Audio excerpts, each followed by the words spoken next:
There we go. Hey guys, I guess the stream is a little scuffed because, well, there really isn't any Hisuian Pokemon, with animated, like, GIF sprites, so I'm kind of just having to use just PNGs for them.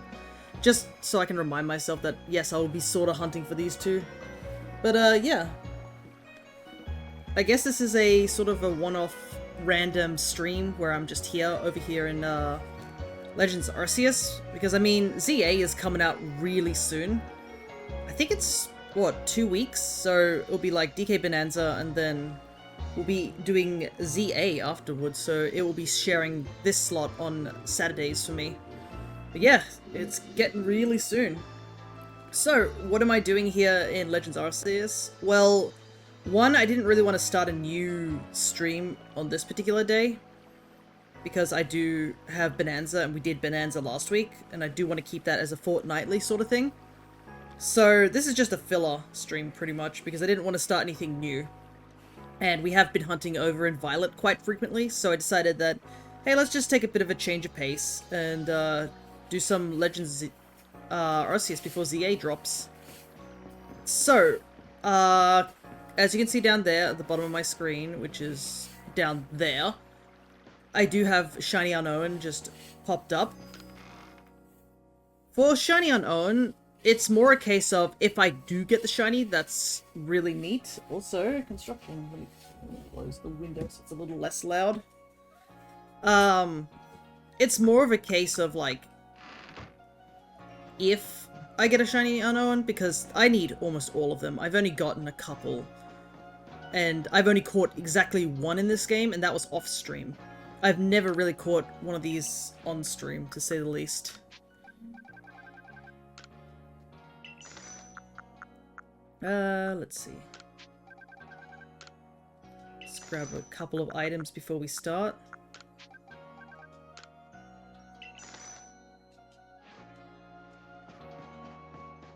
But, another reason I do have Unknown here is, one, I am shiny hunting it, sort of. The other thing I'm doing is actually been going back and forth in this game and catching a bunch of Unknown, question marks, with the sole purpose of putting them in the home decks for all the shiny locked Pokemon. So, for example, Victini is a Pokemon that has a shiny, supposedly, but it's completely unavailable for us. Like, it has the shiny sprite and everything, but there's no way of getting it at the current moment. I quickly hydrate, because I suspected Cryo was gonna put that there. But, hey, Cryo, good to see ya. As you can see, oh, I just realized I left the, test. Is that the test one? It might be. Oops, I might quickly turn that off. Give me a sec, I'll disconnect, stream avatars. Because I'm pretty sure I have the test shaman on. So when I, am making avatars, I do have a test sprite. So just double check that's turned off. Okay, it is turned off now. I don't think you guys have access to it, but just in case, I'll just turn that off so people don't accidentally grab into that. Because I don't want to have any issues in the long run. But yeah, the new avatars that I've made have been put into the system. And those are the Scyther line's done, Shaman and Sky Shaman are done, the Barwatch line's done, and then I did Skitty and Glameow lines, so they're all available now. And I will eventually work on the next slot at some point. But yeah, today's just a sort of chill day. We're here just to hunt for various mons. So, a couple of the mons that I am trying to look for are the Zorua and Hisui and Sneasel. Because I don't have access to them in... Besides, I guess, breeding eggs in Violet. See, they're all blue. I guess they are sort of all blue. But yeah, we haven't gotten those guys, and I need two specifically of the Sneasels, so we'll be hunting there. The plan is that if there is an outbreak over here in the Crimson Mirelands, we're just going to skip it. There really isn't anything for us to get there, except Unknown, so I'd rather have no there. We can technically still hunt for Glameow. I still have not yet gotten that, and that's another mon that technically is on the list. But I think that's pretty much the only mons I can really think off the top of my head that I really need from this game at this point. Basculin White would be handy. Infernape would be handy if we somehow find the alpha Infernape. So I might check on if there's an outbreak of Chimchar or anything like that. I might check off in here. But that's pretty much it. There's not really too much here.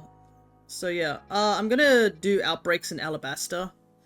Just in case. We'll use the method of asking for the given location so we don't have to waste too much time flying around. Alrighty. Yeah, it's been a while since I played this game as well. So the first part of the stream's gonna be just me warming up, but oof, unlucky. Not a single thing we need here.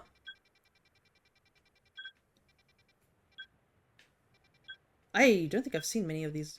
I'm gonna fly to all these things, and I might stop only at the Dustops one, just for berries. If there's a shiny, we'll take it, but yeah. I'm gonna try to avoid wasting too much time. I don't know how to get... I think that one's in the cave, so I'm gonna ignore that one for now. Balloon. Yeah, there's some Drifloons.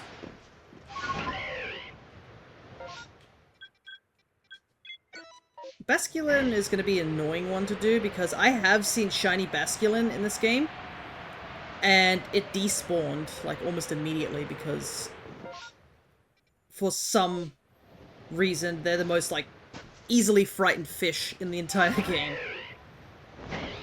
It is so funny that their ancestors are just like hardcore sort of attack everything they see, and then well, not ancestors, they're descendants, I would say, and their ancestors are like the scaredest fish in the West. Yeah, just a chill stream because I've been doing a bit of extra work at my actual workplace. Basically what happened was somebody called in sick, so my work was like, hey, can you cover these 2 days? And I was like, sure, I guess I can do that. Good thing about this game, you can keep an ear out for sparkles. Yeah, I do hope they go back to that for when ZA does eventually drop.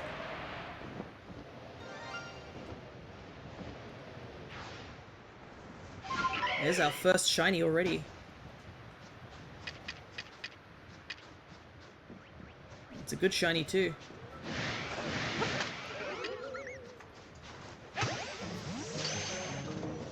Luckily, it's another good thing is that I can just run up to it and fight it.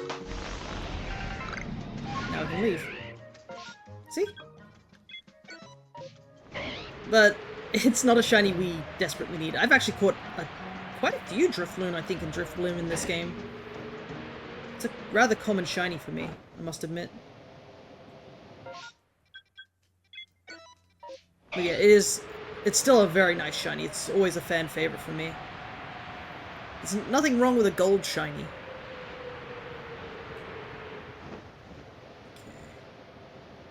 Okay. Where is the outbreak? Oh, it's there. I guess we could sort of fly over, because I'm pretty sure the outbreak doesn't totally break up the Hisuian Sneaselers that can spawn here. And I know there's an alpha one that can spawn here, guaranteed, so probably worth checking it out. I think it's over here that the alpha one spawns, right?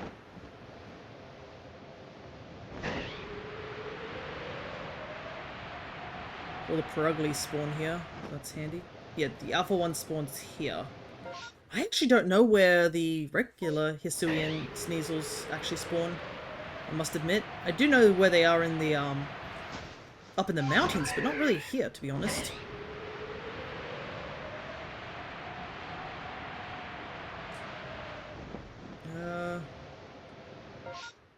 I flew past it somehow. Oh, there it is. Oh, there's a Gardevoir there too. Okay. I'm surprised that Gardevoir saw me. I saw the exclamation mark pop up. I didn't even know they spawned here. I played this game twice. Yes, it's a rather rare spawn, I believe. But also, yeah, I believe this area is where I did miss a Rufflet or a Basculin because you can't save the game when you're flying. So it despawned pretty much like the moment I came in here. Alrighty. Time to head up to this area. But yeah, it's a bit of a weird spawn. I usually go for it in the mountains, just because I know exactly where they are, rather than just making the guesswork. It's the wrong stamp.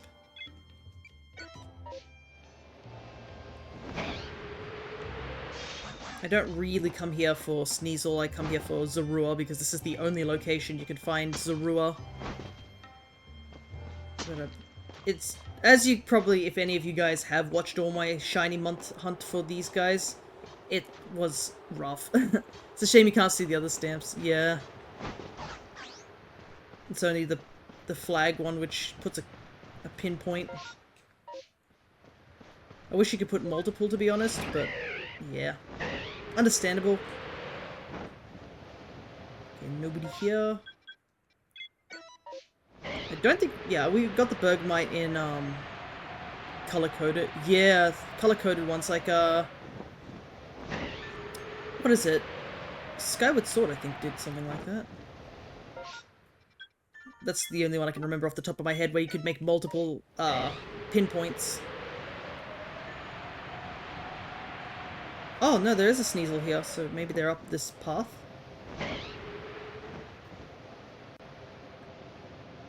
No, it's only one. Surely they're not that rare, right?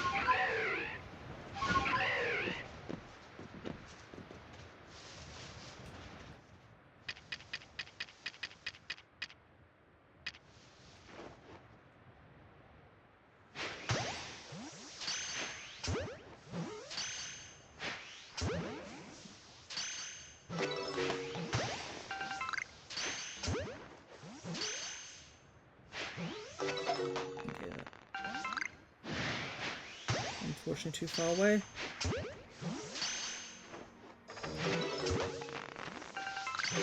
Is that an alpha one? That looks like an alpha one. Oh yeah, it's totally an alpha one. I know there's one guy trying to attack me right now, but I'm going to ignore him.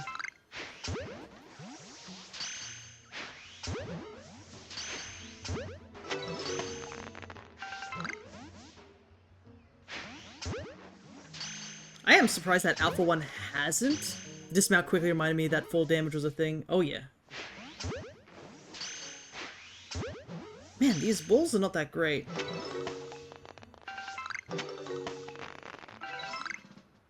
It's just that one, right?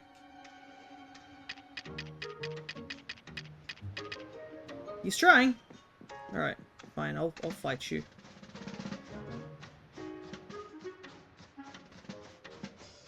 Come on, where are you?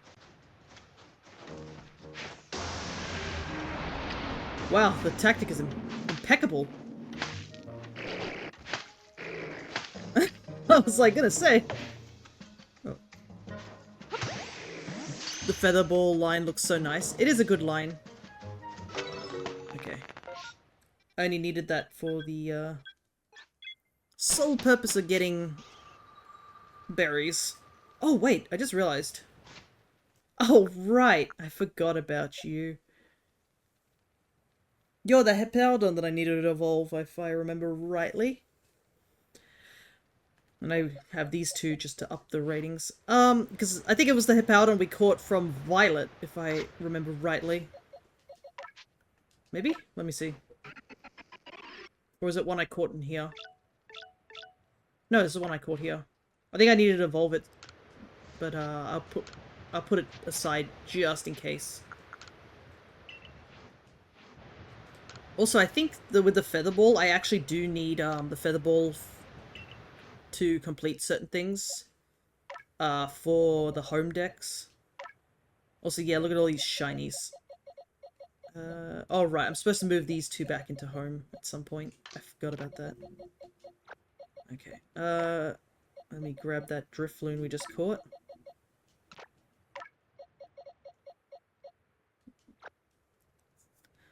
So yeah, you can see all... I think I caught the Riolu, the Carnivine, and the Ghastly off stream as well. And that's the thing is, like, I'm just like, man, these are great, but then I'm just like, oh. I have all of these. Actually, now that I think about it, look at all the shinies I've picked up. Like, a majority of them are yellow. Huh. Odd, to say the least. I do need to empty my boxes. I better do that before we head off into the next section.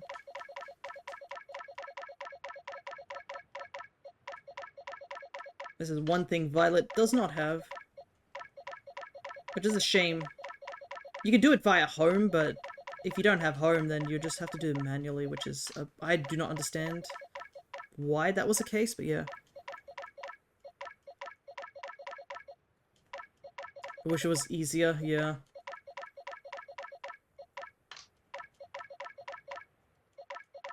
I realize I probably should save some of these because I needed them for the feather ball thing. I think it's the feather ball. It's either that or the wing ball.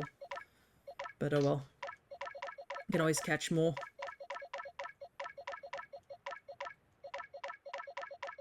And there we go. I think that's all of them, right?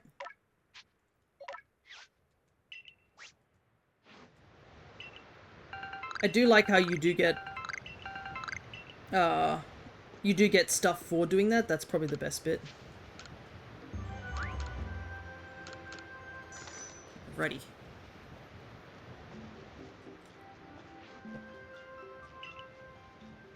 Yeah, I haven't cleared the Pokedex yet, or perfected it, but a lot of Pokemon that I do need to perfect are like ones where it's like, you have to KO a bunch of them, or like, do very specific tasks, essentially. Gasp. My enemy. I do wish you could battle others in Legends. Yeah, it was a bit weird. I thought we could, but yeah, in the end it wasn't the case, which I was a bit surprised by, but at the same time I was like, I think I understand, because unlike the upcoming game of ZA, Legends Arceus had a different system when it came to battle order, so I think it would have been messy. The combat was definitely cool, but I do understand why in the end they didn't do it. Do I want to chance it again? Yeah. Back to the snow. Eventually we'll start hunting for Unknown. But yeah, ZA's combat looks interesting. And the thing is, it kind of reminds me of Xenoblade, where it's like the turn-based combat, but it's like real-time. So I'm really excited to give that a go when it does come up. What have we got here? My goodness, look how many Vulpix there are. There's like 4 batches of them. Well, I guess... And we have 2 berry outbreaks, which is nice. Some Duot as well. I wouldn't mind grabbing another Oshawott Duot, because I think I RNG manipped one of them, so I could easily, like, have that. Damn on the single Alolan one. Well, I mean, yeah, Alolan Vulpix isn't available in this game. You can only get 1 copy of it. Which kind of sucks, because I wanted to put it in a living dex, but you only get 1. So, do I stay here and get these berries? Actually, how many berries do I have? A guave. I need... Yeah.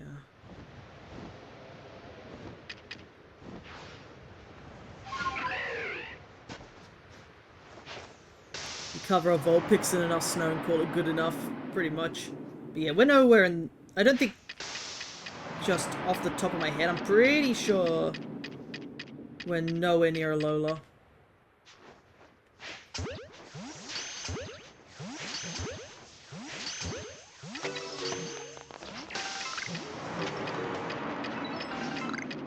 I should have ordered my bag a little bit better. My goodness, I can barely find things in here.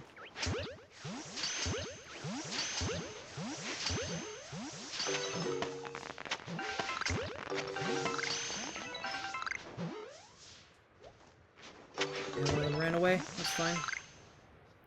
Just need these for the berries. Onward.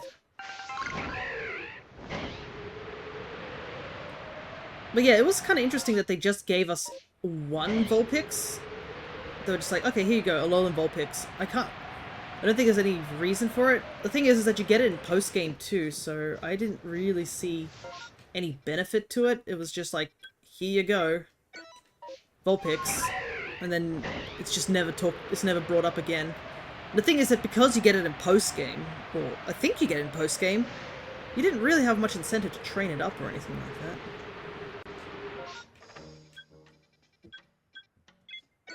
It might be just me being a bit Debbie Downer on that bit, but I feel like it would have been nicer to receive it a little bit earlier on.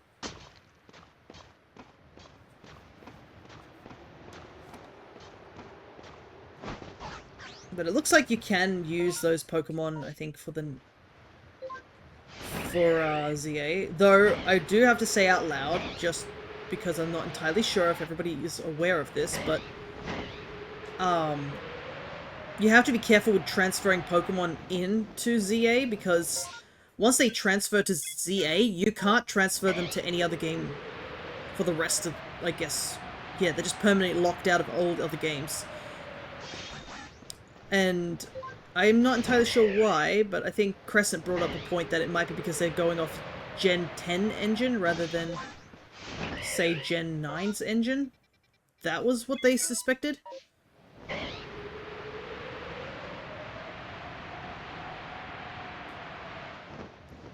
So I'm just like, okay, sure.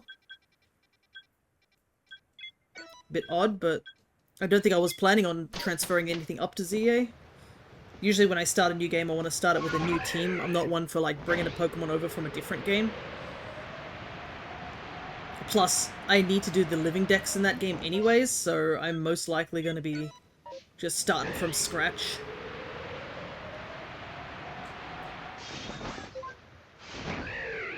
But I gotta say, it's gonna be interesting or fun to get back into doing a living dex. It's been a while. Because, I mean, the last time I did a living dex was...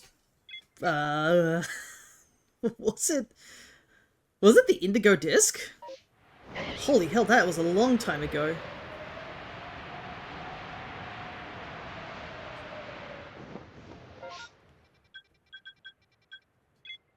The most I'd bring over is a Tepig. Oh, if you wanted to have multiple different starters. Well, the benefit is that because of Blueberry Academy, you can just breed a Tepig and... maybe a... oh. Can you? No, you can't put... Can you put eggs in home? I don't think you can. So you would have to hatch it. It would be under another trainer ID. But I don't know. Because we don't know if breeding is going to be available in ZA.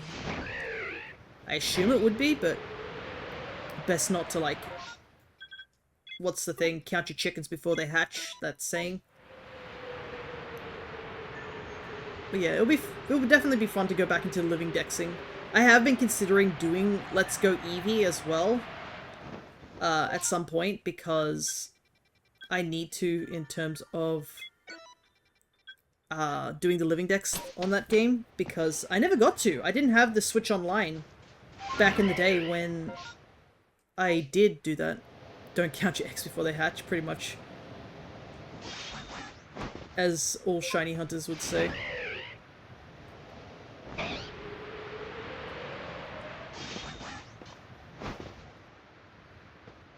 But,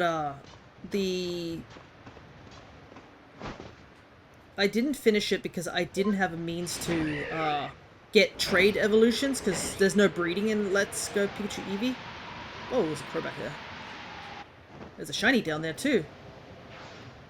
Interesting, the sparkle sound effect didn't go off because, I guess I was diving, so it overwrote that. It's another yellow shiny, I just realized.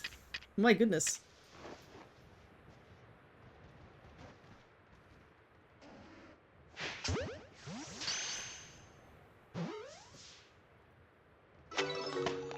This game is too generous with shinies sometimes.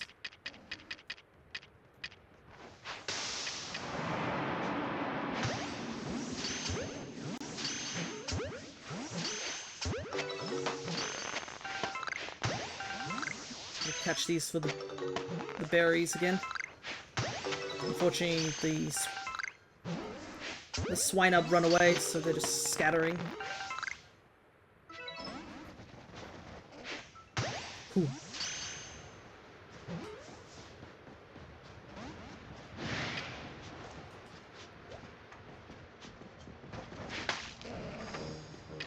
Let's grab this.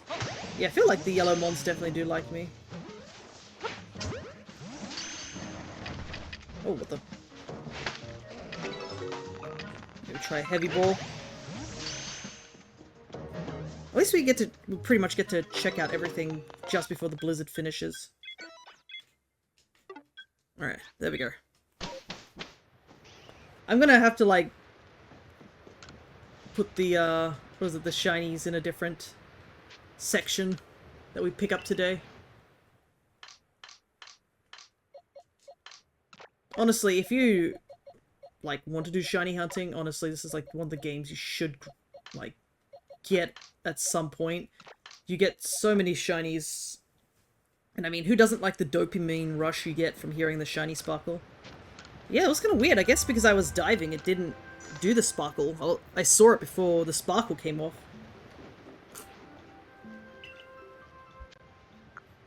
Back to the village. I do not know if I need to keep that pillar swine. Depends on what gender it was. Because I think I've mentioned on stream that I am trying to slowly remove some of the RNG manip that I've been doing. Yeah, sure. I was thinking about the Cascoon for a moment, I don't know why. I think Cascoon's a pretty good shiny, but I'm very, very biased to Wurmple.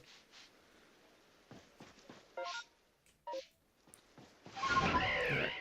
We can finally do an unknown check. It's only taken 30 minutes to get to unknown.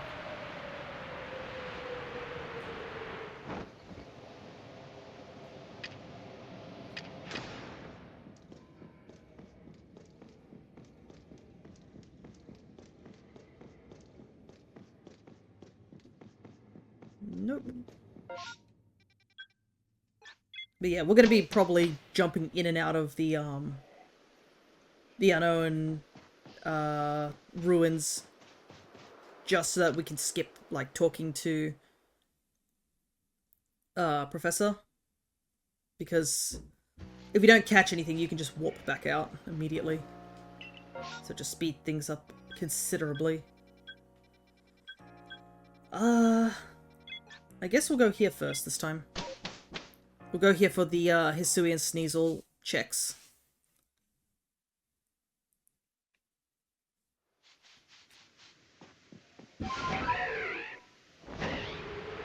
But the thing I was mentioning earlier before I think I cut myself off, I think because we found a shiny. Let's see. Was that an Alpha Voltorb? I think it is. A person from a different site got sick, supposedly. I do not know because I've never seen them, so I wouldn't know for certain. But I was told they were sick. They needed me to be there at that place for like 2 days, so I worked an extra day this week. Which was a little exhausting, I'm not gonna lie. I do get extra pay, so that's exciting. Especially need that, considering things like video games.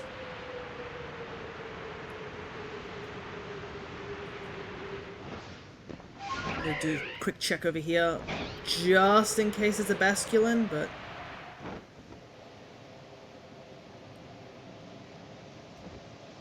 because they can spawn here, but I don't know what it is. They just have the world's best eyesight and they'll just flee almost instantly. Nothing here. Alright.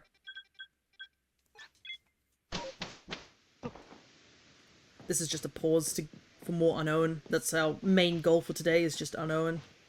So, I've caught a couple of regular question mark ones. I think I'm up to Urshifu.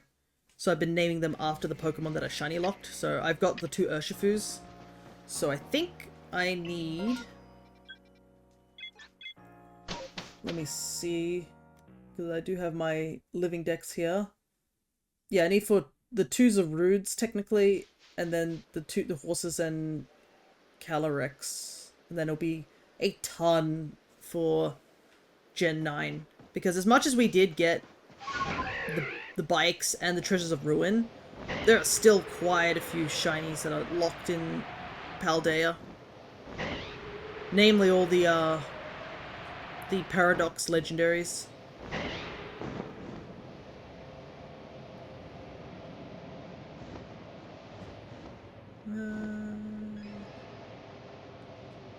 Yeah, Ogerpon, Pecharunt, the Loyal 3, the Swords of Justice paradoxes, the legendary dogs paradoxes. And also have to redeem the bikes actually. I have 2 codes, so I have to redeem one of them. I am kind of shocked they went for this method, and I can see why so many people are upset that they did the code method, because surely Pokemon knows, like, the scalping scene in the Pokemon scene is absurd at the moment. It's crazy because I think it went from, like, obviously it's related to Pokemon, the trading card games, but yeah, all the codes got scalped up as well. Or, like, they didn't have enough of the code cards for the huge amount of people that played. And I saw them on eBay going for $100. Let me remind you, the code cards are for free. All you have to do was walk into the shop and ask for a code card. I thought that was going to be a question mark. It's an exclamation mark. And now they're going for like 50 to $100. The only blessing is that they are limited time only. So by the end of October, you can no longer redeem them. So there's the one blessing to this. So, though, the problem is I feel like, well, it is also 1 per game as well. Shanty, huh? So I don't know how they'll do. But yeah, it's bad. I could see why there were so many angry people. Not to mention, it only released in, like, the US, I think. US, Europe, and... I don't know if Europe, but definitely US and Australia. They are slowly releasing it elsewhere, like Mexico and Italy. But yeah... Why not just limit it to 1 each per person? Yeah, that's the problem, because guess who also gets hit by the limited? Me. So I wasn't able to pick up both cards, technically.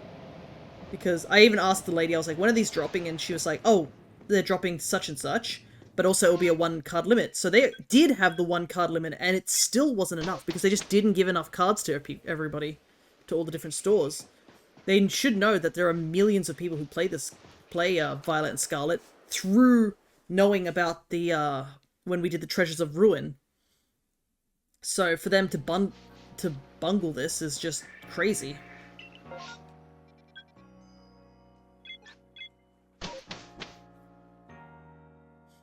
But, I was also at work the day it dropped, and I was like, oh no, I am not going to be able to grab these. Like, they're going to be sold out, because I fully assumed it was going to be the situation with scalping, especially when she mentioned about the 1 card only. And then she also mentioned that Mega Revolution, the new TGC set that just dropped, literally was dropping on the same day as these code cards. So I was like, oh, I'm legit not going to get a code. Like, there's no way I'm going to be able to get a code, like, even after work. And I'm not going to make it before work, because my work starts at, like, 7 in the morning. And the shops don't open till, like, 8, apparently. And I can't make an excuse to just go into work late just for that. So, thankfully, I was at the shop with my mum at the time, and she was like, listen, I'll pick it up for you. That's what she said. And I was like, really? And she's like, yeah, I'll grab the card for you. And I was like, are you going to even be able to grab 2 cards because of the whole 1-person thing? And she's like, oh, we'll figure something out. Just tell me what it's called, write it up so I won't forget, and I'll go grab them for you. So, it turns out my dad was also off work that day as well. And in his mind, he was like, well, if it's 1 per person, because he is a gamer as well, what he did was he let Mum go into the shop, ask for the code card, let her leave, and then he walked in and asked for a code card. So that's how I got 2 code cards, because my family clutching, essentially. And I'll have to make something for them to, say thanks, essentially, because now I have 2 code cards, and I'm just currently waiting for Aloe to play through Scarlet, and then I can give them the code card, so that I can get the other bike. I might actually message them later today for that. Come on, blue and yellow goobers. Yeah. They're not the focus today, but we are, if we need to hunt for other things, we will. The main focus, obviously, is to get a bunch of unknowns. Especially the question mark ones, but I'm not actually getting much luck, I must admit. I don't think they're too rare. I think it's like every single unknown has a exact same chance of spawning.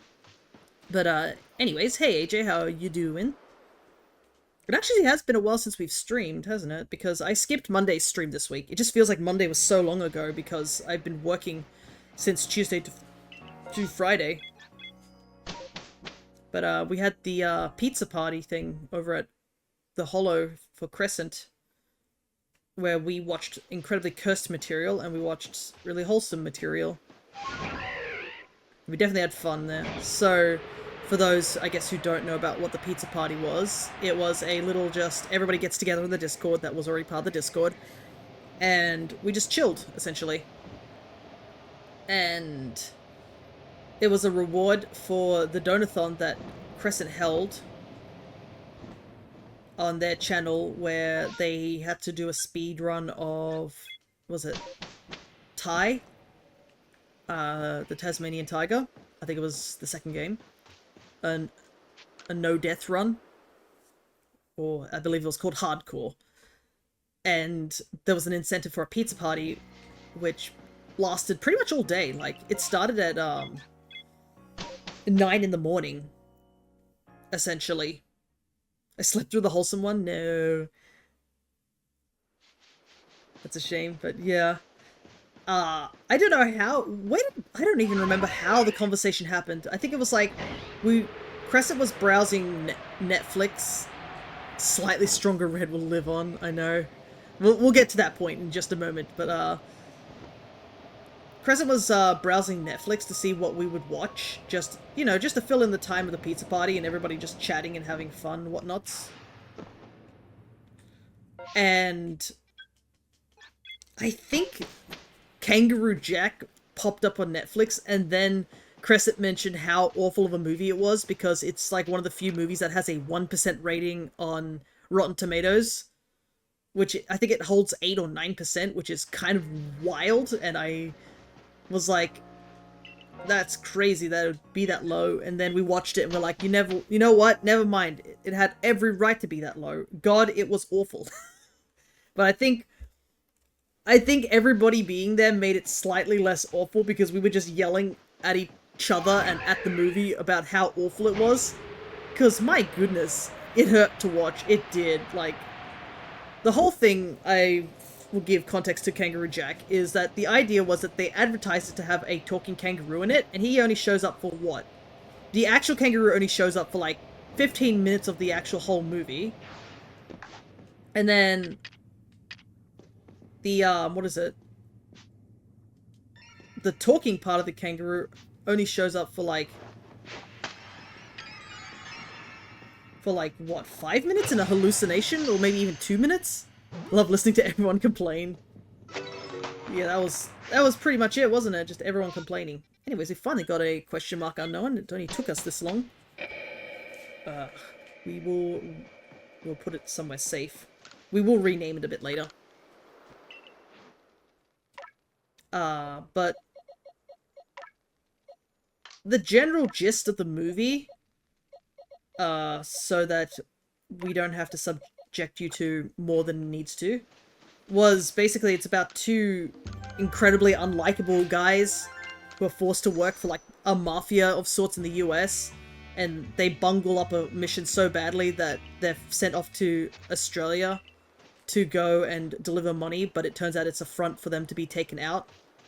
Okay, but the protagonists are worse people than the people after them. Oh yeah, the protagonists are so unredeemable. Like, all of us were just sitting there just watching these protagonists bungle up, and we were like, my goodness, these guys are awful. Like, one is just boring as sin and just like not a good person to begin with, and the other one is too childish and not a good person. Like, both of them are not a good person. Or not good people, I should say. But, yeah, they get to Australia, which, by the way, is, as a person who's been in an Australian airport, that is not how it works, but regardless, we'll gloss over that.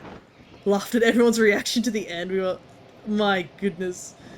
But, yeah, they get to Australia, and they accidentally hit a kangaroo with their car that they borrowed, like some ute of some sort. And instead of being like, oh god, and, you know, leaving the kangaroo, or going around it, or just burying it, one of the protagonists, who I would say is the main character's friend, dresses the goddamn kangaroo up in his lucky jacket, and they are holding a corpse of a kangaroo and taking pictures with it. I kid you not, that is what happens in the movie, and I was just like, ain't no way they just casually do that. That's just messed up. And they just go through so much shenanigans because the kangaroo actually is alive, because kangaroos are built different, even by Australian standards, they are built different. It gets up with the jacket, and it turns out the guy put the money in the jacket that they needed to deliver. So it was this whole chase scene as they're chasing after this kangaroo. The entire movie is just them chasing this kangaroo, and this kangaroo just not giving a flying F about the whole situation. Disrespecting what they thought was a corpse. Yeah, that was the bit that I think everybody immediately was like, wow, we do not like these guys. I think that was a good starting point. I've come to the point where I was like, maybe this was all just a fucking, like, dream, honestly. Maybe they both drowned at the beginning of the movie, and that all of it is just a big hallucination to us all. I think it would have been a better play-by-play than what we were given. But yeah, not only do somehow they just bungle this whole situation of catching this one, you know, one kangaroo. They meet a chick, and they pay her a bunch of money to help him catch it, and somehow she ends up getting with the guy at the end, which was the most undeserved thing ever. I think there was a whole scene where they were just in a waterfall spring, and he kisses her, and all of us were just like, wow, that is so unconsensual. And, like, it was like some, I cannot remember, I think I blocked out that section of the movie because I was just genuinely horrified that the directors thought that was a good idea. And I literally just got up and walked away because I just could not stand the thought that that was a thing that was put in the movie script. Like, even if it was, because apparently the original movie was supposed to be R-rated and it was bad. The haha whoopsie, I caught you mid-bath, let's kiss now. Yeah. Ugh. Man, I think fanfic writers write better stuff than that.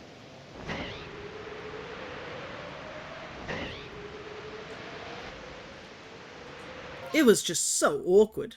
Like, I do not know how to describe it any less than that, really.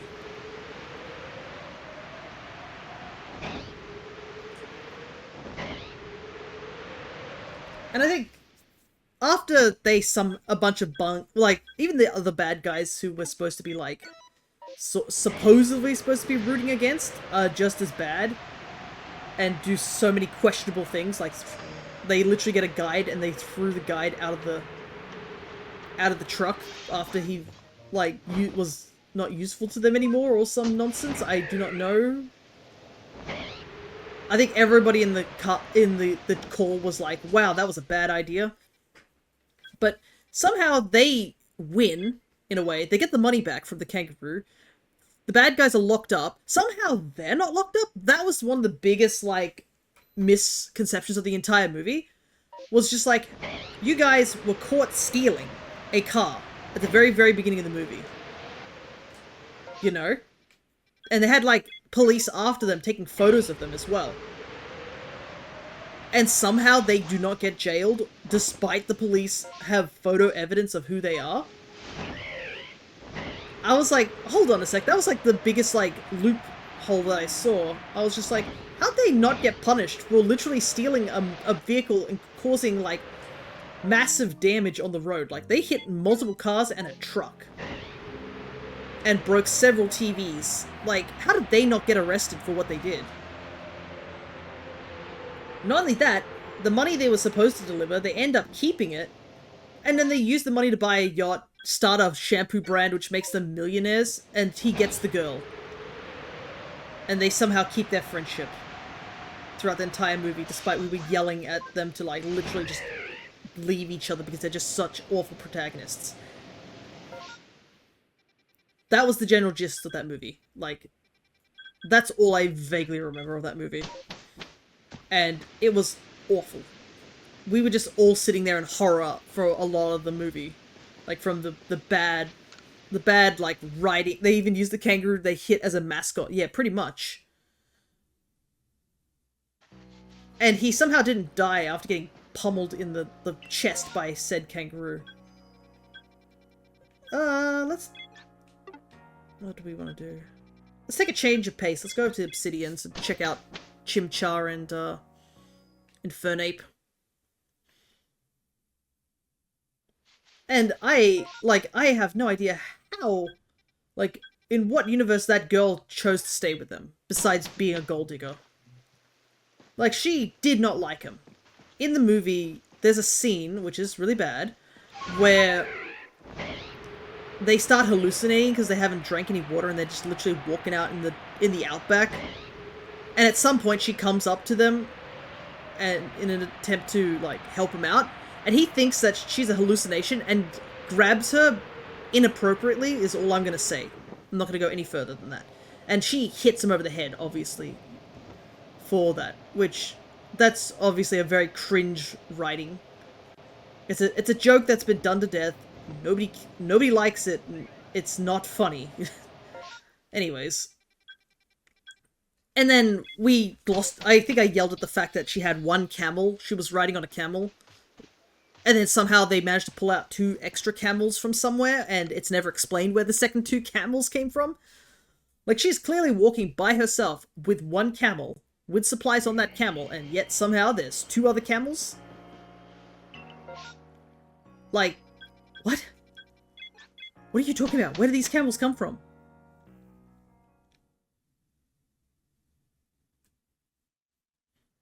Anyways, I'm gonna quickly save the game. But yeah, it was an awful time. Everybody suffered. There's apparently a sequel, and the camels were in the first camel's bag, pretty much.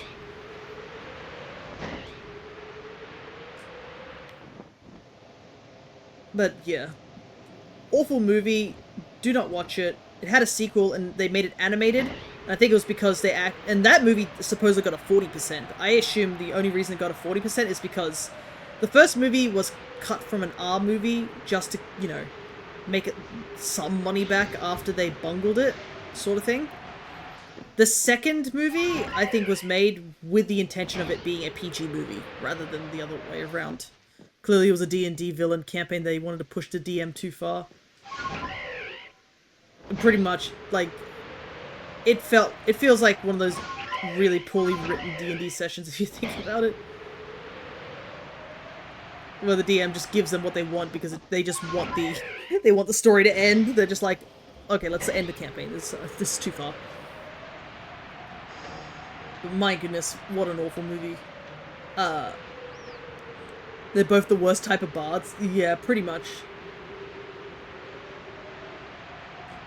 The thing is that also I just don't understand. There was so many, like, things that I was just like, why?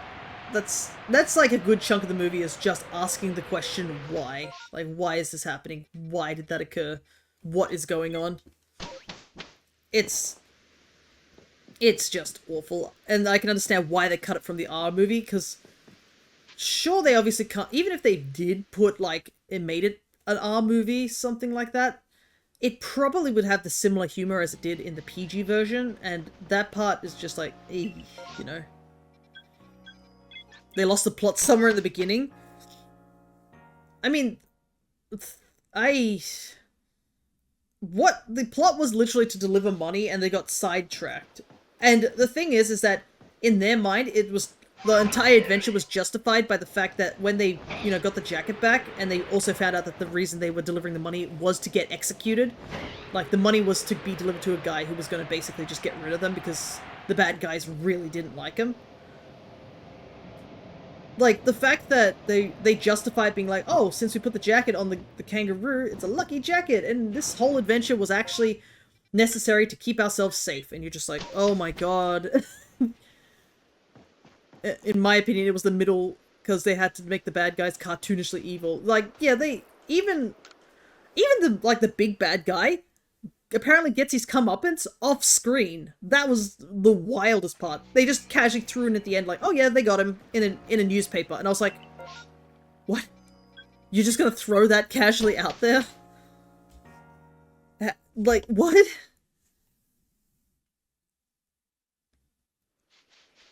Like, all they had to do to make the guy cartoonishly evil was to do something to the dog. Poor dog who had to get dragged in the entire thing. At least they took him out of the story early on so he didn't have to suffer. I do not want to imagine them bringing that dog along for their absurdly bad trip. So maybe it was a blessing for the dog not to go with them. But anyways, once we did finish watching that movie, we decided to do a palate cleanser, and I was like, hey, why don't we watch Pokemon Concierge, because the second season of 4 episodes actually just released recently. And I think we all had a good time with that. Even Crescent, I think mentioned on Discord that they actually didn't think they were going to like Concierge that much, or it wasn't going to be their taste, but they actually enjoyed it. The dog was the only good part of the movie. Yeah, and that part of the movie lasted 10 minutes too.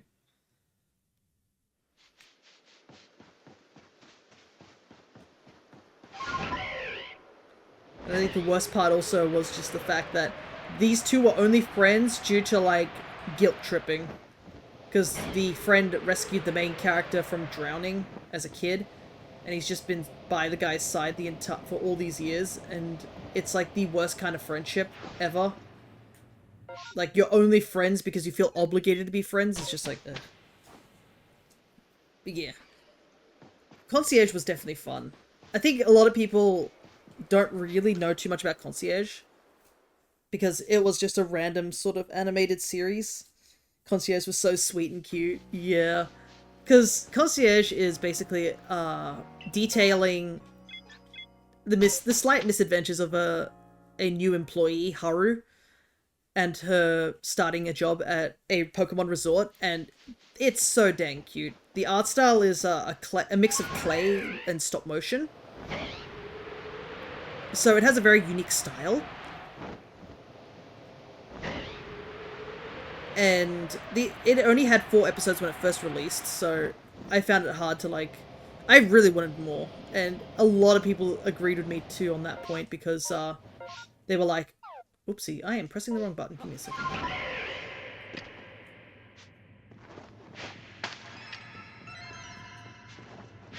There we go. But she ends up befriending a Psyduck during her little misadventures on the resort, and I was like, oh, Psyduck is my mum's favorite Pokemon, so I kept watching.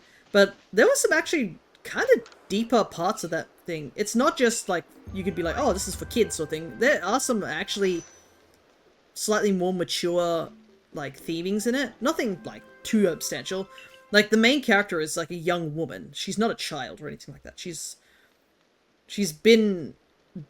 She lost a relationship with her boyfriend, though that's still not completely clear why they broke up yet, just that they broke up over text. And we do see him in this second season. I feel like they're hiding something with that, or it feels like it's not fully developed yet, because they didn't really go too deep into it during the second season. But yeah, she's basically, her job was dead end. She's stressed all the time. Things just don't work out for her, and it's just the entirety of the first 2-minute montage of her just being so stressed out of her mind, and that entire first episode. I think everyone was like, dang, that's such a mood.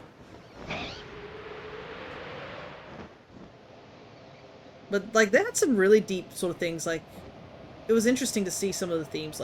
The 4th episode is about a kid not understanding why his Pikachu is not like other Pikachu.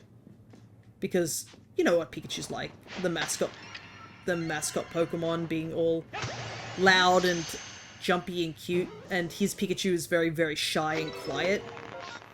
And it was like, oh, it was an episode where the kid couldn't understand why his Pikachu was like that, like, even asking if the Pikachu was sick or anything like that. But it's just how some people are, and some Pokemon are, I guess. It was really interesting to see that as, like, the 4th episode. It was really sweet as well, just seeing the Pikachu's very, very slowly opening up and having fun. Because you could tell that, at the beginning when it was showing off the kid with his Pikachu, you could tell they were very polar opposite in nature.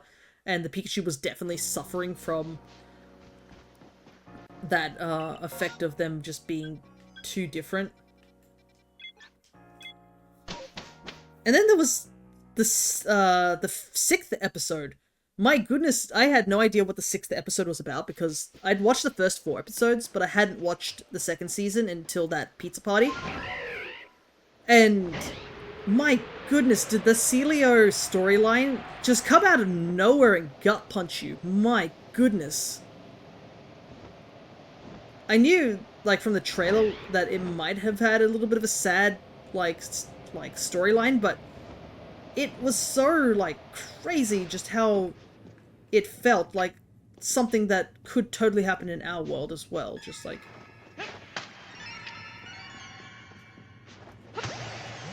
the idea of just befriending or growing up with a pet and then your living style, your lifestyle, or just, like, where you live just isn't accommodating for said pet. It's a real thing that can happen. Like, some people obviously do want pets and stuff like that, but sometimes you just don't live in an environment that's good enough for said pet. Also, 3 question mark unknowns. Nice. We're making progress. The game actually knows we want question mark unknowns now.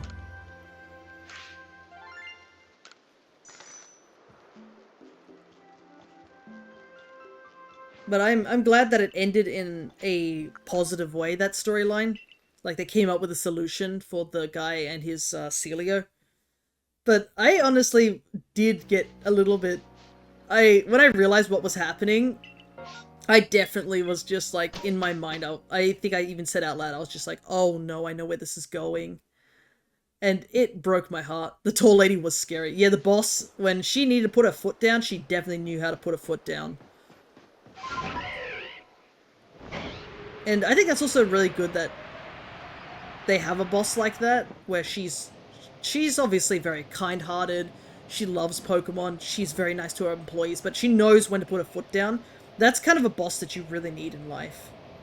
You don't need a nice and a wishy-washy sort of boss. You need one that, like, listen, we need to get stuff done, we're gonna get stuff done, or you've done something wrong, I'm going to explain why this is wrong, and you're going to, like, understand that there is consequences for what you did. And I think that was really good. Also, all the Pokemon are just really nice. She's kind and gentle, but tough when she needs to be. Yeah, it's a good mix. Licky, licky.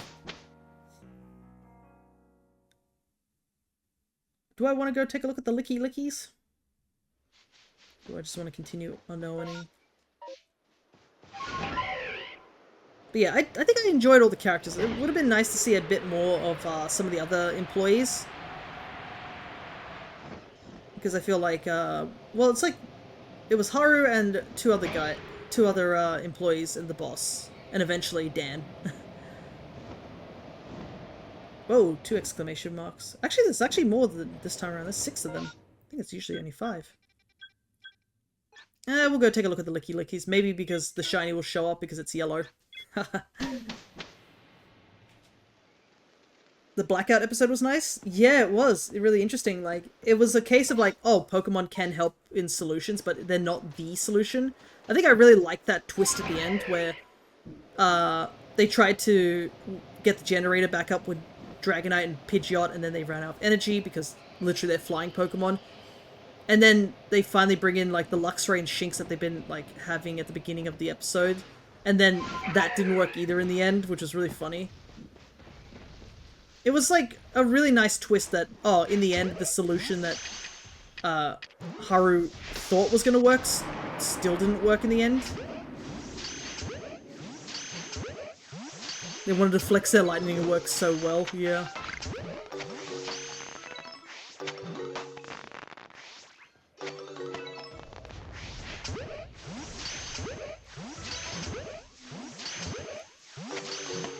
And also it was nice seeing more Pokemon show up during the, more of the adventures and stuff. Oh, I was wondering what that sound was. It's them running around because they're so big. They're so heavy, they're making big footsteps. I actually thought the Shinx and Luxray were going to work, so to be caught off guard. Yeah, no, I thought that was going to work too, and then it didn't, and I was like, you know what? I'll take it. That was a good play. Good play on your part, Show. Because I thought that was going to work as well.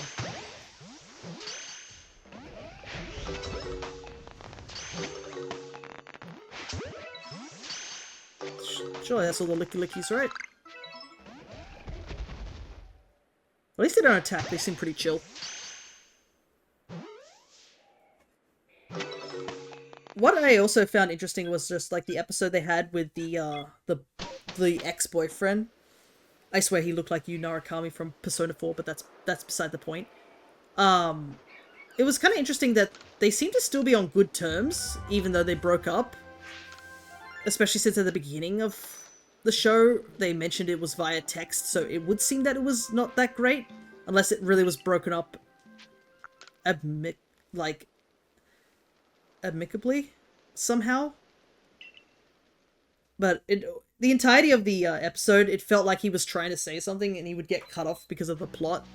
So I have a feeling, yeah, I love how we all got the ick from that guy. Yeah, I don't know what it was. It's like, it feels like the show itself hasn't fully fleshed out the character. So as much as everyone was like, about him, I kind of do want him to come back.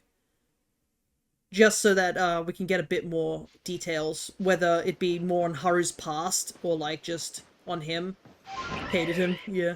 I didn't mind him too much. Like I think he was a bit too not offensive. Like for somebody who broke up with her, I need more information on why they broke up before I could really be like, okay, it was really bad. Because I don't know, he seems like he wants to say something, but he just doesn't seem to say it.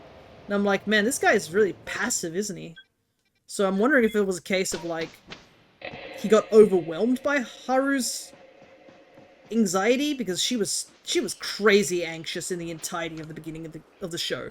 Like, she definitely started to relax a lot more once the show went on, but at the beginning, she is just completely frazzled for the entirety of the first episode. It's probably why she and Psyduck got along so well. They're basically one and the same. They're both very stressed people. Hey, Rambo, good to see ya. The storm made me so anxious for the 3 minutes it was there. Yeah, it was really well done. Because, yeah, tropical storms are not to be messed with. But, we're just doing some, unowned hunting, a bit of shiny hunting on the side, but mostly just getting unowns for my home decks, so that we can, fill in some gaps for shiny locked Pokemon. One more of the storm. Yeah, it would have been nice to see more. Like, I understand, I think a big thing I would say is that I would love to see more of the other characters not interacting with Haru. Obviously, I understand that the show is mostly around Haru, but it would be really cool to see, like, more of the other characters just doing their own thing or solving their own problems. But one thing we did get out of the whole thing is that we did get Scuffed Pikachu. And Scuffed Pikachu is a blessing for all those who saw, I think it was in the first episode? Yeah, Scuffed Pikachu, and later on I think we got, did we get Scuffed Wooper? I think we got Scuffed Pikachu though, for sure. I wanted to see more Pokemon and people help each other, yeah. Like they mentioned, in the episode for the Nervous Pikachu, they mentioned about like a Duskull that's scared of the dark, a Houndour that's scared of everything, and an Oricorio that was scared of dancing in front of other people. I would have loved to see those three, like, show up. My daughter randomly ran into a shiny Poplio. I've been hunting Poplio for months. She finds one on accident. Yes, we all know that feeling when your family member finds, or someone else that is casually hunting finds things that you really want. Name a more iconic duo. Scuff Wooper was in the credits here.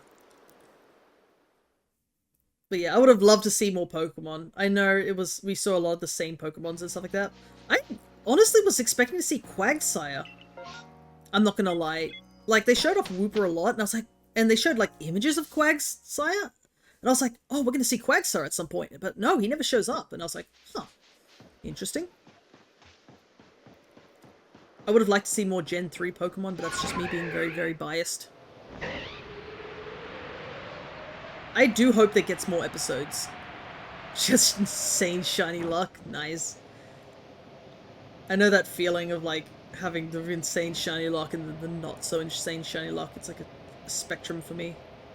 But yeah, like for example, we've been trying to hunt for question mark unknown, and then all of a sudden we got 3 in a row, and now nothing. But yeah, Popplio is not an easy one to hunt for too. It took me quite a while to get it. And I got 2 back-to-back, so it was nice seeing Pokemon in the random stages like Graveler. Yeah, they made Graveler cute, which is so funny how you make Graveler of all Pokemon cute. Like, how do you make him cute? It's a bowl of rock. But it was like how he didn't want to go home because he was enjoying the resort so much, so he was just having a little hide. He was like doing that thing that, you know, dogs do where they quickly like hide in a corner. And they're just like squished. Daddy, look, a shiny Zapdos. How old is your daughter? And honestly, that's an insane look if you notice a shiny Zapdos. That shiny Zapdos does not have a very noticeable shiny, to say the least. It is very hard to see compared to the other two. Also, it was really cool to see like them referencing the games as well, like how they had a Hoppet evolve into Skiploom and they had the Evo music play, or how at some point 2 Metagross get into a battle and they play the Pokemon battle theme. 8. Nice. She's starting early with her shiny hunting. Gotta capitalize it on it, my man. No.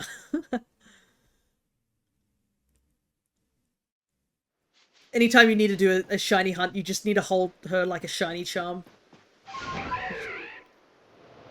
Activate shiny charm, just give a bit of a jingle. She's better than me. RNG at its finest.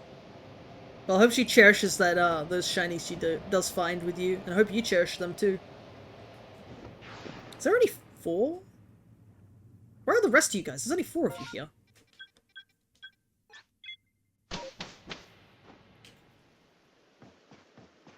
But yeah, it was kind of interesting to see like 2 pseudo-legendaries of Dragonite and Metagross. Metagross was a strange pick, to say the least. I've played my first Pokemon even before I was able to speak thanks to my brothers. Yeah, I think for me it was... I played Stadium and knew the anime first before I started actually playing the games. That's where I started. I hope Jinx is in ZA. I think Jinx should be in ZA. Smoochum was in X and Y, so I think Jinx should be in ZA. I'm assuming it's going off the logic of X and Y's Pokedex. Or more pseudos that aren't dragons. Yeah, Metagross is like one of the only ones, I think, right? Or he's definitely the one that sticks out the most. Hoenn be special and just gets 2 pseudo-legendaries. Yeah. The other regions are like, dang, Hoenn, why'd you get 2 pseudo-legendaries? I started in Soul Silver. Nice. I started in Ruby. I saw someone playing Ruby, played a little bit of it, and got addicted to it and really wanted it. And my uncle had a... Oh, I should have gone to the Munchlax one. No, I want Munchlax from Violet. I want to get the Ogre Ousting one. Specifically him. Tyranitar. True, Tyranitar is also another one that's not technically a dragon. But, what? Dragonite is a dragon, Salamence is a dragon, Garchomp is a dragon. Gen 5 is Haxorus, dragon. Gen 6, was Gudra. Gen 7 is the Komodo line, right?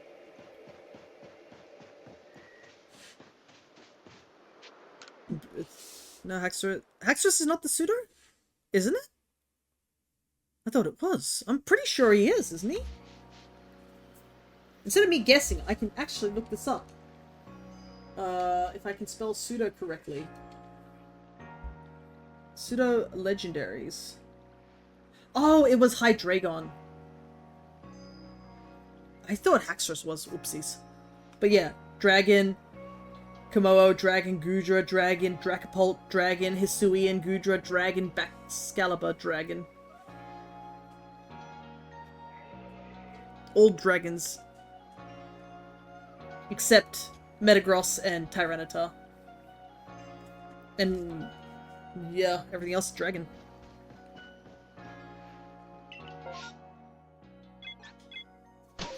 Everyone wants to be that. Yeah. Hydreigon definitely fell off though once Fairy was introduced. Gen 5 Hydreigon? Scary. Scary as hell. Doing a Nuzlocke against that Hydreigon was frightening. My starter almost died to it. My starter lived on 2 HP. It was one of those main character moments. After I'd suffered quite a couple of losses in my Gen 5 Nuzlocke. To have my starter Pokemon who's been with me for like a majority of the run to clutch up on that fight was crazy. Do you think Hydreigon will get a Mega Evolution? Oh no, Hydreigon. What's it? Gudra. Gudra is for Gen 7. A part of me is like, that would be cool, but another part of me is like, he's already got a Hisuian form, and it might be better he doesn't get one. Though I am still... I've looked at the trailer, and with ZA, it seems like all of the, whatchamacallit it? Tralodon Mega, goodness. Yeah, the thing that's introduced in the Gala region. I hope they introduced in Mega Gen. But yeah, like, a lot of the trailers I've seen is like, they don't seem to want to leave Lumios, so I'm wondering how that's gonna work. But man, it was really hard to watch the trailer when I went to watch it the other day. The entirety of the comment section is just so negative and yelling at this game and just making all these snide comments, and I'm just like, ugh. It feels like Twitter all over again. Like, I do understand some of their points of why they're upset about things, but it also just really kills your mood. That's why I don't usually read the comments. It feels like more that like Nintendo ones seem to be really negative at times. It's really rough. Maybe it's just me noticing it because I do watch more Nintendo ones. Raichu has a Mega and a Regional. That is true, I guess. Not only that, Raichu's getting 2. Though I know a lot of people are upset about that because it's a DLC related thing that you have to buy. And I know there are some people who probably don't want to get DLC or don't think DLC is necessary. I do find it odd that they are announcing DLC so soon. That's probably my own things of like, some Pokemon fans are too reliant on nostalgia. That is true. I just want the game to be fun. That's all I care about. I've heard the starters in ZA, Mr. Mime, Porygon, and Dedenne. I'm not sure where you're getting that information from, but yeah, if it's a leak, I do not want to hear anything about it. If it's just you making shit up, that's fine. But I think the good majority is upset that there's DLC before the game's even available. That's me too. I'm a bit in the mindset of like, that's really odd. Like, why is there DLC? At least I understand with like the DK Bonanza one. That was another thing, is that some people were really upset about the DK Bonanza DLC because it's only like one little section. And people like, it doesn't need to be DLC. But I always get this thought, like, whenever I see people complaining about stuff like that, I'm just like, don't buy it? But I do understand sometimes they just want to get upset about certain things and maybe they're justified for it, but I saw something where some person said they bought the DLC and they got upset that that was all that was in the DLC, and then somebody was like, everything that was in the DLC was explained in the trailer. So I don't know if it was a case of you didn't read the message, or it was just like me making stuff up to Dene, haha. Yeah. You'll never know if you were actually making stuff up. If you are telling about the leak, then I can always just ban you. Then who really has the power here? Nah, it's all good, it's all good. I've been doing everything to not look at that leak. I've heard about there was a big leak on all the Mega Evolutions, so I've been not looking at it, and I've enjoyed it doing that. Like, I've seen so many reactions of people reacting to the new Megas, and they're like, oh yeah, this was on the list, we knew about this, and they're just not excited. And you're like, why did you subject yourself to that? I do remember somebody I had at my TAFE was like that, where when Sun and Moon came out, he just randomly came up to me and was like, hey, by the way, look at the final evolutions of the starters. And I was like, what? Like, later on I thought about it, I was like, wow, that guy just showed me leaks that I didn't want to see. And it didn't matter, I was going to choose Rowlet, so, you know. I liked that I never knew of a leak until you mentioned it. Well, that's good, you're doing very well. You live a much better life than everyone who is subjected to leaks. The only reason I think it was good to announce it early, only because it somewhat extends the life of the game. Yeah. I know a lot of people have been in the current mindset of, like, everything's getting too expensive. And they're like, oh no, it's all unaffordable, and I'm just like, just don't buy it if you cannot afford it. If it's like something that's getting into the way of your life where it's going to cause you issues, don't buy it. You can always get it later. Like, I do understand there are some bits where they're upset about it, because if it's a limited time thing, like, for example, a mystery gift thing, I can understand why you'd be upset about that. I still am a little upset about how they handled mystery gifts in Brilliant Diamond Shining Pearl, where the Shaman and the Darkrai event happened for just a short period of time, and then that was the only mystery gifts we got for the rest of the game. Sure, you can shiny hunt you can get Arceus as long as you have Legends Arceus. Oh, excuse me. But, like, Shaman and Darkrai are just gone. There's, like, no other way of getting them back, and I feel like that really sucks. Especially, they're the only ways you can shiny hunt them, and if you didn't pick it up, you just didn't get them. They didn't stand a chance, yeah. Unfortunately, Brilliant Diamond Shining Pearl was really, like, started on a back foot. Like, it could have been so good. Like, I've seen people mod the game and show that it could have been good, but the fact that there was so much missed stuff, like, for example, things that were good, I would say. Being able to change fashion, that was fun. I did enjoy that they brought back the ball capsules, because those are things I like. I'm trying to think. The Elite Four was really good. I did like the Elite Four and Cynthia. Like, them making the Elite Four that's like Cynthia, the champion that's known to be really tough, and making the Elite Four just as tough. That was a good call on their part. They did update the AI slightly of the gym leaders. So that was pretty good as well. Raminus Park is interesting. So they actually made digging in the underground a little bit more important, and also the fact that you can shiny hunt in the underground as well as in Raminus Park, I think was nice, just because it was the encounter method, so you could shiny hunt all the legendaries in there. I know people didn't like the sudden jump in difficulty. Of course.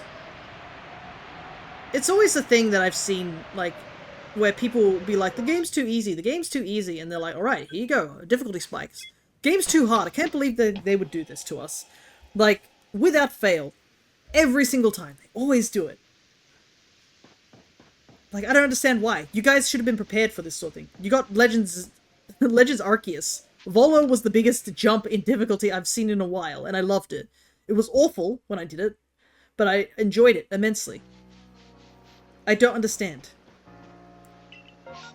I never understand that logic of people doing that thing where they're like, complain about difficulty, and then when the difficulty happens, they're like, oh no, I can't believe you did it. It's like the SpongeBob thing is like, then why did you ask for it? I know that's currently what's happening actually in the Monster Hunter community at the moment. So, for those who don't keep up with Monster Hunter, they did a crossover with Final Fantasy recently. And the crossover involves bringing Omega Planetus as a monster to fight. And suddenly people are really upset because the fight is really, really hard. Especially with randoms, funnily enough.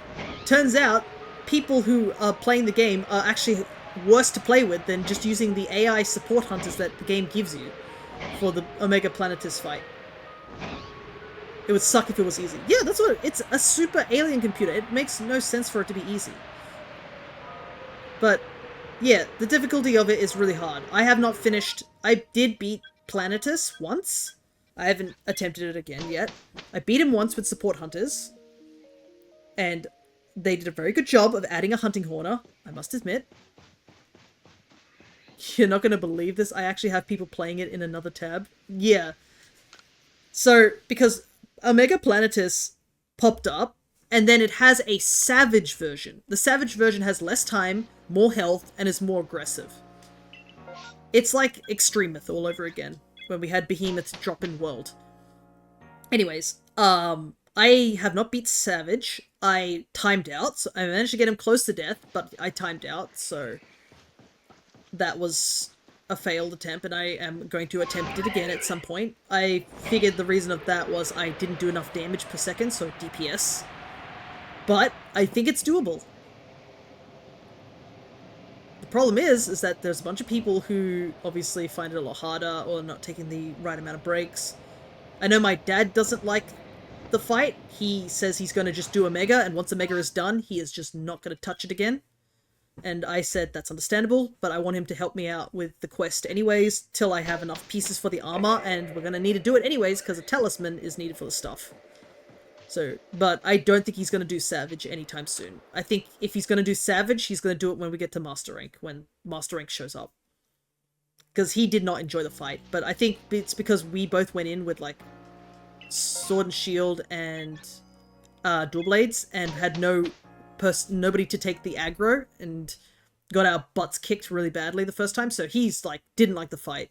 I, on the other hand, actually enjoy the fight. It's difficult, yes, it sucks at times, but the music is really good, like, Escape, its main boss theme is really good, and it's been, like, really fun to, like, have a really good challenge in the game. And it's permanent, like, it's not going away. So people have all the time to set up and stuff, and people have been speedrunning it now. But yeah, there are definitely some people who are like, I'd never want to see this guy again, it's killing me too many times, I've never had this much trouble in these games. But it was another case of, oh no, the Final Fantasy boss is too hard. I can't believe this has happened twice. Like, a lot of people were like, you should have expected it to be hard. But yeah, I guess if we get to Wilds at some point, I will do that, I guess. Is PCG not active? Just use a Phoenix down on it. Oh goodness. I will need you to elaborate a little bit more on that one, Rambo, just out of curiosity what PCG... Oh, unless Pokemon card game? Is that what you're saying? Unless you're talking about something else.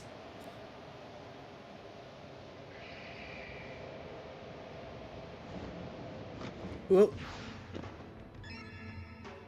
It's our first alpha one. I will try and catch it because I do need alpha unknowns. I just don't know which one I need.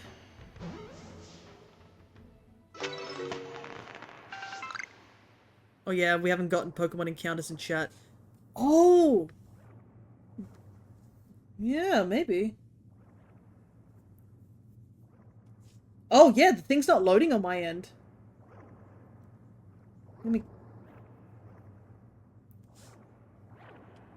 Give me a sec, I'll take a gander. It must be down. Okay, now it's loaded, I can see it. On my screen. Oh, I have a shiny Mellower. Neat. Um, maybe somebody write a command for it and see if that makes it pop up now that I've refreshed it.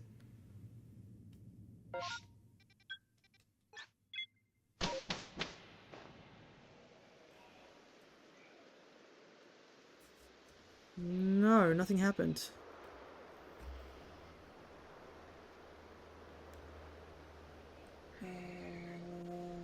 Yeah, they must... It says that an error occurred, so yeah. I guess it's down. You're stuck talking to me, unfortunately. That is weird. I guess I was just enjoying chatting with you guys, that I just totally did not, like, put two and two together that the catch thing was not up. I was just like, man, I'm just talking about all sorts of things. Alright, time to see if I have this guy as a alpha. I do. Oh, actually, he's my third one.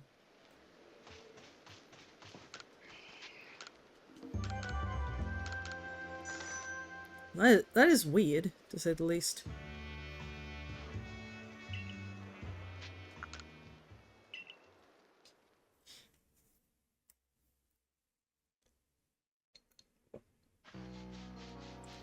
Ah.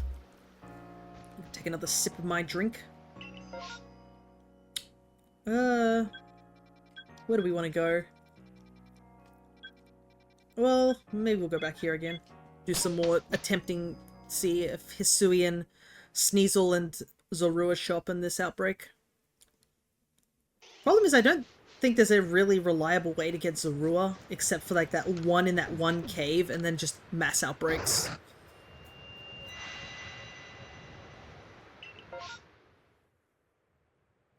Oh, come on.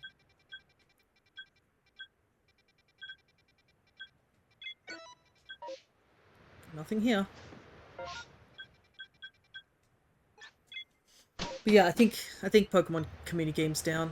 You'll have to catch Pokemon with your mind.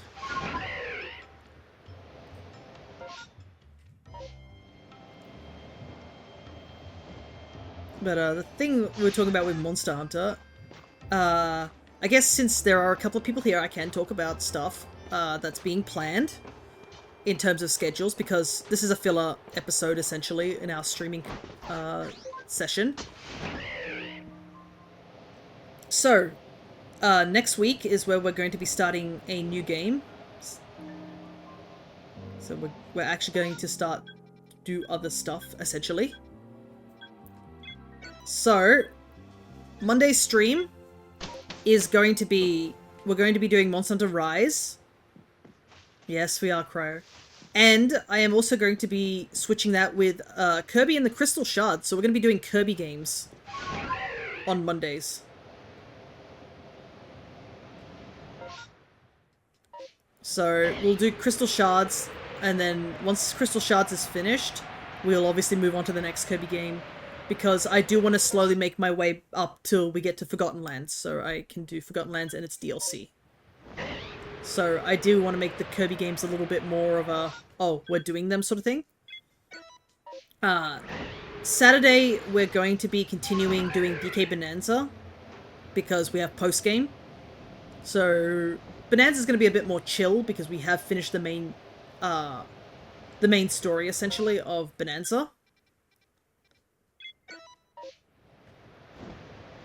And we're also going to be doing Pokemon ZA. There is another game that I have been thinking of doing in spite of, I guess, Kirby. I have been thinking of doing Monster Hunter 4. So, on the 3DS, essentially. Because eventually we'll get to World and Wilds. And I do want to do 4 as a starting block for those games, because we will be using a different character for that. For my own headcanon reasons.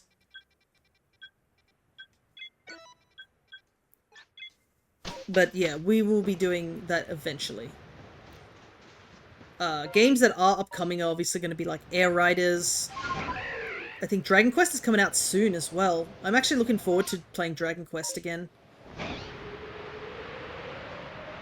So we'll be doing 1 and 2. And a big reason I am excited to do 1 and 2 is because that opens the door for us to do builders. Because builders are spin-offs from 1 and 2. So yeah. Also, I can't believe you'd be so negative about us playing Rise, Cryo. Oh god. That guy spawned out of nowhere. I forgot he could spawn there. Gotta pick up World on PC, missed it. Miss it. Yeah, I think they're doing a sale. You just gotta check it out for a sale. I can't remember if Capcom's doing a sale recently, but it definitely, they are doing a, they got bullied because of Rise. You got bullied for not reading, not because of Rise. Okay? You need to get your facts straight.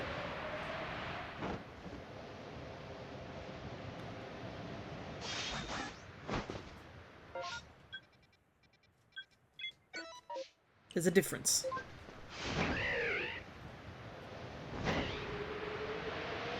I thought that was a Spheal. It's not, it's a Chansey. Oh, there's an Eevee there. I don't think you guys can see that. Okay, fair, yeah. If we're gonna bully you on this channel, you need to know why you're being bullied.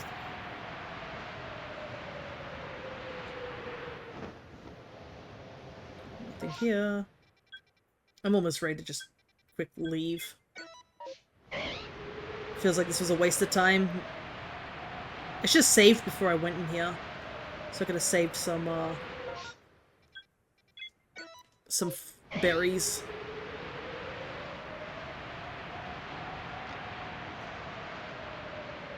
Alright.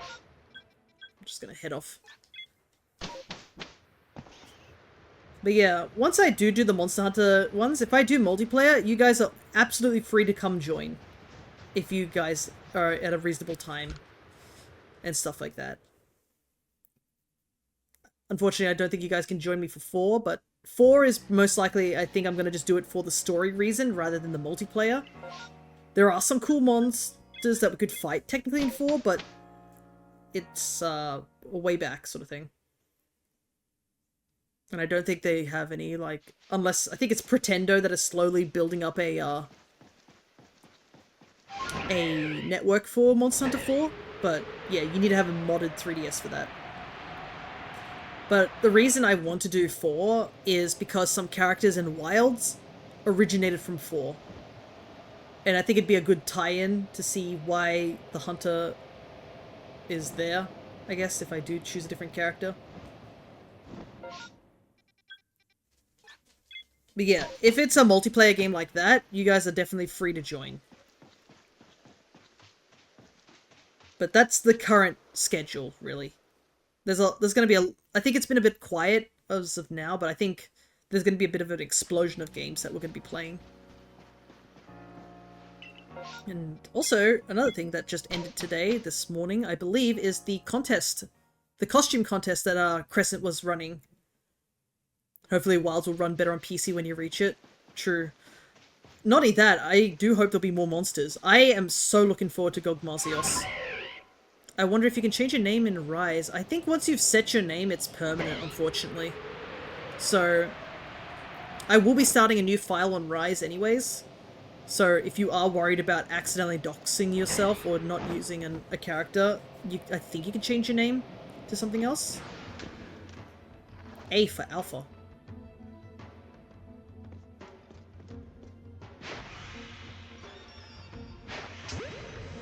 Do I have A? I do not know. But yeah, I don't think you can change the characters' names. You can change their appearance, I believe, but I don't think you can change the names when it comes to Monster Hunter. No, I just wanted to change it. Yeah, I don't think you can, unfortunately.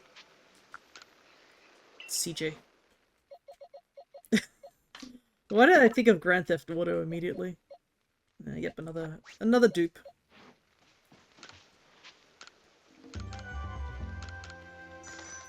Another thing I've been doing off-stream when I've had time is I've been still playing stories, trying to get the last of the genes that I'm missing, as well as getting the last of the monsties changed in elements.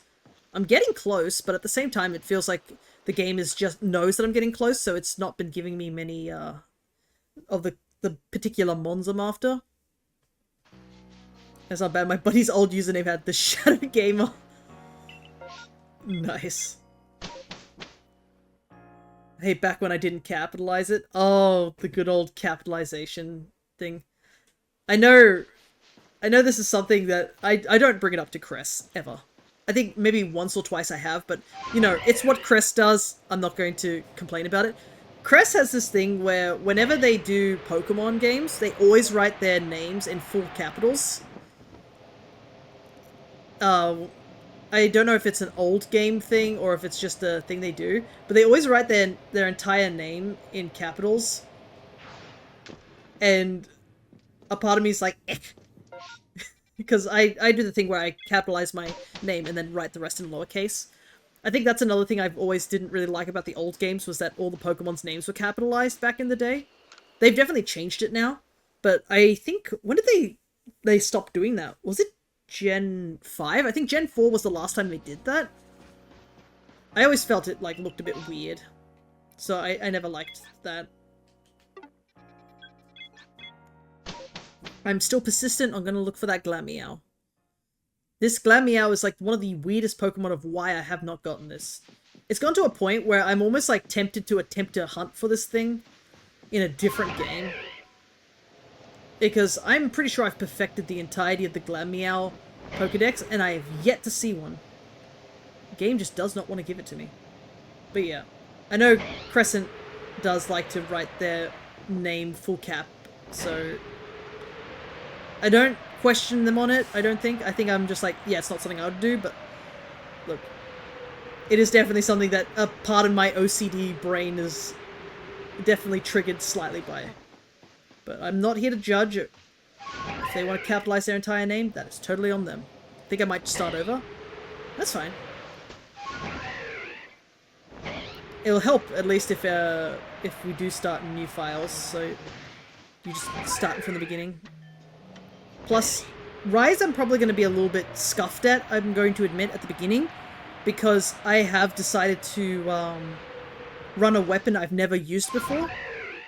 The weapons I've used is a hammer very, very long time ago, so I don't really remember how to use it. I've used Insect Glaive a while back, and I am currently running Dual Blades. So I am running Sword and Shield, and you'll see why when we get to Rise this coming Monday. It's kind of crazy. It's actually really soon, but you'll see why why I'm running Sword and Shield.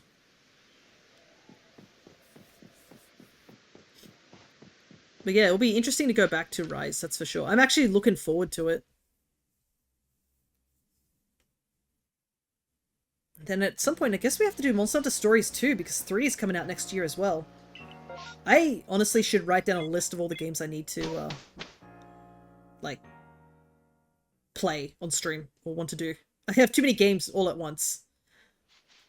This is like that meme of why can't I hold all these games? I never thought a name would be the reason I restart a game.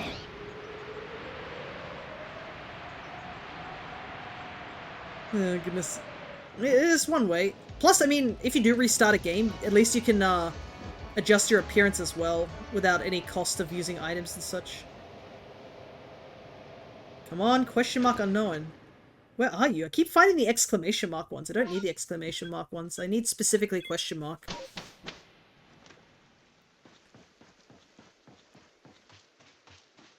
But I have so many games that are coming out that I need. That's also why I'm working extra days. Specifically to get more monies. Gotta take extra side quests in order to get more monies to play video games. Despite I don't have as much time to play video games. The paradox. And also, it doesn't help that there are some events that are time limited. Currently, there's that Hatsune Miku event that's running in Sonic Crossworlds, which I'm currently doing. One of the like titles you can get in that game is absurd. It's a really cool title, but you need to have 2 victories in a row, and I'm just like, uh-oh. Like, I've been doing it with like randos, and it is really hard to do it with randoms because your team changes every single time if you're not with friends, and you can go from having a really good team to just getting the worst team in the game. And you have to win 2 victories in a row to get this one title, and I have not. We've come second multiple times, but not first very often. Right, yesterday was fun. Yeah, the event, I think, goes for 3 days, so I have to go back and continue getting it. I'm so close to getting the Len and Rin sticker. I think that's where I'm up to in it. I almost considered actually playing Crossworlds on stream today.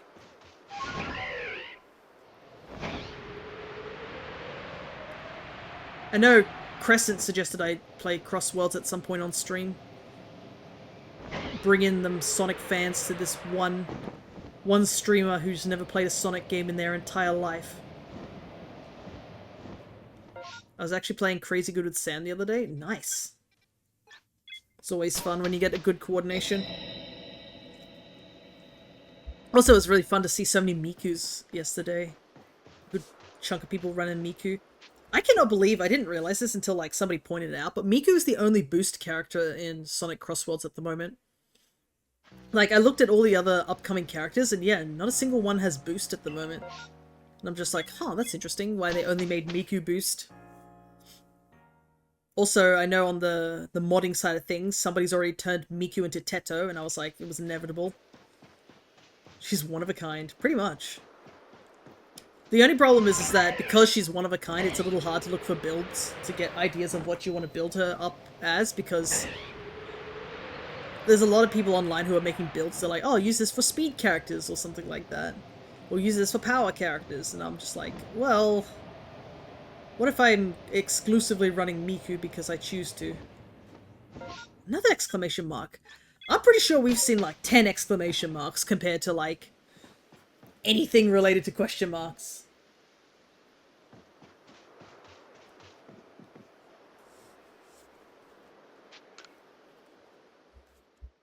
Alrighty,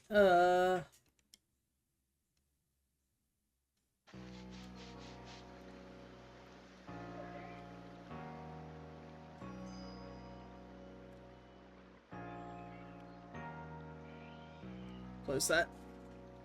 Well, be back in a flash? No worries, Cryo.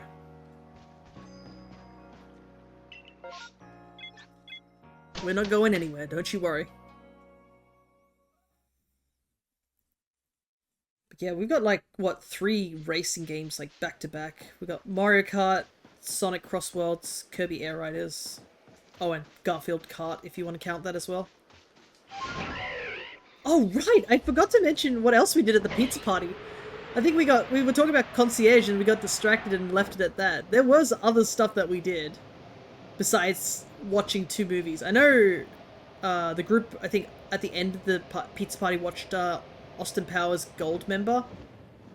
I did have to step away for that one because I'd been sitting with the group for like hours on end and I needed to eat dinner. And also just take a break. And I'd also watched Goldmember quite a bit, so I thought that was probably the best place for me to step away. Because I wouldn't be missing too much. It's a good movie. I think Austin Powers is one of those movies where, like, it was made in a certain time period, and I think it's a probably stands the test of times in certain things, but there are some things that are dated about it. But it's good fun, if you're just there for fun. It doesn't take itself too seriously, and sometimes when it does take itself seriously, it takes itself too seriously. And I guess that's also fun in a way.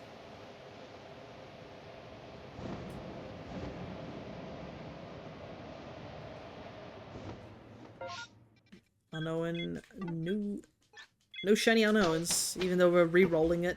Especially because it's perfected in the Pokédex, so it has the upped chances with the shiny charm. But we also did, I think Jackbox. I missed out on, I did have to step away to go pick up my aunt's car for work that week. But I missed out that particular thing, one of the mini games that they started with, which honestly, I'm totally okay with it. When I saw what it was, I was like, man, I would suck at that game. Like, me watching as an audience member and just having no clue what the answers were, I was just like, nope. That's just not for me. It was hellish fun. Yeah, Champed Up was where it was at. Champed Up was so good. I forgot how much I loved Champed Up. It's like Gartic Phone, just a lot better. My goodness, another exclamation mark. There. At least show up as a shiny. Champed Up was so fun because of just how absurd some of the things were. And basically it's like one person gets a prompt and they draw from the prompt, and then their artwork is sent to another person, and the other person has to try and draw what they think that artwork is going up against. Ooh, Chimchar. Freaking Braviary up there too. So you don't see the prompt on the second, being the second drawer, you just have to guess what it is, and that makes it a lot more fun because sometimes people are just drawing based on what they're seeing. And I know one of my particular favorite ones, which was Perry drawing Noctis, just because they didn't really pay attention to the prompt, they were just drawing Noctis. And I got that one, and I was like, oh, it's Noct. I guess I should just draw Cress, just to... And it was like Noct in swimwear, so I thought it was funny, and I drew Cress in swimwear. And then it turned out it was like the master of being 5 minutes late, and it was hilarious considering that both parties, like at least Crescent was sitting there watching us mock their ability to get there on time. And it was made a lot funnier knowing sometimes there is a lot of things that happen behind the scenes that you guys don't see. Especially when we were doing D&D. Sometimes we're sitting there in the D&D thing like, okay, let's get prepared, and then just tech issue after tech issue happening before stream, and we're like, oh god. You and Perry went hard in it. Yeah.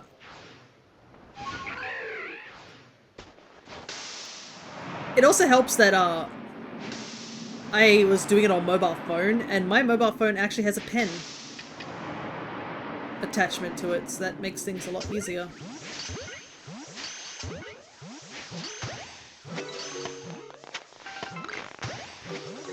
But I think there was a lot of, Red got a lot of artworks done for them, which is also fun. I think it became like a big running joke, so that made it so much better.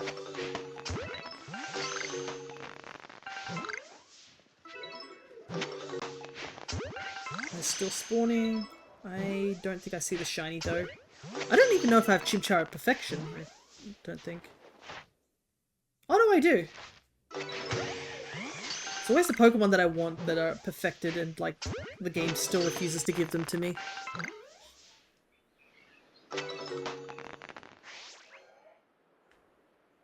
Must have missed one. Oh well.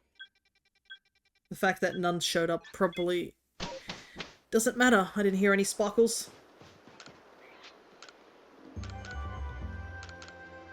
But you could save the images from the Champed Up, and I saved a bunch of them because they were just so funny. They were so good.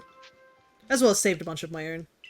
Because I actually drew a Void picture, which I was like actually stunned how well I went, especially since you only get, what, like 3 minutes to draw?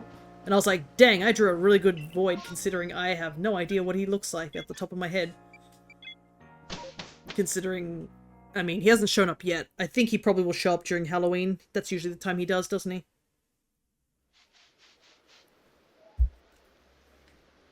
For a bad guy, at least he has a good scheduling. Showing up at only certain times so that we're, while we're caught off guard, we also are totally prepared for the fact he's going to show up. And unfortunately, I can't do anything about him. You know, something about you cannot break the canon storyline of a world, lest you create a vortex or some nonsense like that. Because I'm pretty sure I could like fold Void like a folding chair, but you know, we can't do that because that would do something to the canon, so we just have to accept it. Oh, we're gonna fight, are we? You're gonna fight me, are you? Huh? Stay still.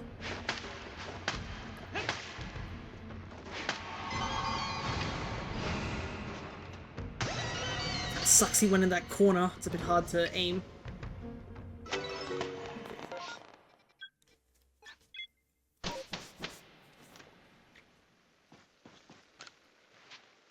But yeah, Cress is getting all set up for Halloween, which looks interesting to say the least.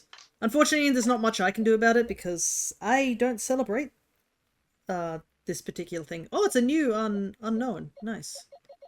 Where's this guy go? After tea. Oh yeah, it's a new one. Nice.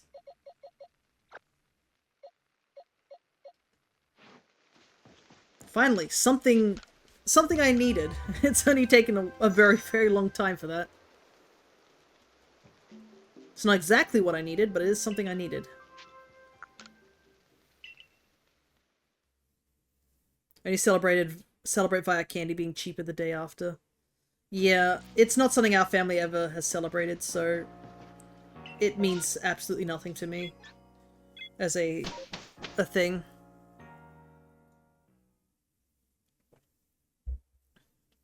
But one thing that is going to be harder this year is Christmas, because the person who usually puts up our tree for Christmas is no longer with us. So I'm going to make it my responsibility to do that. And we haven't seen certain family members since the funeral that happened in June. So it's gonna be hard, to say the least. But that's what you gotta do, you gotta power on.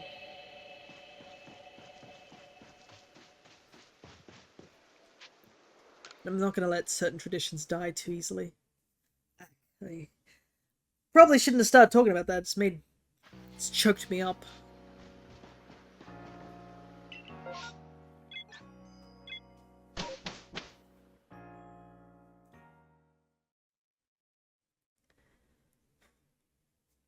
Yeah, this year's been a bit rough for some of us. That's for sure.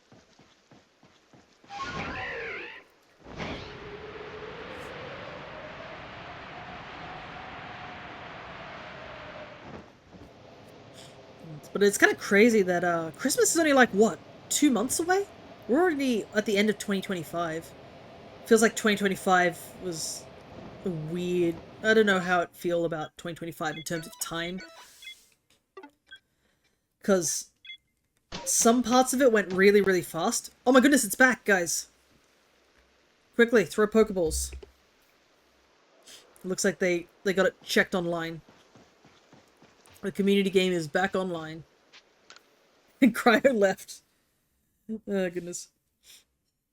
But yeah, some parts of it went really, really fast and some parts went really, really slow. Like, for me, knowing, I think, what, Jaxie and Connor visited this year is wild to me. I was just like, oh wait, yeah, that's right, they visited.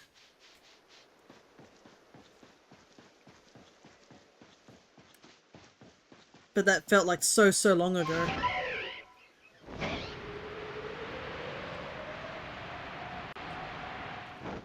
And then obviously, the loss of a family member, well actually two family members, because my beloved Max also passed away this year too. His feels like his was at the beginning of the year, so it's a lot longer, but it still hurts.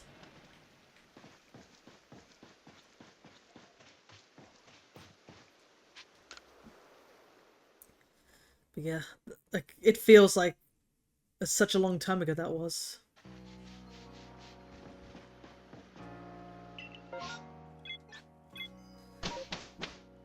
Oh man, it's the community day is like happened and nobody caught anything. All right, all right, gotta do have to take a bit of a deep breath and get back into things.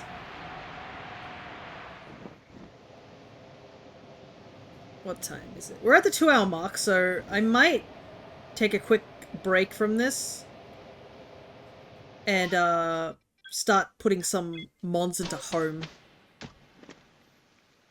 because we got a bunch of unknown question marks so far. We haven't got all of them, but we got some. We got 4 of them, so I can nickname them. So basically what I'm doing here is just nicknaming them the Pokemon they're supposed to base off. or like the shiny locked. And if they get unlocked at some point in the future, I can always just remove them. Or just rename them. I can technically just bring them back to this game and rename them.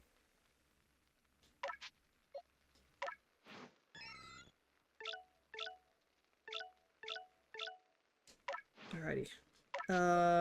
Change name. So, I did the Urshifus last time. At least now that Koraidon and Miraidon were going to be put here, but now that this has been fixed up, I don't have to worry about that. Technically, Pokeball Vivillon is also missing. I could technically put a question mark there. So this is for Zarude.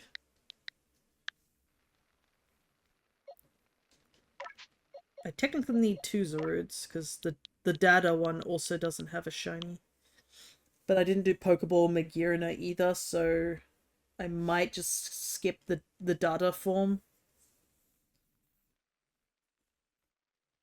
So this one is Glastrier. I do not know if they're going to ever release some of these, what's the word I'm looking for? Gala region mons, because there's quite a few still that are missing. And I know some people really wanted to hunt for, Cubfu as a shiny in Scarlet and Violet. I still find it's a missed opportunity that they didn't allow the legendaries from the Snacksworth to be shiny hunted, but I guess the issue with those ones is that putting them out on the field, I guess that's why they didn't allow you to shiny hunt it, compared to like BDSP where you could shiny hunt them. But yeah. Alrighty. Alright, let's take a quick commercial break.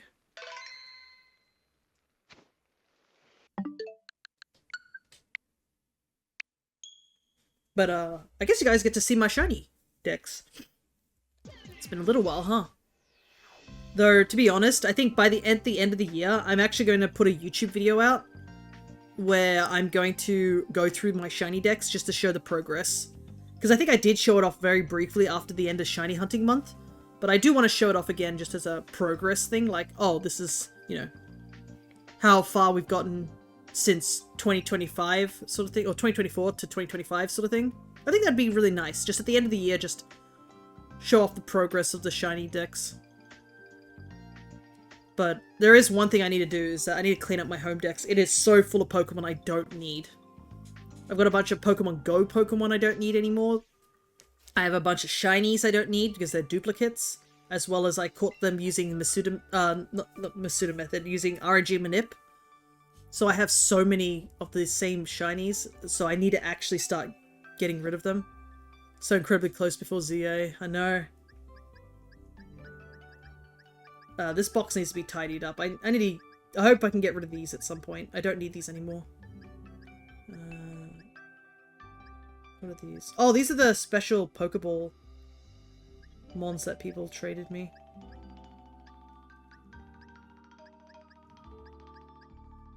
There's the Dedenne caught during a thing. Oh, by the way, here are all the duplicate of the Treasures of Ruin that I picked up from my other 2 accounts. But yeah, it is kind of crazy how close we've gotten. There's only like, there's almost enough for like the original 151. But it's sort of weird because it's not counting all the unknowns, so it's a little bit further than that, but it's still very close. I think we gotten to a point where a lot of the Pokemon that we need are going to be just tough to get.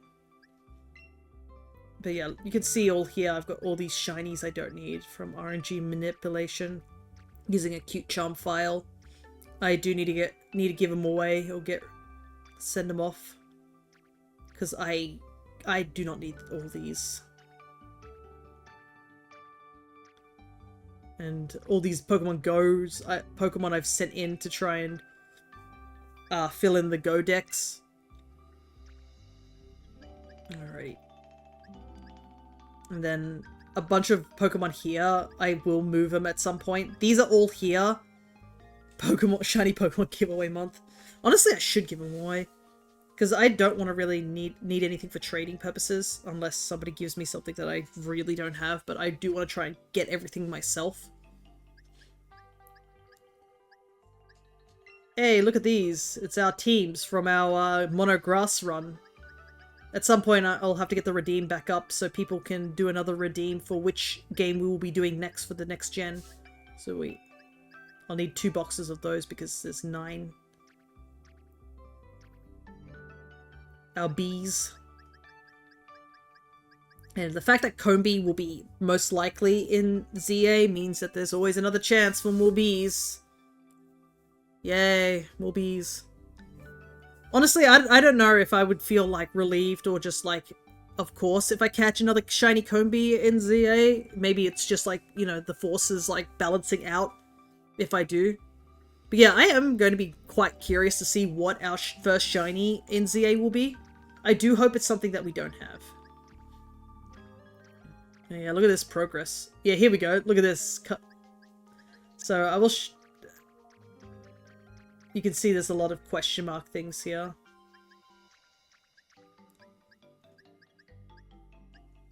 For Pokemon that we can't get. That's basically why I'm catching all these unknowns, is just to put them in the Pokedex. I bet it's Meowth shiny. Interesting. But yeah, Pokeball Vivillon is not available as a shiny. So maybe that's why there's a gap here. Because I assume there's nothing between Vivillon and Litleo. Yeah, I put a gap here for Pokeball Vivillon. I might get an unknown and fill that gap in. But yeah, you can see here, for example, this is the first one I have. This is Victini. This is the first Shiny Lock Pokemon. But as you can see, it fills the box up, so there's no weird gap there. That's the reason I'm doing this for these question mark unknowns. They're just here for Shiny Locks, so that the boxes look a bit neater.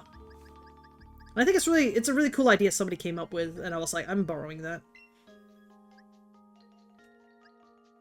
What do I want to bet is going to be my first shiny? It feels like it would be something common.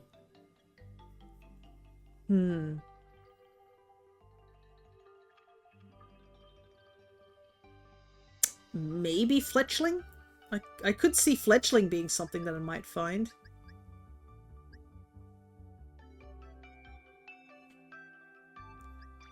But yeah, I do hope that you are supposed to finally get some Furfurrows and they'll be able to trade over. I'm going to send Pokemon a very angry letter if Furfurrow's haircuts are not transferable. Alrighty, I need to get to Gala region again. So this is the Urshifu.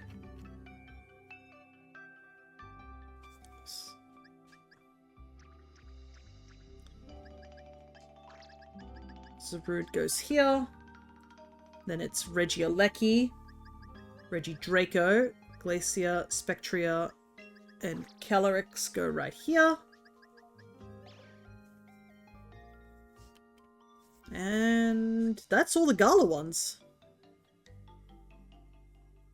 The 2 Basculegions go here. Actually, I need to move this over just a tad, because it's both genders. So 2 Basculegions, Sneasler, Overquill, Enamorus. I need to actually connect another account so I can get a second Enamorus and Keldeo. Those aren't done yet. Because they have 2 forms, both of them, that can be transferred into here. It's another reason why I'm a little worried about having to hunt the Tornadus and such. I need to check about this. Okay, both of them are caught in...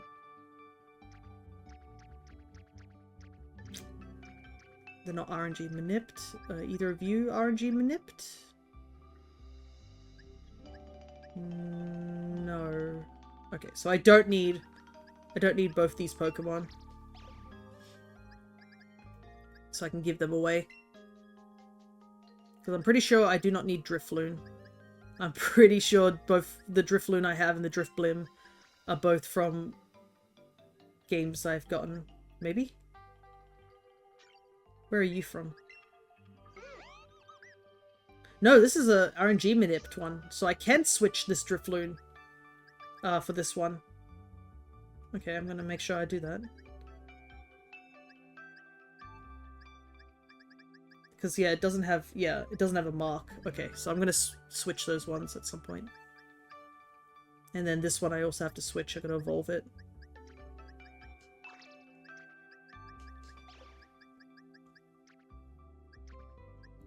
Alright, I'm gonna leave that for later. That's not what we need to do right now.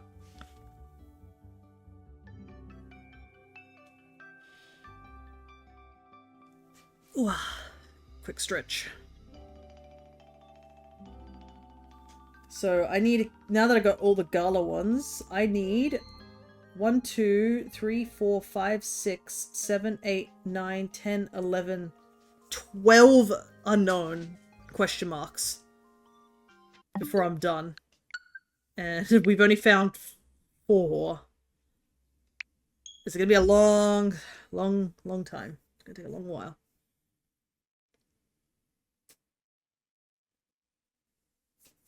But I've been enjoying today. It's nice to just sit down and just relax, to be honest. And since there's been a little bit of stuff that we did over in terms of like just the pizza party, just us chatting about games, I've actually enjoyed today. Sometimes I've, like, with with Legends Arceus, I should say, there are times where I've been just sitting here and getting no progress done. It's nice to have a little bit of progress, like, very slowly but surely. And also just, you know, chilling out and relaxing, because I've just been up really early for the past 4 days and just been totally exhausted because of getting up early. So just being able to actually sleep in's been really good.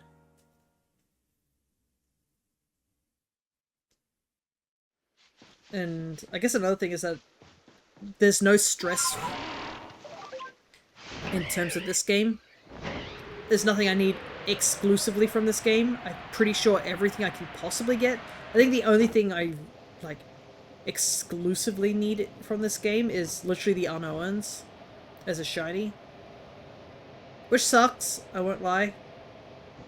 It's gotten to a point where I'm almost considering RNG manipping the unknowns, but I do want to just keep playing this game to get the question mark unknowns. I could technically go back to, like, my older file.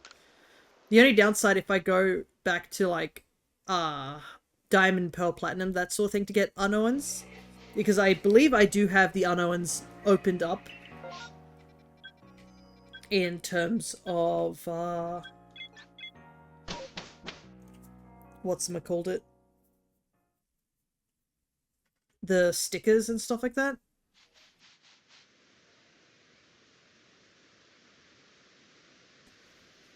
I was given a delivery just now, so I had to pause real quick there. But I do have all the unknowns. I think I caught them all in my platinum file, so technically I can go to that chamber which only gets question marks and exclamation marks. The thing is that, oh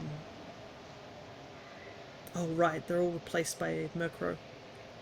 It's nighttime. I can't rename them if I wanted to reuse them, that's why I'm catching them here.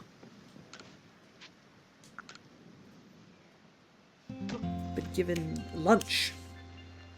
It's a gimbap, aka a Korean sushi, for those who don't know. Yeah, it seems to be a tuna-based one. We'll eat it momentarily. Actually, since it is getting... once it gets to the 3 hour, like 2.5 hour mark, I might take a quick short break. Do a quick stretch, everybody go grab drinks and food, I think. If you guys do that. And then I'll eat some of this as well. I think that would be a good place to take a quick break.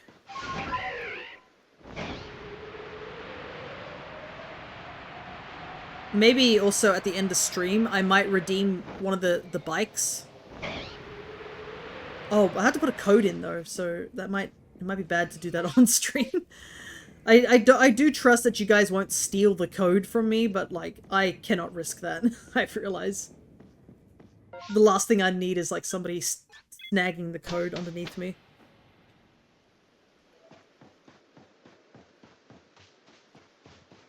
And I also have to talk to Aloe, that's what I gotta do.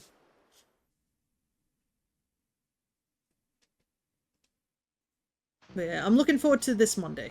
I think Sunday I might do some, I won't stream, I don't think, but I might do some more Sonic Crossroads.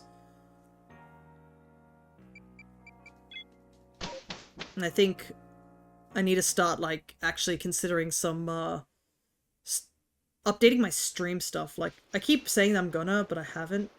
I know it's a running joke at this point. But I think I'm starting to, like, get things done, I've noticed. I think for a good chunk of this year, like the middle of the year, I've been very stagnant, and I think it's most likely due to all the events that have happened.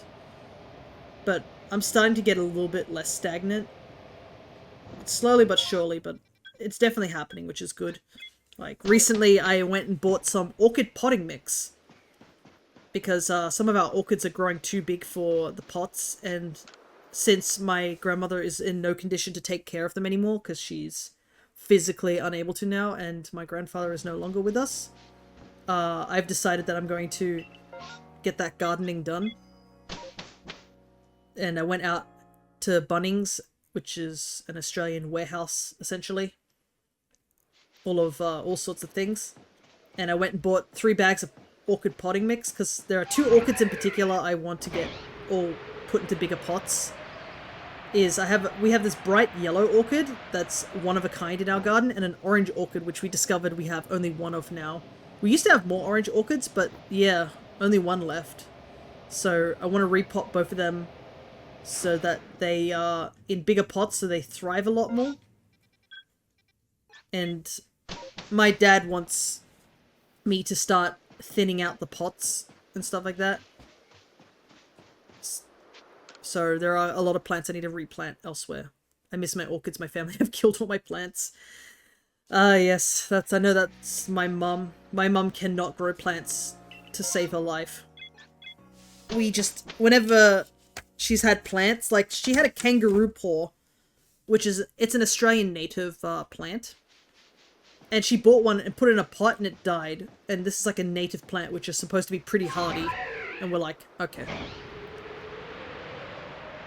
I think the issue is that she sort of does that thing where she just gets something and then forgets it. And it just dies from the lack of care. They couldn't even keep my mint alive inside. Well, inside plants are a little harder to take care of, I feel like.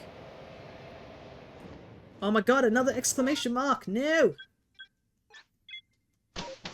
But yeah. I know... The thing is that I don't get any assistance on, like, my gardening side of things, because my dad is a gardener as well, but he is of the edible kind, I would say. When he grows plants, they have to be edible. So he grows a lot of veggies, like radish, lettuce, carrots, mint, parsley. We have a lemon, a mandarin tree. I believe he was growing something else. Is it turmeric? Yeah. He grows a lot of Jerusalem artichoke. But yeah, all the stuff he grows are basically vegetables or herbs. Things you can eat. He grows chili, that's another thing. So, if it's a plant that can't produce anything that you can eat, he has no interest in it whatsoever. And unfortunately, I'm on the other side of the spectrum where I'm like, I like flowers that look pretty. I love succulents. I have a ton of succulents. Stuff like that. So, he's not going to assist me on those things.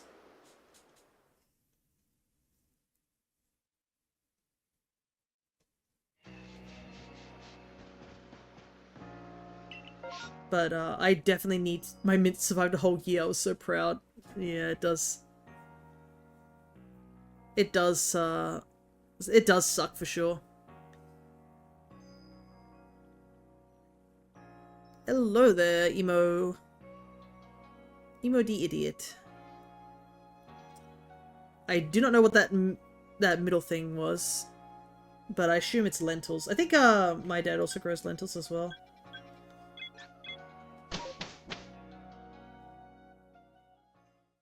We are doing a little bit of soft shiny hunting today, but mostly we're just trying to find question mark unknowns for my home shiny living decks. to fill in the gaps for some missing shinies. But hopefully you are doing well despite your current message. You're doing a drunk full odds hunting. I see, I see. Is there any particular one that you're after? Or like, is there any particular mons you're hunting for, or what game you're hunting in? I feel like hunting drunk would be a bit difficult, would it not? I mean, what is there a chance if you miss it? Yeah. Oh, okay, so you're also in Legends Arceus. A Dusclops, because it's shiny only. Gotcha, gotcha. And I guess the benefit is that with Legends Arceus, you do have the sparkle, so even if you don't see it, you'll hear it most of the time. Have you caught any other particular... Oh, you're doing a shiny only run. Gotcha. So you're specifically going after... You only have... You either only have Dusclops, or like you're after Dusclops, one of the two. I don't think you have auditory hallucinations. I can understand why, but probably may be a hint that it's probably not a good idea to go for that sort of thing. Oh, there's a Glam-Meow Alpha. Not a shiny though. I'm after Dusclops to get past Dusclops, or the island map. Not entirely sure what you're talking about, I must admit, but, I mean, good luck. I guess. I will be taking a quick break in like 9 minutes, so I'll just let you know since you just joined. I've never considered doing a shiny only run, I must admit. I am a shiny hunter, but with my luck, it's like a bit weird. Oh, right, it's for the quest. Okay, so you're still in the... Oh, I guess if you were doing a shiny only run, it would still be in the story. I see. Yeah, that is true. You need it for the, to progress in the story. So you're currently at a bit of a roadblock. I guess one of the things you could possibly do to up your chances would be to, catch at least one of them and get the Pokedex perfected. You may not have the shiny charm, but if you perfect it, it should raise the odds, I guess. Because you need it for Bascullegion, Legion, I just remembered. I could see why that would be difficult. You don't catch non-shinies? Oh, okay, so you're just going full odds. Gotcha, gotcha. Not even to up your chances, huh? So you are just doing absolute full odds. What are the odds there? What are the odds in this game, actually?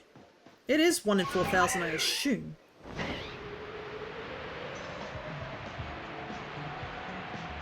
No, the music kicked in all of a sudden. I'm so used to this game being a bit silent, so whenever music pops in, I'm like, whoa, music. I forgot about that. No, come on! How many of these do I keep seeing? I'm pretty sure we've seen so many of the exclamation mark that it's getting absurd.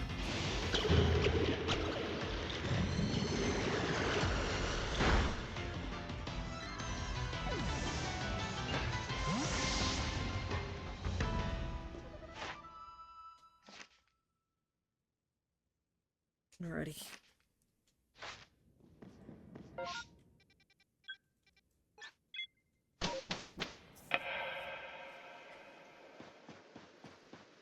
We've seen like 3 alphas since the last question mark unknown we've caught too. My goodness. Yeah, I'm just gonna keep hunting the unknowns, and then once I take my break, I might do some shiny hunting in some other areas. I might go visit the other areas real quickly.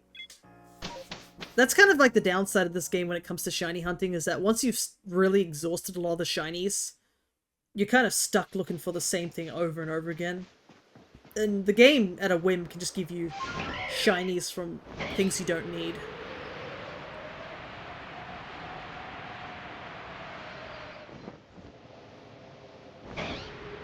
Because we caught a Drifloon and a Pillow-Swine, but we don't need either of those. Finally! All it took was to us KOing that exclamation mark one. Took me 4 resets for a shiny Abra, and it took 40 hours for a friend's Wurmple. Yeah, the game just picks and chooses when you want to get. It wants you to give you a shiny. Friends doing the same challenge? Ah, okay. Are you competing against each other, or if it's more like you're just doing it together as friends? I'm gonna evolve this this hippopotas real quick.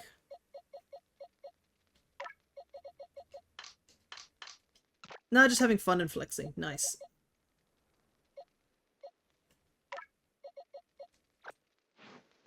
Alright, let's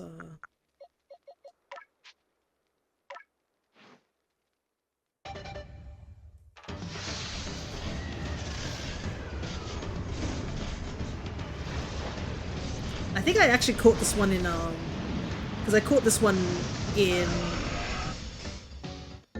this game actually, compared to the ones we caught in Violet. So I definitely have the female one there. I don't need this Pillow Swine, so you can be added to this list of shinies I don't need.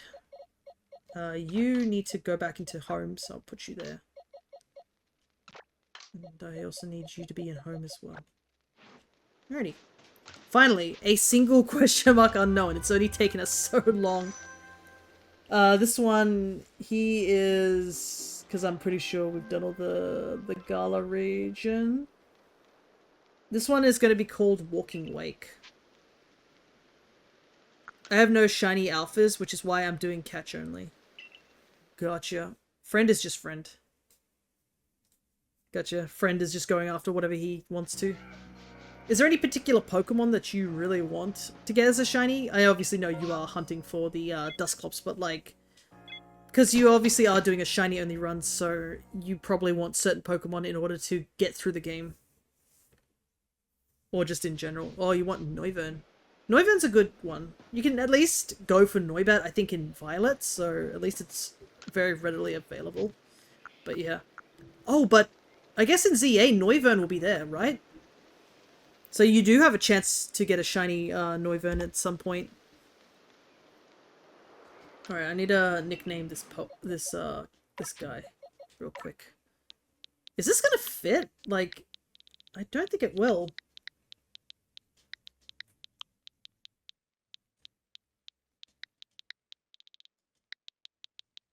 Oh no, it does. I can put a gap there. I do want Gliscor. I think I did find a Gligar way back in the day in this game. Gligar and Gliscor do have really good shinies. I like Gligar's a little bit more, but they're very good shinies, those two.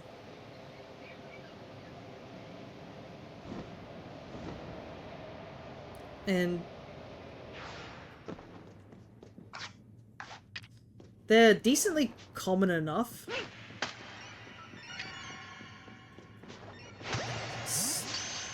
Especially in the mountain area. I don't think you can get them on the island, though. Where can you get... I'm gonna take a look. Gligar.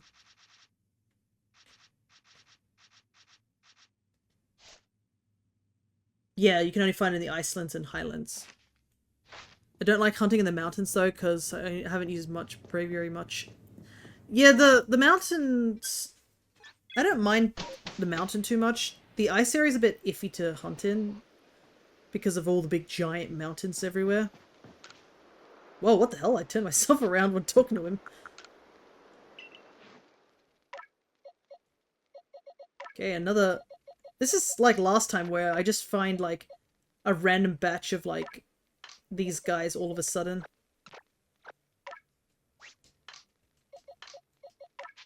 Okay, this one, he's going to be called Iron Leaves.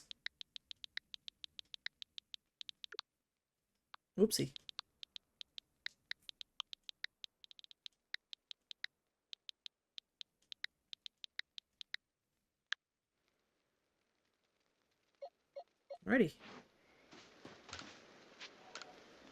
It is the 2:30 mark, so I'm going to take a quick step away for a moment. I might throw you guys into a quick battle royale. I'll just hide that for a moment. And I'm going to take a quick break, get a bit of stretch. Probably should. I might need to refill my drink. And also eat this little snack I have here. So, I will be back. Don't worry, I'll eat it when I come back. But I will be back in a couple of minutes. So, if you need to also take a break, I highly suggest you do that. Right, I'll be back soon.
Alrighty, I am back.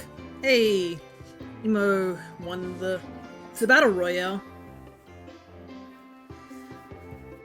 I have also discovered that somebody bought me some delicious cuttlefish snack chips,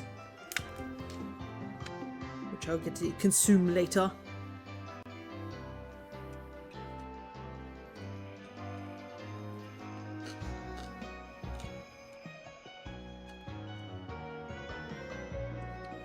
Alrighty.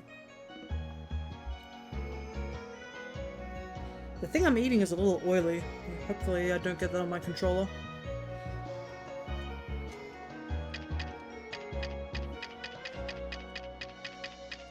I think we have enough supplies. I might put some of this away into my item box, so...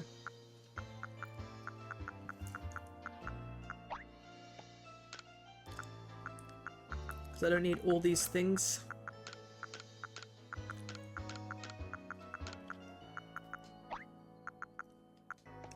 Big Giratina on Twitch before before Legends Arceus. Yeah. The Giratina avatar is one I made myself. I've been working on making some Mystery Dungeon avatars.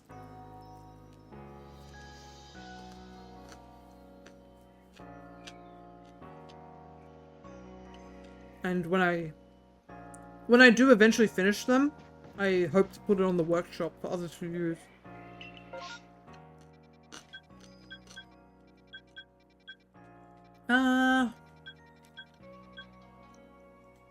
What do I want to hunt? I might hunt here. I might take a quick gander at the Zorua and see if it's shiny.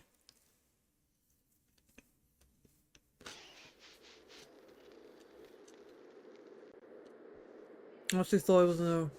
Sorry. I got a mouthful of food. I shouldn't be talking. Thought it was an official sprite. It is an official sprite.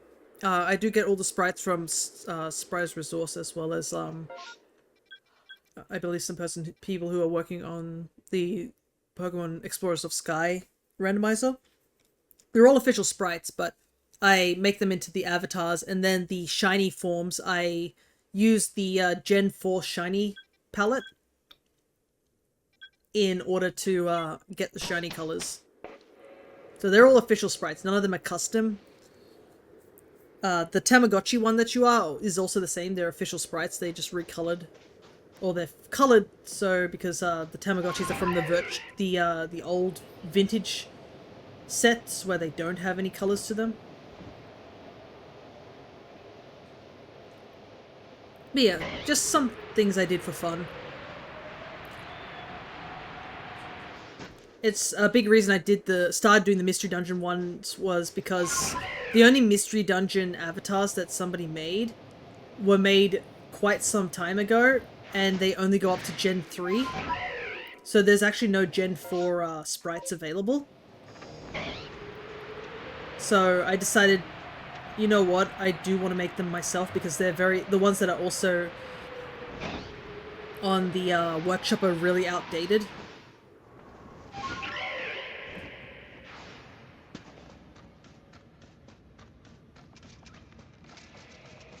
The Zorua is just regular Zorua.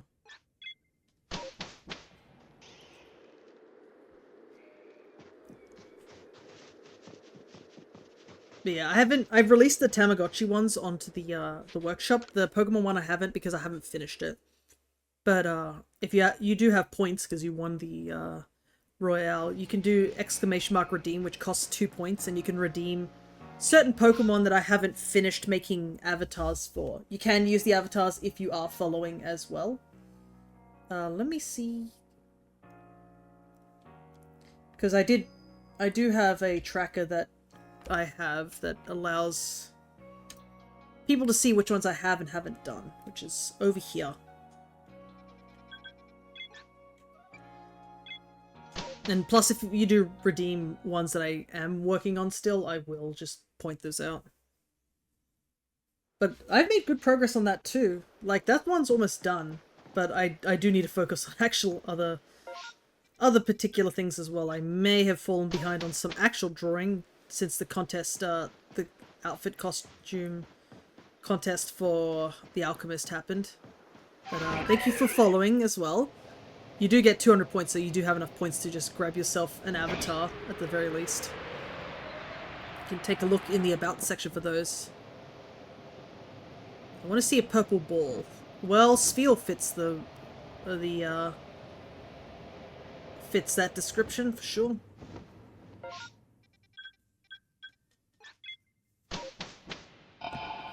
But it should be in the About section, I believe.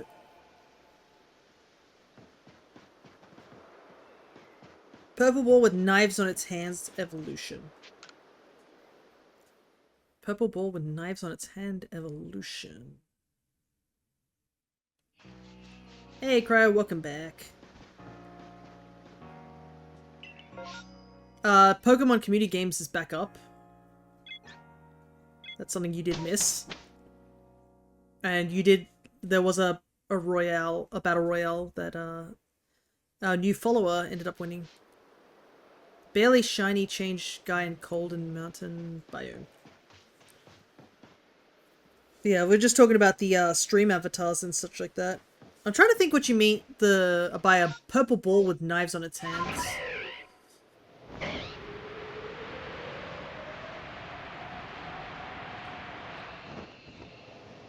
Because the only thing I can think of with knives on his hands are not purple.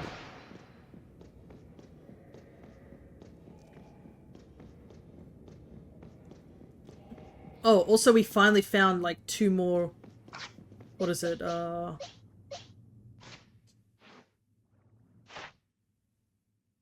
Pseudo-legendary?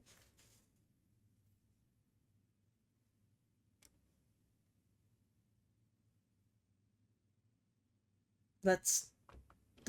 That... What? I don't think there's anything purple with knives in the hands as pseudo-legendary, though. Unless you're thinking like Garchomp or something like that. But Garchomp's not purple, so... Anyways, let me just take a look at something real quick whilst I am pondering that. I need to look at Monferno. It's almost done. It's probably Infernape that I need to focus on because I can actually find it out in the wild.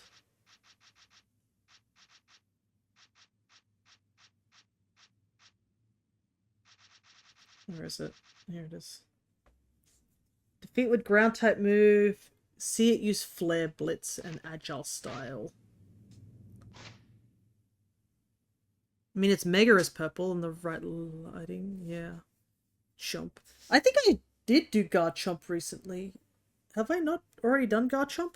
I might have already done Garchomp. Alright, let me get this Infernape set up. Yeah.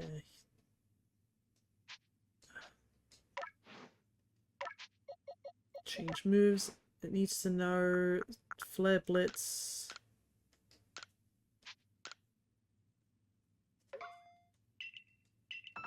But I'm pretty sure I've already done Garchomp recently. I can take a gander. It would just be there, right? If I did do it. Yeah, Garchomp's done. There's like 6 versions of the Garchomp line because there's the very minuscule difference between female and male.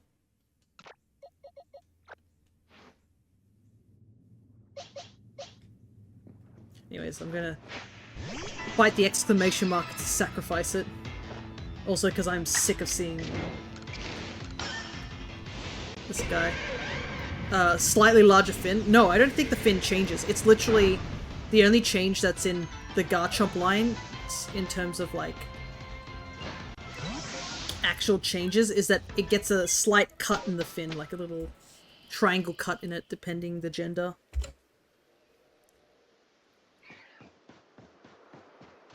If you want to make it a shiny, I believe you need to choose the Mon,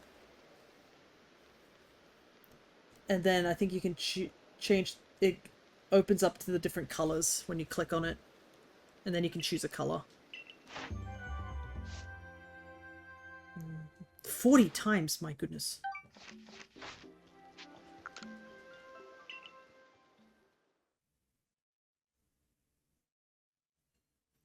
This is also me who's not... You want Gumi to be shiny hunted. Goodness. I don't think anyone's used that redeem, but then again, I don't blame them. It's a little hard to find. Because my Twitch page is a mess. The menus are definitely a mess.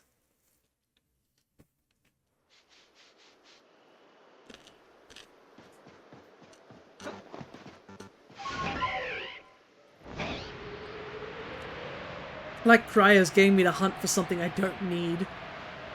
Oh, well, you did suggest a Gumi. I could hunt it in Violet as well. It's adorable. I don't doubt it. I do remember I did shiny hunt for that guy a lot of times back in the day. In this game. Because I wanted to get one for the Hisuian. I don't know if I've perfected the dex for it though.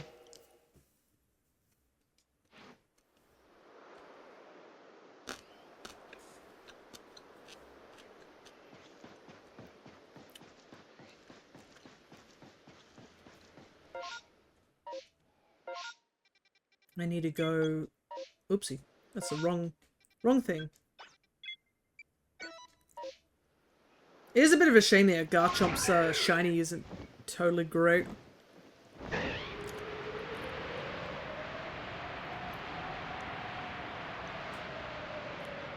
And it is locked to Mega, but I guess with new Mega or Mega Evolutions being here, Owie, I took damage.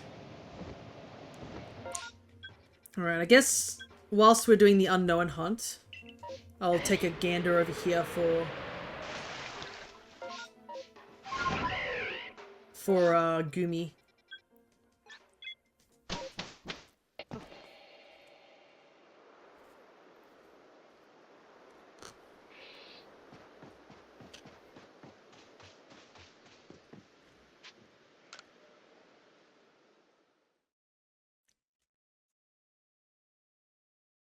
And I guess if we don't find Gumi... Yeah, I've perfected Gumi, but I have not seen a shiny one. That's like a general consensus of like... this entire series when it comes to shiny hunting is like, I need this shiny. It doesn't show up, like, ever.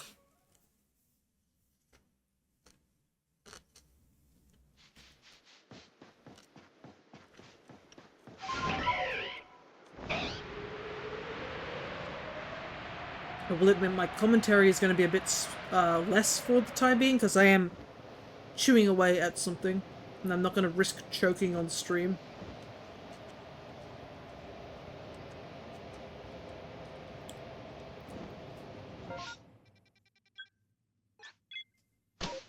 And it's because I'm hungry. It'd be lunchtime for me.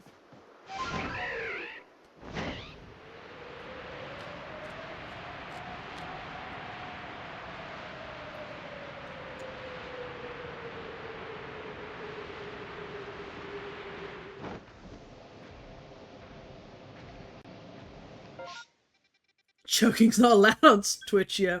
It violates Twitch's PSA. I'm not legally allowed to do that.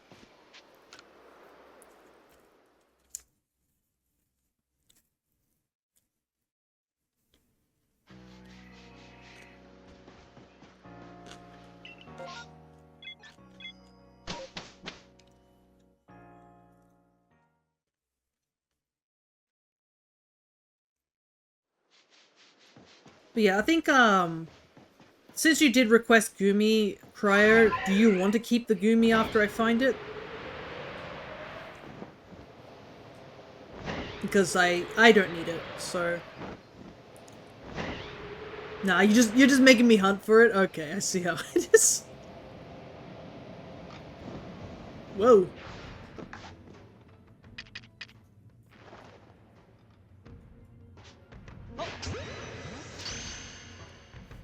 Absolutely. Cryo out here wasting my time. Cannot believe the audacity. I'm out here trying to find, like, unknowns, and he's like, you know what, Gumi?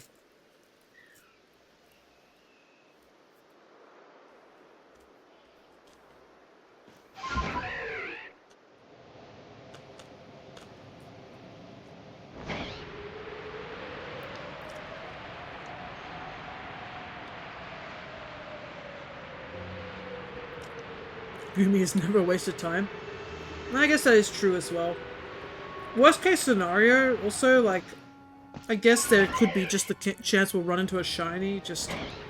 Not just of Gumi, just of any Pokemon just flying over, investigating. I wouldn't mind running into a shiny, Sliggoo, because I mean, I've been hunting for that guy. I don't need him, but it would be cool because it'd be the alpha.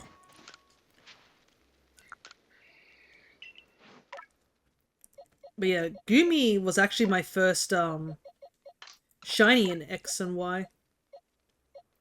Yeah, another duplicate. I don't need all these alpha unknowns. Maybe I should trade them to other people. If anybody else is doing the, alpha decks. I've been slowly chipping away at the alpha decks, but yeah. It's a lot of Pokemon that are just really hard to get at this point. I've also been thinking about whether or not I want to what is it? Post the outfits I made for the contest onto my Blue Sky. I might at some point.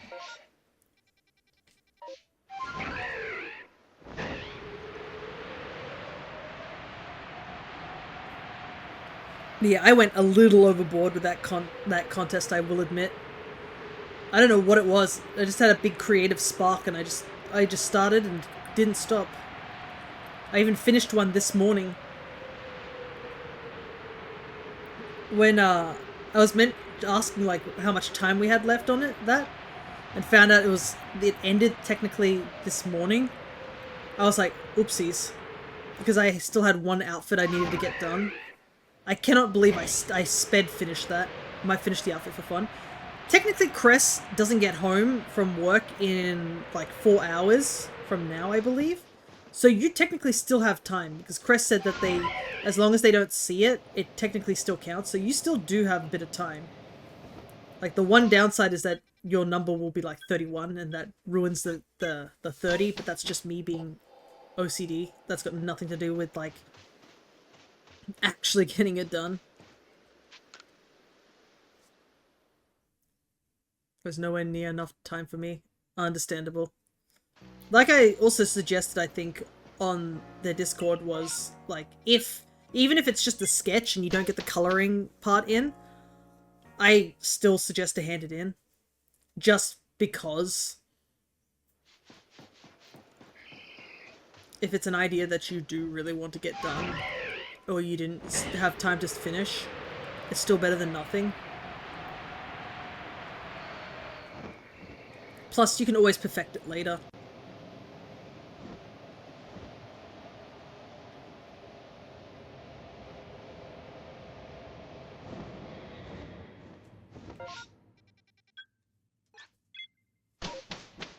Alright. We have about an hour left before we hit the 4-hour mark, so we'll keep hunting for about an hour, and then I will switch over to Violet and see if we can find that Goomy. I did restock on some Herba Mystica, so that's good as well.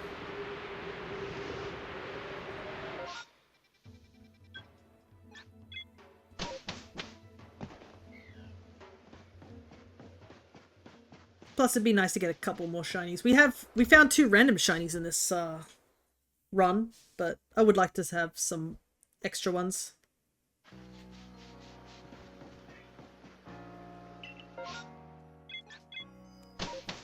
Might have to do another massive mass outbreak and take a look around for shinies. Massive mass outbreaks are just busted in a way. But it's like they're good for like random encounters, but they're not good for like once you're trying to clean up the rest of your Pokedex. Because yeah, there is not much left in terms of like, I think a lot of the ones we're missing are legendaries.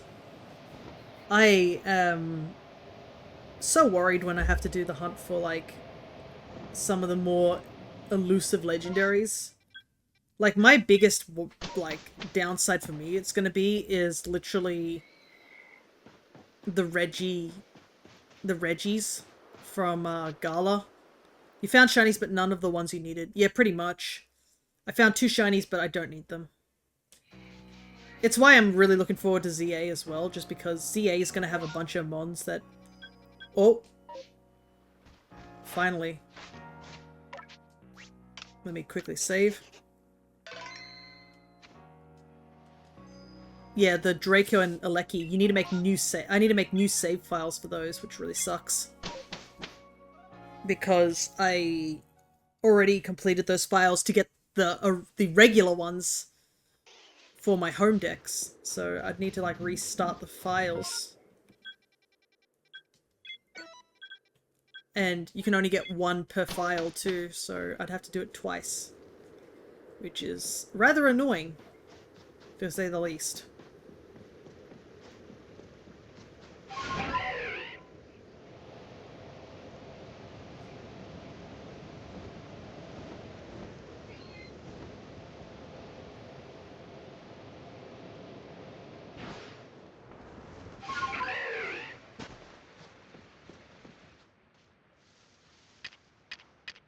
At least with these guys, they attack me, so I don't have to worry about them fleeing.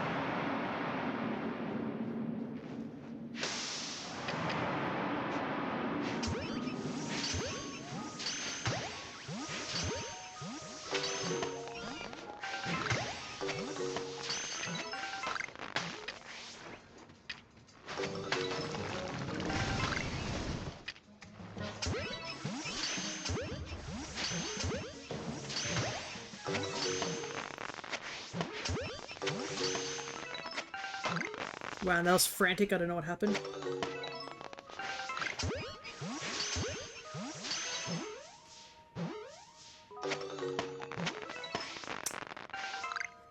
Ah, rip.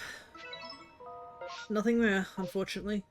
I got excited because I finally got an outbreak of a mon that I needed and got nothing out of it.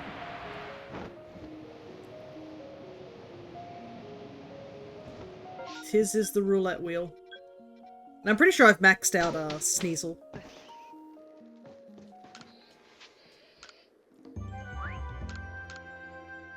The problem is I need like 3 of them, technically. I need 2 of opposite genders and then 1 for, like, to evolve. So I could still be really unlucky as well and get 3 of the same gender. Which definitely can happen, considering our Oinkoloin situation we had the other day, if you guys remember.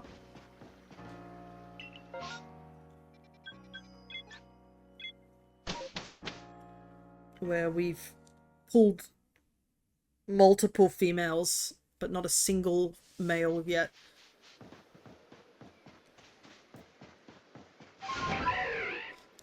At least with the Hisui and Zorua, I only need 1, so if I'm really desperate, I could Masuda method it. It probably might be the better option at that point. But I also need a Zorua as well, like a regular one. Are there any shiny frogs that are green? That's a good question, actually. Because I know there's frogs that are green, which is like Politoed, but he's not, when he's shiny, he's not green. I mean, Poliwrath is technically, if you think that's a frog, that's green. You need a Kermit for my Miss Piggy. I think Poliwrath is your best option. He's technically a frog. He's a weird looking frog, but he is a frog, right?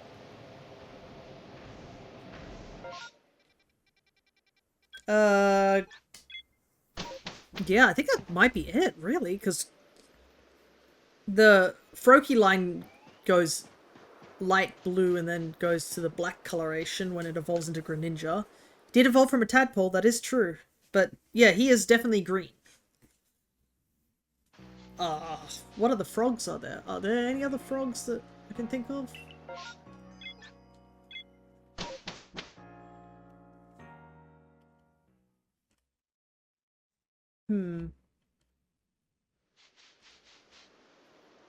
I'm blanking on it. I think those are the only frogs we really have in the game. Bellybolt, yeah, it turns yellow, so it was green, but then it turns yellow. And like I said, that's the same for Politoed. It's green, but then it turns a different color when it's shiny.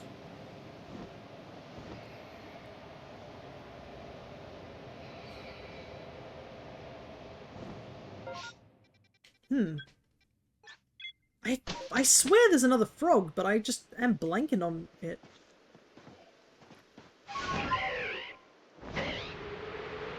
Oh, the Krogunk line. That's the other frog I was forgetting. Unfortunately, they don't turn green either.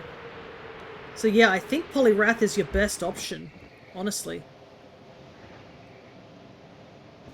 It's green and it's frog-like. Barely. Yeah, they turn a teal color. But yeah, I think you'd have to keep it non-shiny, really. So Poliwrath might be your only option. Unless, if you want something that looks a bit like Kermit, you could go for Kecleon.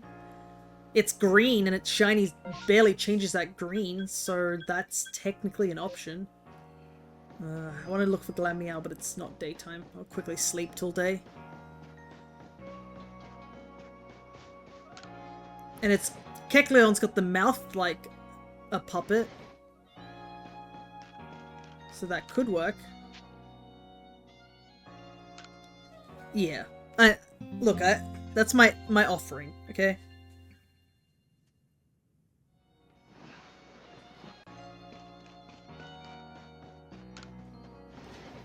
But yeah, I think Poliwrath is your only option, to be honest. I think that's the only frog I can think of. They haven't introduced any other frogs. Not many frogs, actually.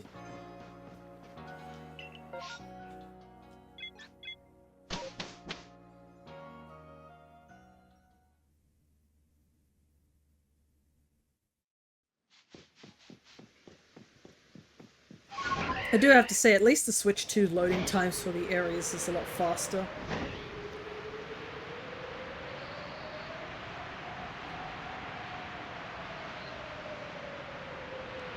Glameow is also another mon that's just surprisingly not been found yet. And it's not a case of like they are rare spawns like the Hisuian Zorua. They spawn quite frequently. You get like almost 5 at the beginning of the area, and then you fly over here and get another 3 or 4. The only downside of this area is that you gotta climb your way up just to get to the top, which is a bit iffy. Even with, I guess you could take Weirdeer, but I feel like Braviary is still slightly faster, and you can at least avoid some of the Pokemon a bit better.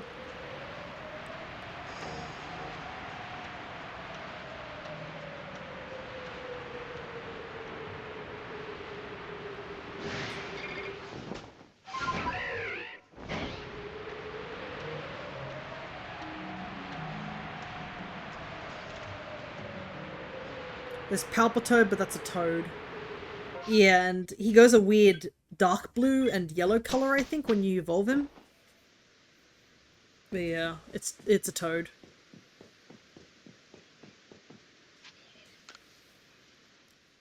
Yeah, there's really not many options.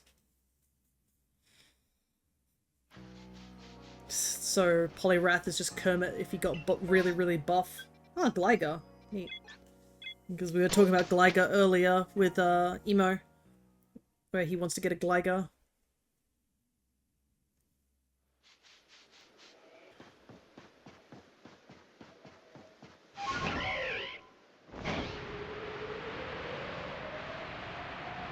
I guess your best option would be to look at all the green...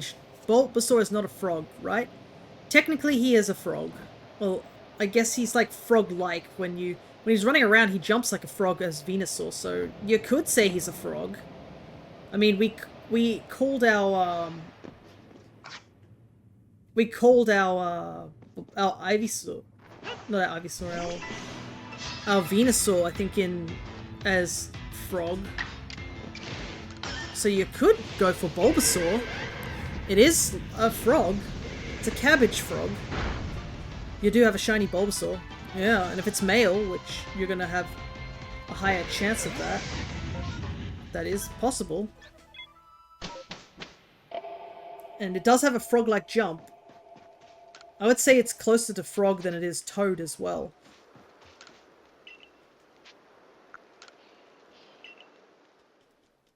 But that's your decision on looking at Venusaur and determining if he's frog enough.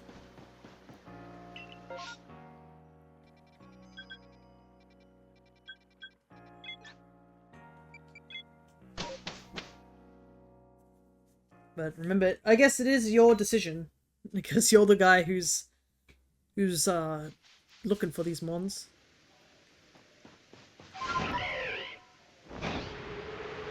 Wait, but I named them Bramble already? Is it your own shiny? Because, I mean, if you put it back to the game that you originally got it from, you could rename it.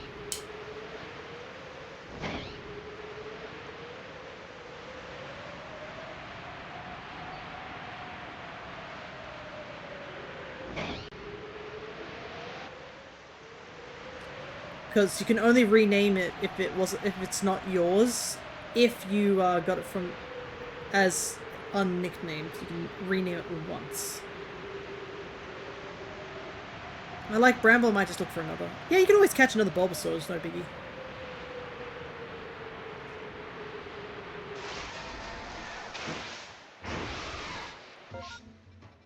Hope I can hear Alpha Pokemon. I am curious to see how Alpha Pokemon are going to be in ZA. I have heard from some people playing the game that Alpha Pokemon are way stronger and a lot harder to fight. So I am looking forward to that as well. That extra challenge, as they say. I can't wait for the people to be like, oh, Alpha Pokemon just one-shot you or some nonsense like that. Get good. I am really also curious to see what my team is going to end up looking like once we, you know, once we get close to the end. Because, obviously, I've been, the new games I've been playing, I have been doing monograss runs for those games. So, I haven't really thought too much on, what I want.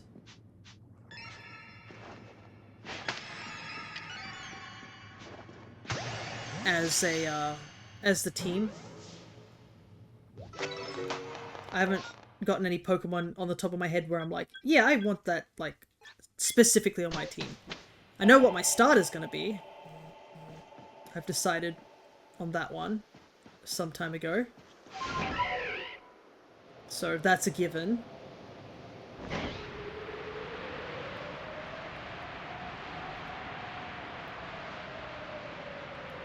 I think I want to see if Ordino is in the game.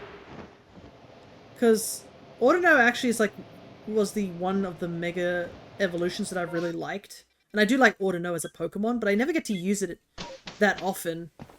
The only time I used Ordino was back in Gen 5, and that was like because you can actually get it in Gen 5 at a reasonable time, that it can actually level up with the rest of your party. But I had an Ordino when I was a kid on my party, and I had it use Surf, which is really funny. They had no reason to have Surf, but I thought it was funny that it could learn Surf, and I kept it having Surf.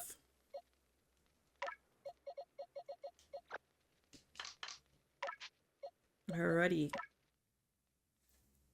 This one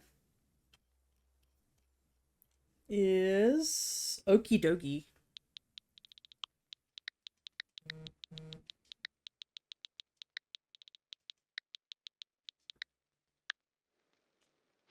I wonder if they'll still have abilities. I've heard that they're not going to have abilities. But that's what I don't know yet.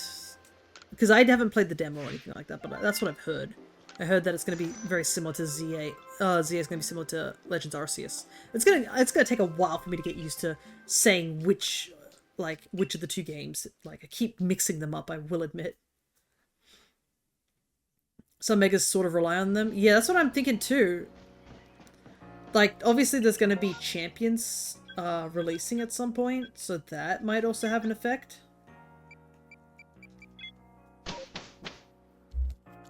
But yeah, we don't know, basically. I'm also curious to see what Zygarde's part in the story is. Man really needs to actually be involved this time, I swear to God. He's always had the backseat role.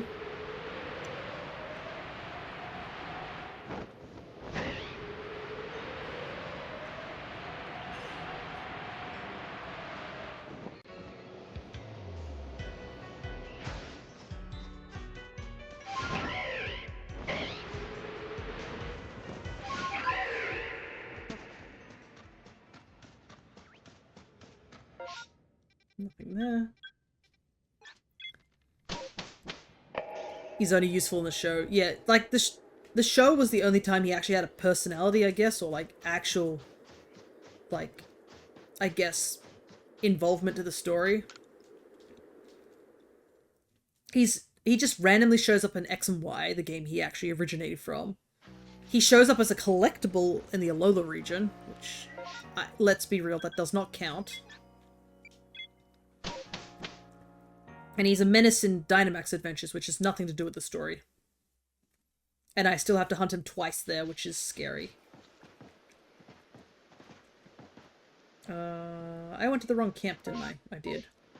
Well, I'll look for Goomy first then, while we're here. So I do hope he has a bit more of a role.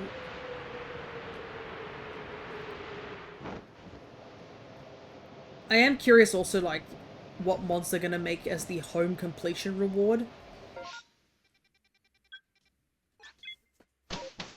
And that's a big reason why I'm going to go for the living decks as soon as possible. Even though we're not getting home connectivity until like February or something like that. I also just like having a living dex. Gotta say, I'm still upset on how Ash and Elaine's battle went. I didn't mind Ash and Elaine's battle. I do understand how it was very controversial with the fact that Ash did lose again, but at the very least, I'm at least happy that the battle was more even and it's not a repeat of like the Tobias or like the what's that kid's name? The kid from Gen 5, which I don't remember his name. Like, that was a way worse loss in the anime. That he lost to someone who was... He lost to someone who was just maxed out on legendaries, and then he lost to somebody who was dumber than rocks compared to him.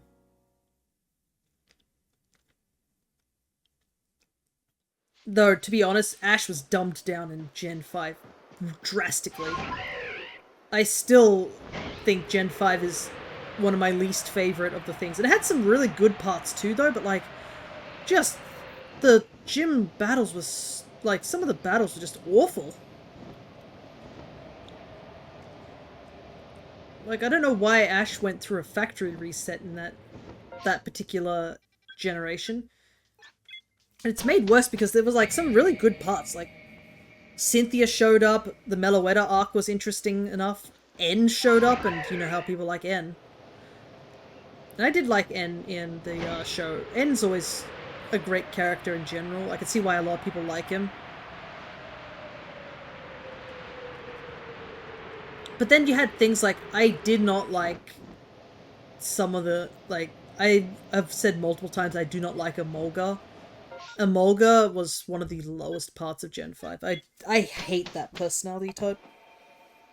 It's awful. I've gone on a record why I don't like it, but yeah. Wait, we're talking about Sinnoh or Unova? Unova, Gen 5. Because Ash was really bad in that one. Sinnoh was really good. Sinnoh was very good. Like, I did enjoy Dawn's arc in Sinnoh. Like, the contests were fun. I didn't mind X and Y's contests, but I think I preferred the battle style of the previous generation's contests. So we're talking about Sinnoh. No worries. Don't worry. Sinnoh was good. Sinnoh was good.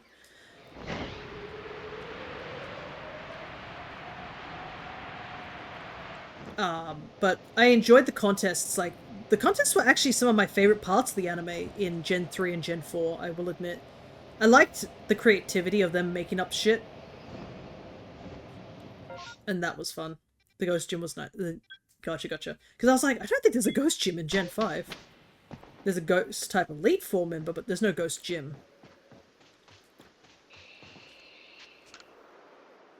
But yeah, I preferred the characters in 4. Like, Ash's team, like his actual Sinnoh team, was really good.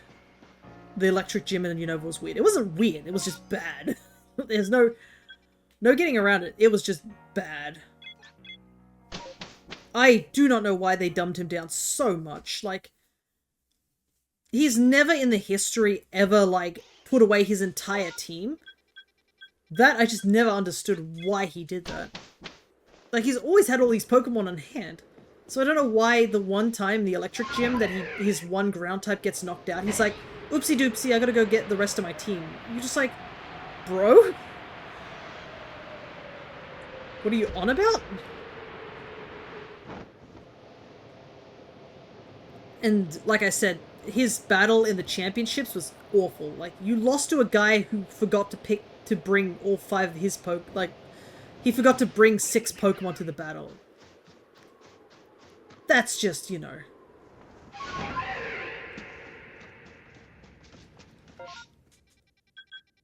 Also, you can't just leave a gym to get your Pokemon. Exactly, so it was just like the dumbest thing that the writers did.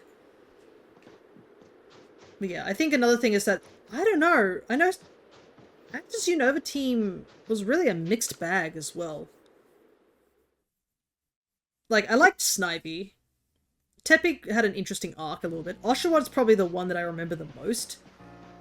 I forgot for a moment he technically did have a sand dial that had sunglasses, so that was cool. Unfezant was totally forgotten about. Levani was also totally forgotten about. I don't remember if he had anything else. Like, I don't know. His Sinnoh and Kalos were Ash's best chance of becoming champion. I think he actually had a good chance at Sun and Moon, and that was the one he actually won. I liked the grass bug, so did I, and then it fell off really, really quickly, which makes me sad. Like, Ash's Unovan team was very underutilized in a weird way. Like, half of it was, like, so forgettable, and the other half was, like, really good. That's what I don't understand. Compared to, like, Sinnoh, I think in Sinnoh, all of Ash's team was very, like, solid. The man had an Ultra Beast and Melmetal. Yeah, he did. But I think also Ash had a much more... I think when it came to Ash's Alolan team as well, he had a very memorable Alolan team. If he didn't win, the writers just hate him. Yeah, he won in Journeys as well, so... Journeys was definitely one of the, like, a really close match as well. Man had a whole flashback happen. Pikachu had a flashback sequence. You know that was... Man was pulling out protagonist power. Yeah, he definitely... Ash's Alolan team was definitely felt more towards marketing. But I think his team was very, like, solid and much more memorable than I would say his Unovan team. And I think a big reason is that the gimmick with the Sun and Moon anime was that Ash stays in one location. He doesn't move constantly, so you get to see the same cast of characters for a longer period of time, so you get to know them a lot more, and that also includes his Pokemon. And I mean, Gladion was a really good rival in Sun and Moon. Like, him having the polar opposite Lycanroc also was a good tie. But yeah, as much as some people won't watch Sun and Moon due to the art style, I will still say that Sun and Moon was one of the best anime arcs, I think. I really liked Sun and Moon. The terrible mother was better in the show. Lusamine. Yeah, Lusamine is a totally different character in the Sun and Moon anime. Like, I think we talked about it when I was doing my Monograss run in Ultra Moon, but I mean, the main gimmick of Lusamine still is there. It's just taken in a different context, is what I would describe it as. So, the thing I described Lusamine as is her main character, like, quirk, I would say, is that she's overwhelming. That's how I describe her. She's a very overwhelming character. She does things too far, like, to too much of a degree, sort of thing. So, for example, she's obsessive, like, overwhelmingly obsessive in the games, overwhelmingly, like, protective, also in Ultra Sun and Moon specifically, where she's attempting to, like, protect all of the world from Necrozma. And in the anime, she's over-doting, where she just dotes on Lily way too much, to a point where Lily gets a bit, like, overwhelmed by her as well. That's kind of how I describe Lusamine, is overwhelming, and they nailed that in all 3 versions of her. So she's a really well-done character. And I know some people will say, like, oh, Ultra Sun and Moon ruined Sun and Moon's Lusamine. Well, Ultra Sun and Moon is an alternate... Like, it's an AU of Sun and Moon.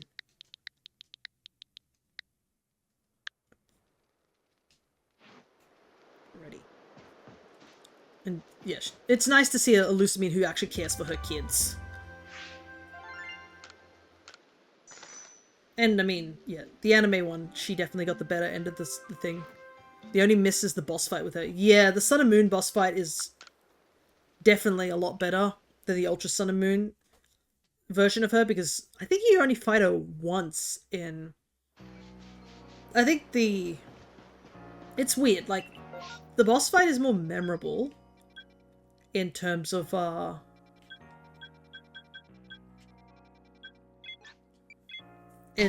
and Moon, but the thing is that it's technically the same boss fight. That's the interesting thing, because Nelly Niligo Lusamine, she doesn't get any changes to her team. They're just all souped up. That's pretty much it. Yeah, all her Pokemon just become totem Pokemon, essentially. So she doesn't actually have a different team. But I think it's just, like, story-wise, her arc with Lily is what's really good. Lily definitely feels a bit more of a character there. It's kind of weird, because, like, she grows a lot more in Ultra Sun and Moon, Lily, to the point where she actually becomes a trainer. Whilst it kind of feels like in Sun and Moon, she's forced to become more of an adult. So it's technically not exactly a better outcome for Lily in Sun and Moon. She does become, you know, more mature, and she does grow as a character in Sun and Moon, but it's not a good growth because she's forced to leave with her mother, and we don't know what happens to either of them. Whilst in Ultra Sun and Moon, she grows closer to her mother, and she also grows as a person and is able to, you know, enjoy herself as a Pokemon trainer.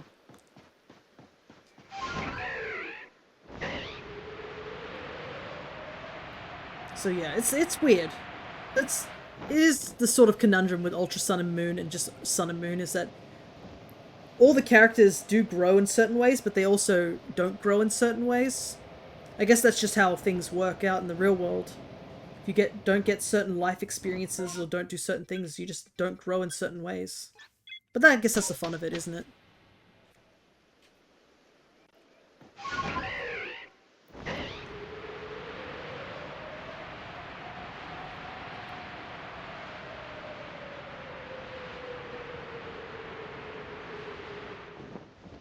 Alrighty, another Gumi check.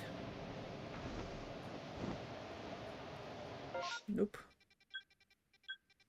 At least we found another question mark. We're up to Pheasantipity. Oh no, I missed Monkadori. Whoopsie. I'll have to get another one and do that. But we're almost done with the question marks. It's taken a while, but we're getting there.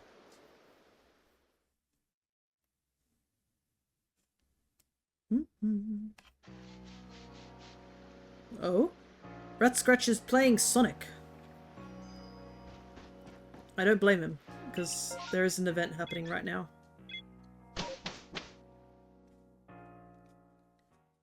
Maybe we'll go visit him after stream. Unfortunately, I don't think I will be able to join him because I have planned to do Monster Hunter this afternoon with my dad. Because yesterday we weren't able to fight Omega Planetus, so we're gonna fight him today.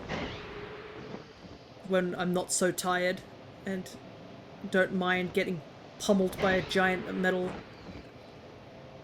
ball of death.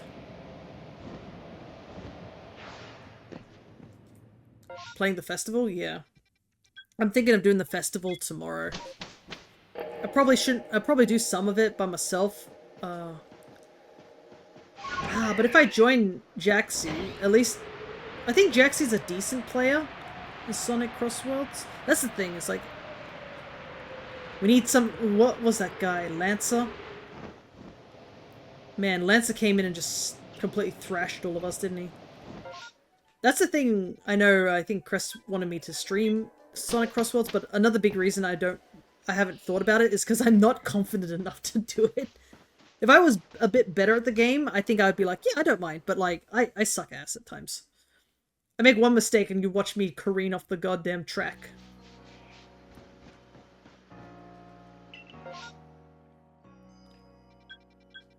He's playing with Aloe and Aura or someone else. Nice.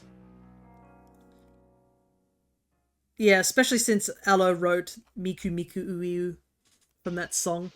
It's so funny how, like, some people only know Miku from that song, but then again, I mean, it's one of the top songs as well. It's, what's called it? It is in English, so people can actually understand it. You also did great yesterday. Well, I wasn't here yesterday, but... Oh, you mean when, maybe Thursday, I think it was. I did join Crescent Jaxie for that. Oh, I can find Glameow there. I should probably have taken a look there. Yeah, I'm slowly improving, like... But there is half the time where you just watch me just yeet myself off the track and I'm like, oh my god.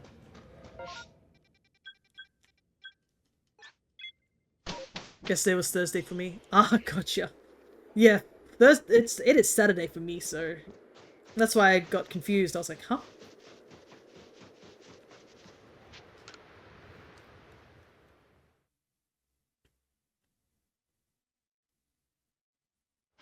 Because it would be Friday for some folk. That's why I stream only on this day, because it is my weekend. I have time to. It's also a long weekend. I think some of my people at my work were like, oh, you ready for the long weekend? I'm like, well, actually, since I don't work on Monday, every week is a long weekend for me, though I do stream on Mondays.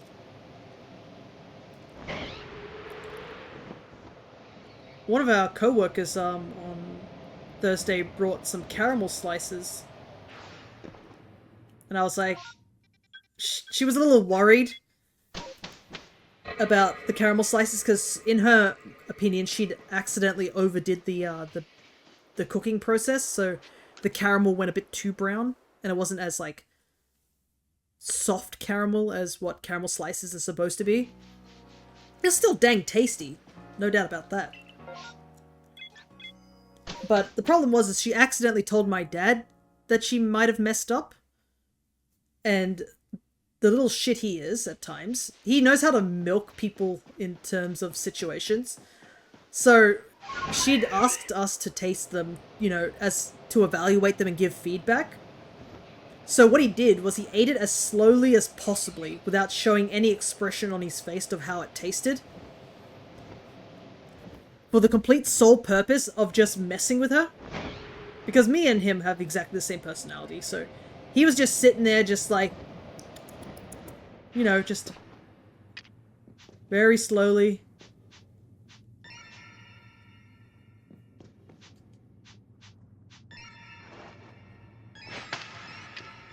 Very slowly taking bit by bit, eating them layer by layer, saying absolutely nothing. And then, like, after an agonizing, like, 5 minutes of doing this, eventually, he was like, yeah, I was right. But no, he did give feedback on what he thought. But I felt so sorry for her, because she was sitting on the other side of the table. You know that one emoji of the guy with his hands on the side of his head? I do not remember off the top of my head what it's called.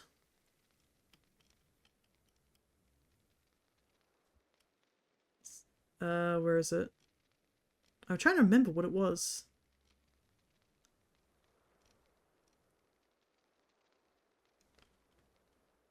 Oh, you know that, like, that one image of Lisa, that memed one where she's just staring at, like, a plate and she's got, like, this shocked look on her face? Yeah, that was pretty much what my dad was doing to her, and she was sitting there just like, please let it end. And I knew what he was doing. So I was just sitting there watching this whole exchange. There was nothing I could do about it, like... But I knew exactly what he was doing, because he does this stuff all the time.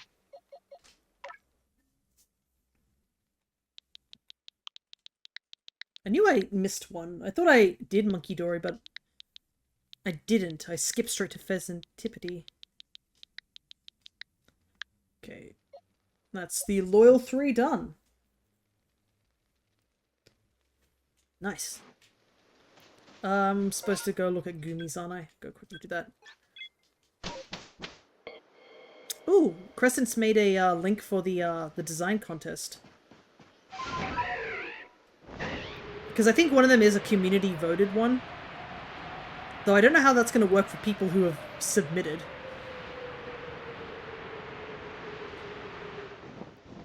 For a moment, I thought you spelt Miraidon wrong.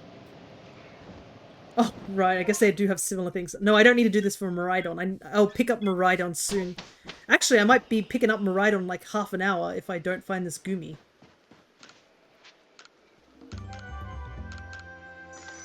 I'm getting $4 every time I do this.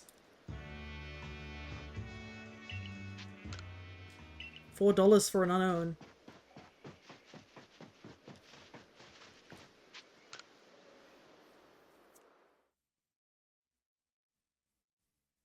But yeah, I have the code from Rhydon. All $3, pretty much.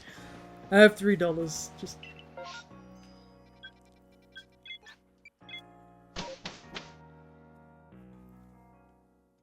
And quickly do another save since we've found a couple of unknowns.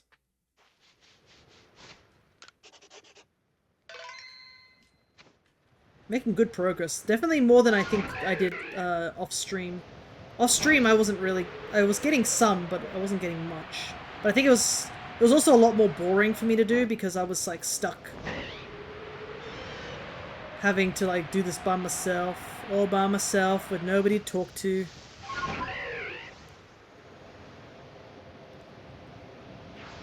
It's a lot more boring to do grinding when you're by yourself. Like, sometimes it's okay. Like, I don't mind doing the stories grind that I'm doing.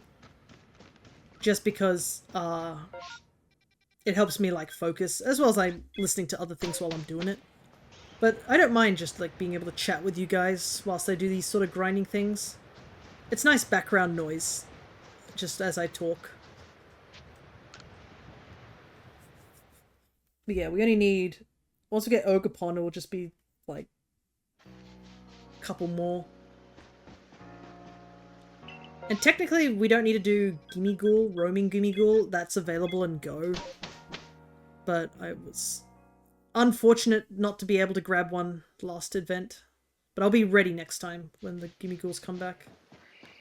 Talking do be nice. It does. I haven't had much social interactions for the past few days because I've been just constantly at work.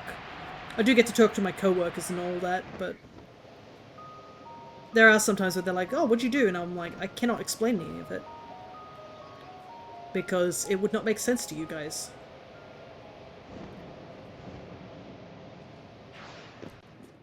You know, one thing I forgot to mention about, D&D. We had to fight a dragon. So, obviously, you guys know about me doing the Ravnica D&D, but I do have another, D&D thing, and we had to fight. We continued a fight with a dragon, and we did lose a party member last session. He was unfortunately killed in battle. But I will explain the situation in just a moment. My co-workers and my social interactions, there's only like 2 of them. Well, if you're close to them, that's still good, but yeah, sometimes there are times where I'm like, I don't know what to talk about on stream. I will be absolutely real with you guys. Sometimes I've just done nothing interesting at work. Thankfully, I did have the pizza party to talk about, and I technically do have this D&D story I'm about to tell you guys. So, we have to fight a giant dragon made out of, like, magic ice and metal. And there was some, unfortunate plays in that fight. I know the names and that's pretty much it. Maybe need to chat a little bit more, get to know them a bit more if you're interested in that sort of thing. Though, I know it's my dad that does most of the social things. He's like, by the way, did you know such and such? And he'll bring up things. He's a lot more social than I am. And some people know him because he plays video games, which I find intriguing.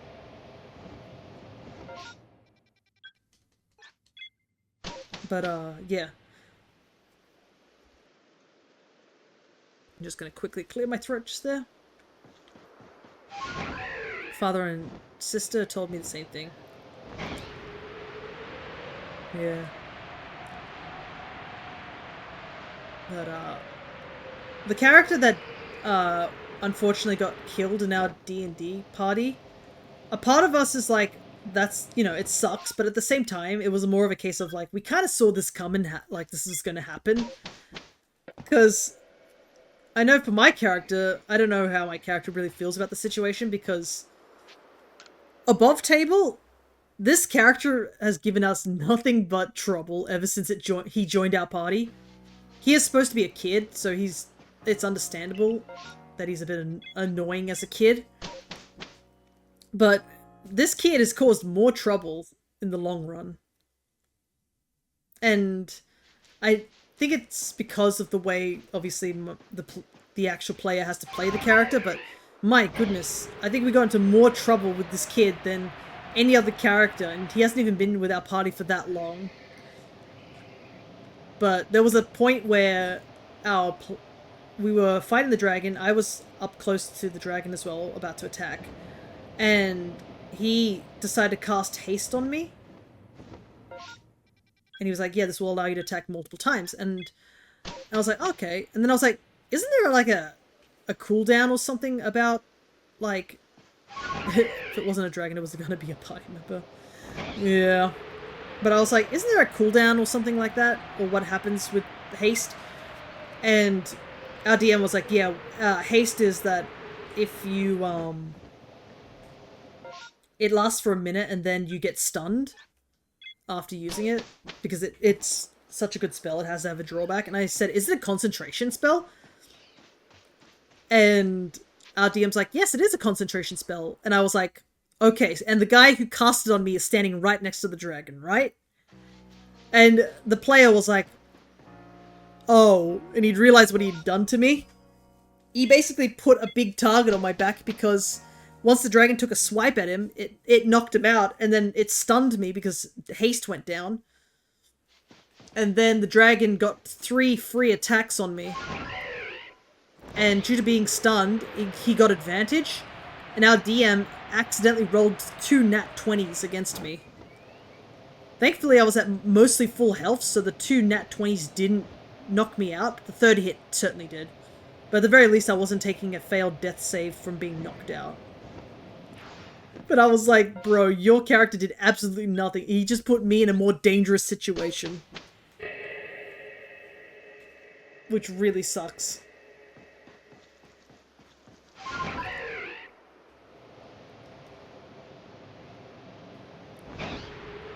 And then, earlier in the campaign, we lost some sled dogs, and we were going to give the money to repay the sled dogs to the guys that we lost. And this character also used there's a spell that you can use to charm, and he smooth talked his way out, and I was like, why don't we just give them the money? We have the money. And he's like, no, it's fine. And because they never got the money to get their dogs back, when the dragon flew over that town, we found out later on, because our DM told us how much destruction occurred due to the dragon attacks. Most of the towns are completely wiped out. Like, he also was the lead party member who was like, we need to go into the fortress and deal with it, whilst me and another player were like, no, we need to go after the dragon. So our other party member was like, he's like, I was right, you guys. We should have gone after the dragon. We could have caused a lot less damage, but yeah, most of the towns have been wiped out by the dragon. There's only 300 people alive now. And because the town that we lost the sled dogs to never got sled dogs, they couldn't escape because they didn't have any means of transportation. So all of them got wiped out as well. And when I saw that on our DM's like sheet of all the damage like that occurred due to the dragon attacks, I saw that and I just felt immensely awful. I was like, oh my god, no. Those people could have lived if we just gave them the money to get away. And we were just sitting there just like, oh no. But yeah, unfortunately, he took too much damage. I think one of our party members was charmed and just attacked him whilst he was unconscious, so he lost a death saving throw and then failed a death save, so he died in the battle, unfortunately. But like, above table, a bunch of us were like, we kind of saw this coming. Like, he had a tendency to accidentally end up at the front line despite he's a squishy unit. I think it was because his previous character was a different class type, so he was, you know, more used to going out to the front. But yeah, there's only 2 members of our team that are still alive from the very beginning. Our DM did say this campaign was going to be hard, so, you know, don't... But I think this particular player's... This is his 3rd character that's died. the two people who are remaining is actually me and another player. I'm still on my first character. This sounds eventful. Yeah, it is definitely a whole different can of worms compared to Ravnica.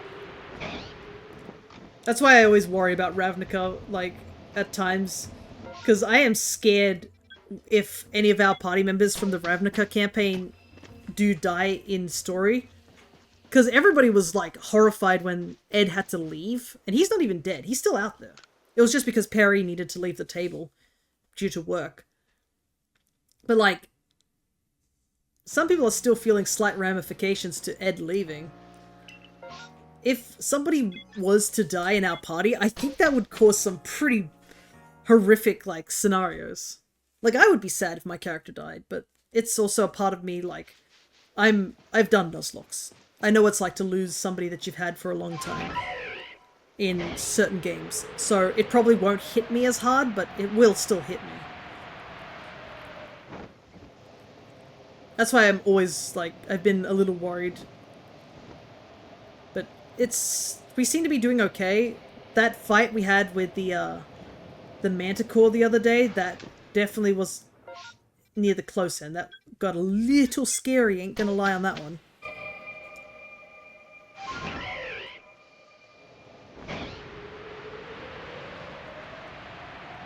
But another funny thing was that after this character died, in our Icewind Dale campaign, our DM was like, oh, by the way, to the player, do you want to reveal what your secret was? So that is something else that's part of this Icewind Dale campaign, is that everybody has a secret. So I have a secret, which I cannot say on stream, because my secret has not been yet revealed. But, like, everybody has a secret, and they can range from, like, it's just not really much of a secret to, oh, this is actually a really big secret. Like, for example, we found out really early on that one of our party members is an intellect devourer, which is like a brain with legs. That what they do is they eat intelligence off a person, and then when they've eaten enough intelligence off someone, they can brain swap with them, effectively killing the person and becoming the host. We found out very early on that one of our players was an intellect devourer, which is a really big secret. Yeah, it is a... You have to be careful too, because if you get all your intelligence taken out by an intellect devourer, if they're on the opposite side of the field, they can just straight up kill you. It is a bit of a scary sort of creature to fight with. But yeah, the benefit for him being an intellect devourer is that if he goes unconscious, instead of getting 3 death saving throws, he actually only gets 2. But if he fails 2 death saving rolls, he actually gets ejected from the body, and he has another chance of, like, getting a new character while still being the same character. He just has to find a new body before he starves. So it's like, in a way, it's a different playstyle in a sense. But another one is one of our newer party members. His name's Ashmantle.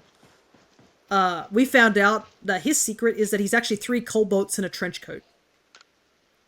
I believe he's an artificer. We thought he was just a tall guy. No, it's actually 3 guys stacked on top of each other, pretending to be human. He's literally 3 lizards in a trench coat. So, it's not as serious of a secret, but it is still a secret technically. I think I've heard a song about that. Nice. But yeah, when we found out this kid, what's his name? His name was Wanda. When we found out Wanda was killed, our DM was like, by the way, so you can admit what your secret is, because the secret was, you know, tied to his character. All the other characters, we don't know their secrets, even if they do die. Because our DM believes that you can recycle some secrets, or a certain secret can be used for longer, or someone else can get that secret, sort of thing.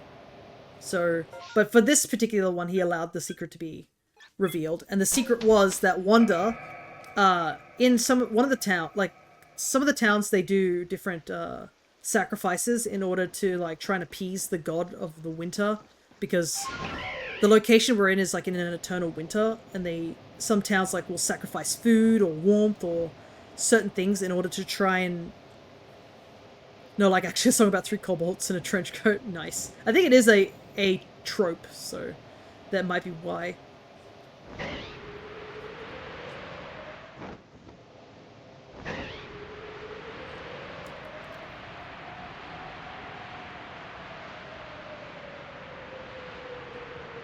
But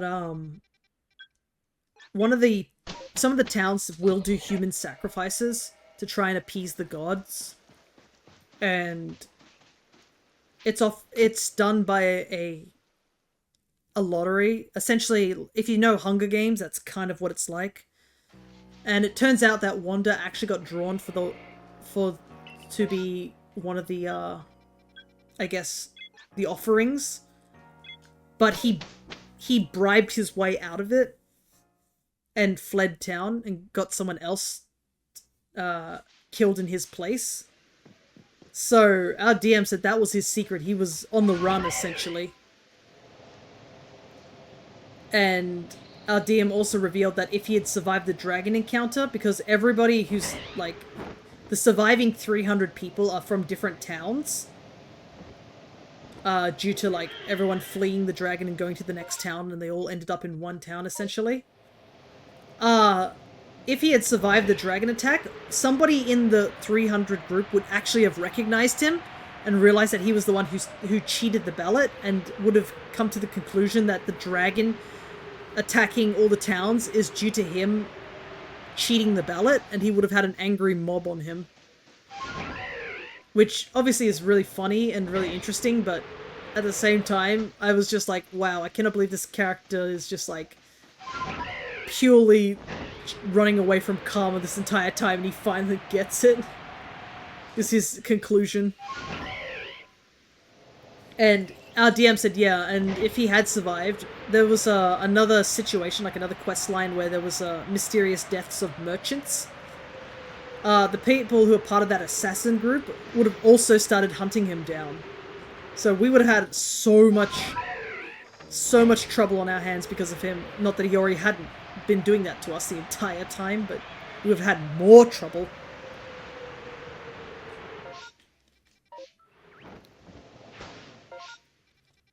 So yeah, I guess he has to make a new character instead.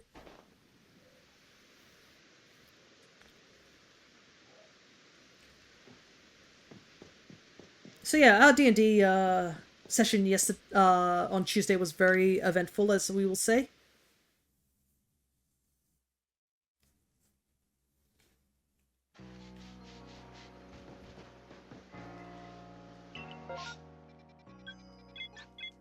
Since we are getting close to time, I might just focus now on the unknowns. And we'll go get the Gumi in Violet.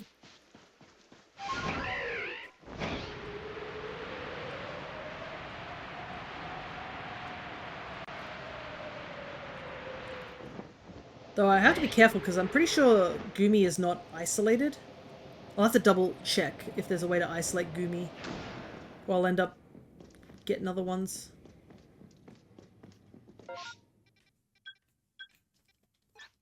And then I might pick up the Miraidon as... Or it's not... I don't know if it's Miraidon. I think it's like one or the other. It might be like that if you get one, it switches. So you'll get Koraidon or Miraidon depending which game you have. I guess we'll find out. I still need to put in Violet.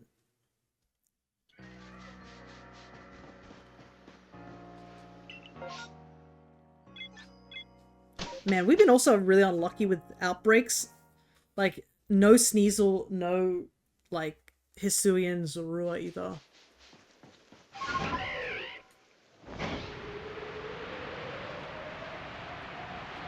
Also, if we do catch the Gumi, it'll be our third yellow shiny.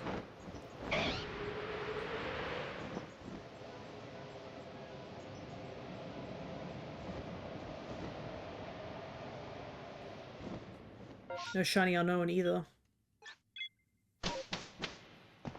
I mean, technically we could do a mass outbreak, but the odds of us getting unknown in the mass outbreak is still pretty low at times. I think every time I've done a mass outbreak, massive mass outbreak in the Crimson Mirelands recently, they've all been, like, replaced with Bronzor. Which really sucks, because, I mean, I don't need Bronzor at all.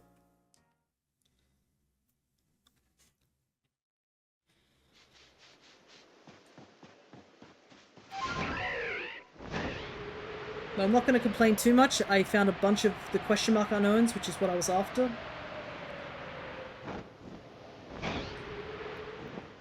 So I'll absolutely take that.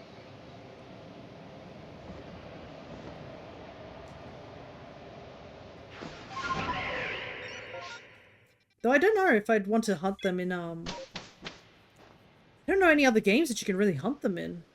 The unknowns.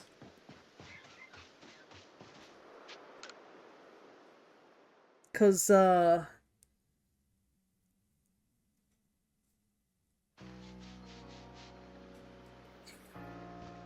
Gen 5...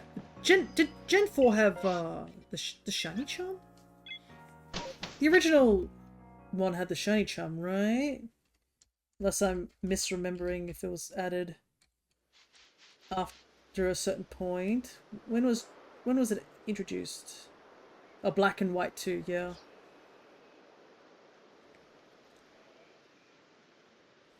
So, and I don't think black and white 2 had unknown in it. And the only other game I can think of is like Brilliant Diamond, Shining Pearl, but like Shiny Charm doesn't really exist in those games. So the only best odds are really here.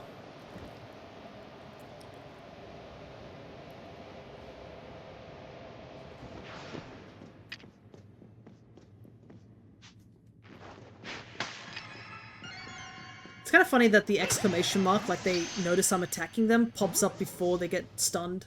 It's a bit odd.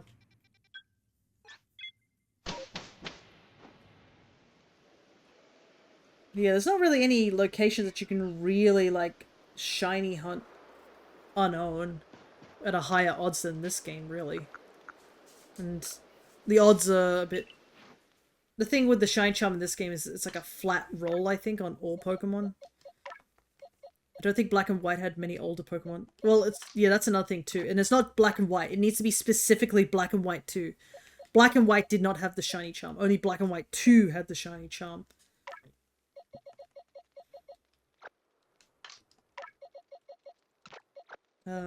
This one... This is going to be Ogerpon.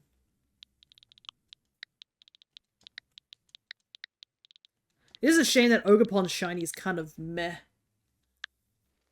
Like, they could have done so much more. I hate how Pokemon doesn't want to give grass types Autumn shinies. Like, why not? Autumn shiny Pokemon would have been the easiest pick of their life. You know what I mean? It is so weird, because Paldea has some really good shiny Pokemon, and then it has some really atrocious shiny Pokemon. It's so left and right on what's good and what's bad.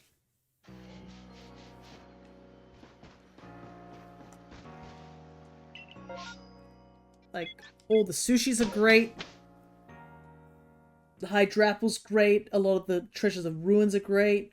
All the Paradox, like, past Paradox mons are really good shinies. And then you got stuff like Ceruledge and Armarouge and the Charcadet line in general. I love them to death, but like they do not have good shinies. Tandemaus has an awful shiny. Ogerpon has an awful shiny. Yeah, the only difference is the part you can't even see. It's hidden behind a mask. The masks don't even change color either.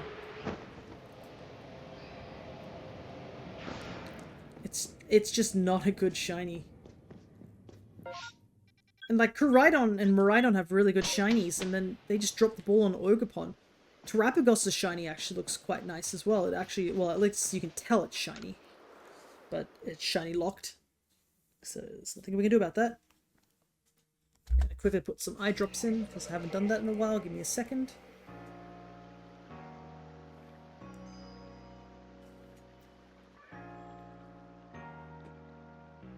I think Pecharunt also has a unique shiny. The Paradox Doggos, they have really good looking shinies. For like, what is it? The Walking Wake, Raging Bolt, and Gouging Fire. Their shinies look really good, but it's because they're based on the the actual legendary dogs, whilst the all the future ones are just monochrome.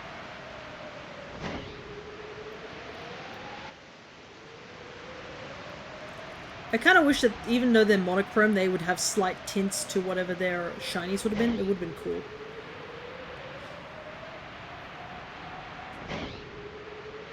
I know some people do like the monochrome shinies, like I'm not going to diss those, but I do wish, for me specifically, I wish they were a little bit more. Especially on things like Iron Moth. Iron Moth has a kind of bad shiny. Because it's like barely changed at all. Because most of it is already like a certain color. If the orange part of Iron Moth's wings also went monochrome, it'd be a lot easier to hunt for, that's for sure. I'm pretty sure Iron Moth was the last one we needed. Because it's just so hard to find. So I wasn't really inclined to search for it straight away.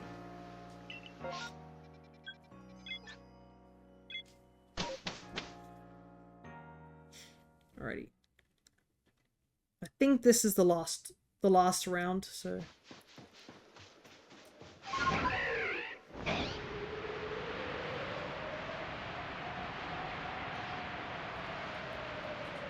Before we jump over to Violet. And considering Violet uses sandwiches that last half an hour, we'll just do 2 sandwiches in Violet. And that will be it.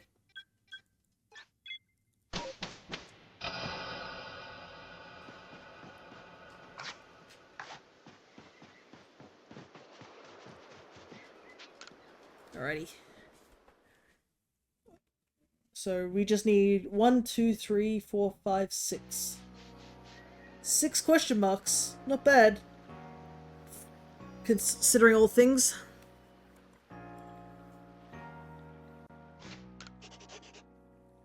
Alright, I'm gonna go to home first. And we will put those Pokemon into the Pokedex.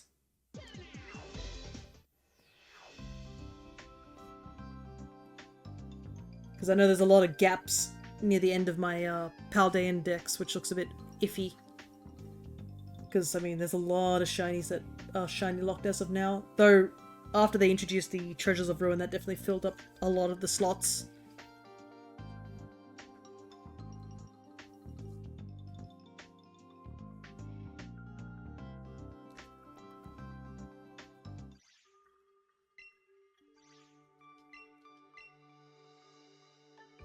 I thought I clicked Pokecatch.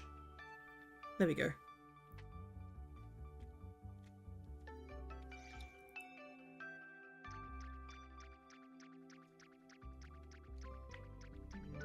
A lot of gaps in the Kalos region, but that kind of makes sense.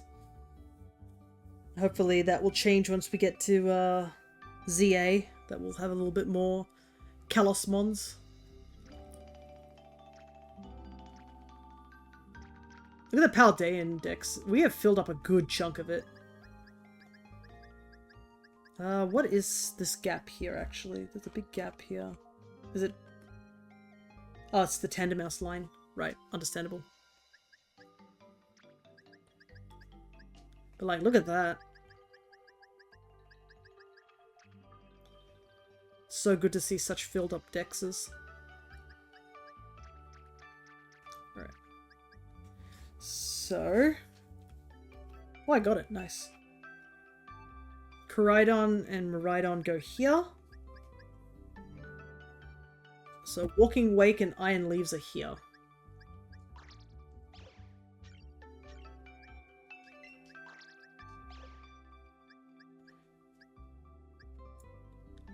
There's the Poltergeist. So Okidoki and Monkey Dory go here. Pleasantipity and Ogerpon go here.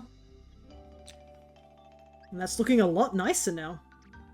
These two aren't just floating in the void.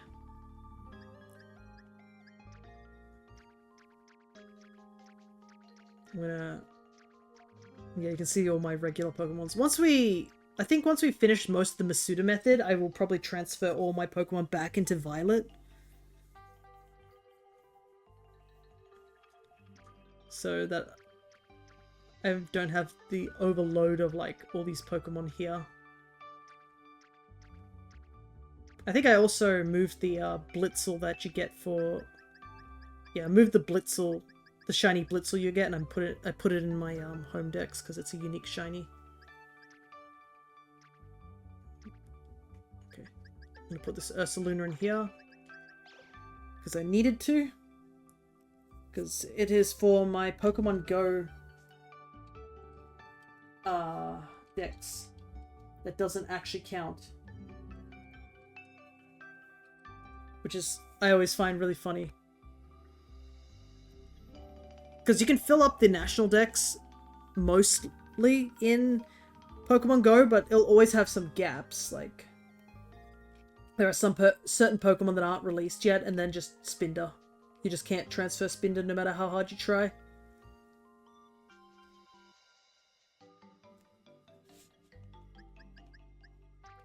Oh, we'll trade those 3 in a bit later. Yeah, I think that's all I need to do in home.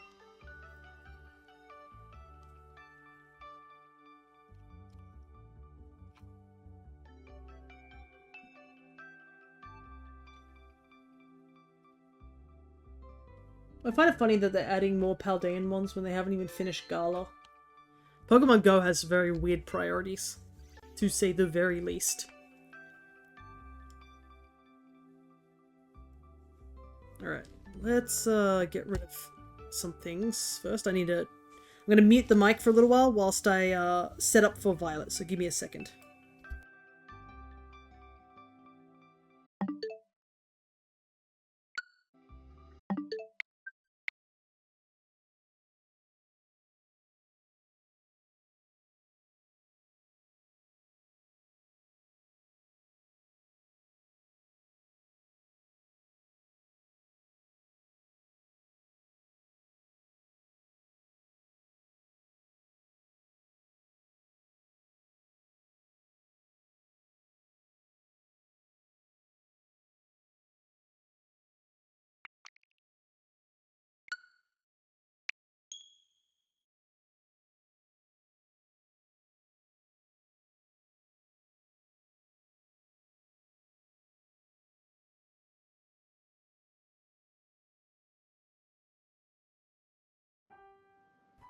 Alright, there we go. I need to also get rid of these, because I don't need these anymore.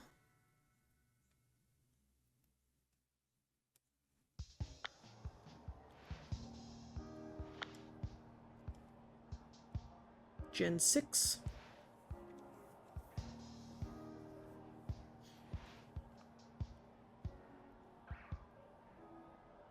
Gumi. There he is. There's the lad. We just gotta go hunt right now.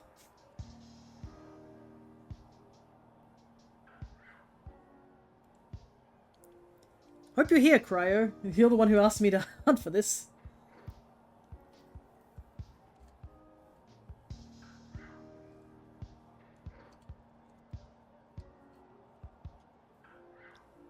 It'd be funny that Cryo fell asleep and I'm just gonna go catch a Gumi when he's not here.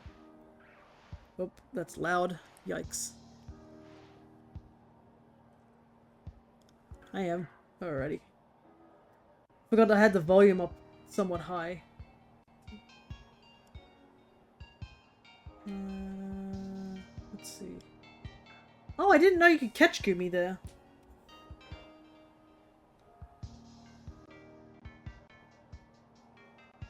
Okay. Not yet. I'll try and catch the Gumi before you fall asleep. So apparently it's down at this lake here, I think. Give me a second to double check. Lost Pal. Oh, it's closer to here. And then I gotta redeem the Miraidon, but I'll cover my screen when I do that.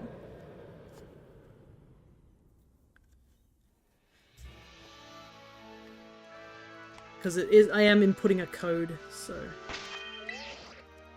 don't want people seeing the code. But I did get a bunch of Technically, if... I think it's the... I don't actually think there's any dragon types I really need to hunt for in this game anyways at this point. I'm pretty sure we got all the dragon types we needed. Let me take a gander. Because I'm pretty sure that Excalibur was the last one I needed.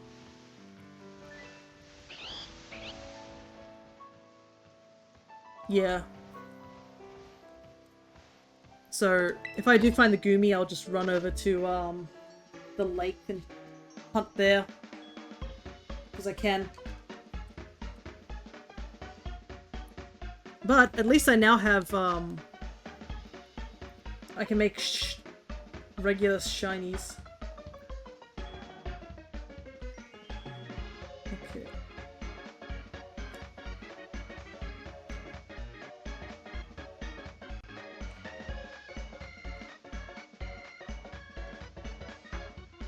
Let's see. Dragon only has one combination. Yeah, I got a bunch more.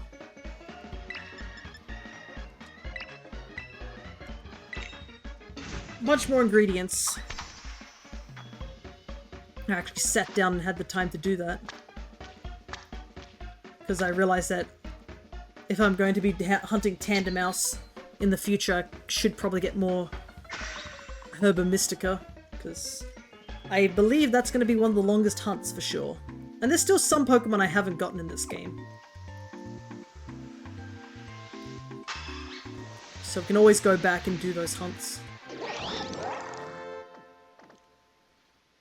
But the hunts I really need to go back to is the Dynamax Adventures. And the, Right.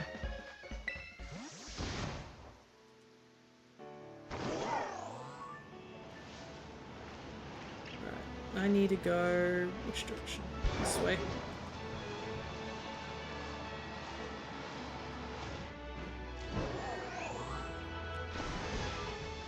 Oop.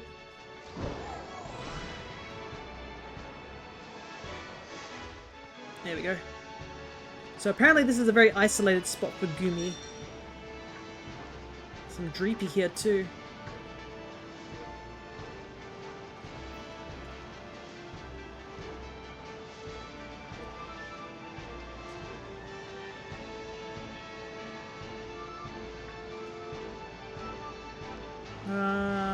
Yeah, it looks like they're very isolated to close to the water. You get too far away, there's just nothing here.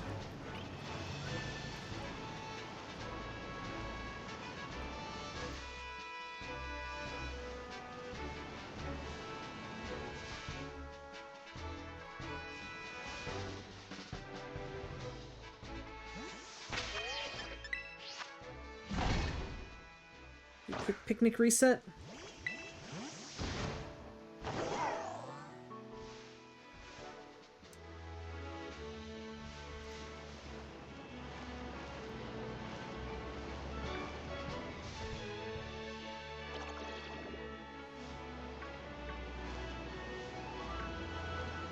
I wonder if it's just this lake, or can I go explore the other lakes? Or ponds, I should say.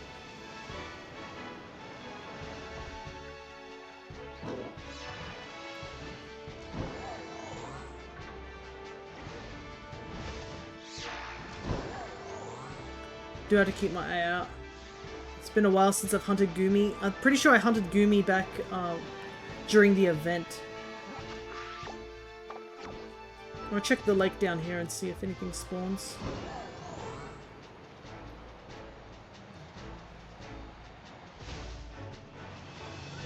Oh, there's like one Goomy, but compared to the lake up at the top, that's really nothing.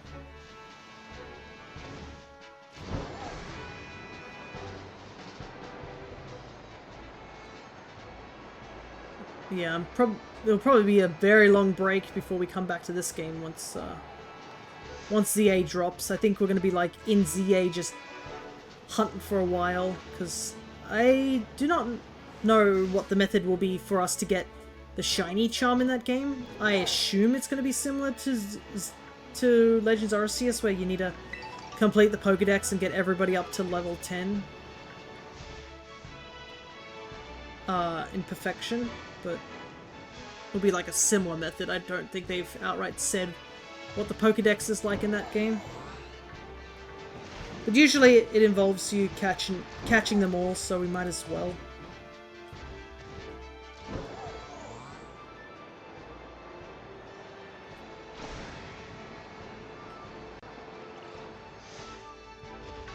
Ooh.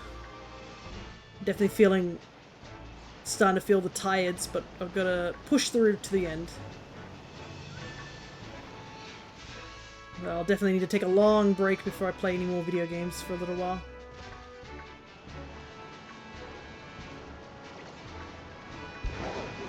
Gotta get well rested to make sure that I have enough energy to play Crossworlds. Also I guess something to point out is that when we were playing Crossworlds the other day with it was us, Jaxie, Crescent, and Aloe. I think we were playing Crossworlds and stuff like that. We were discussing about ZA very briefly.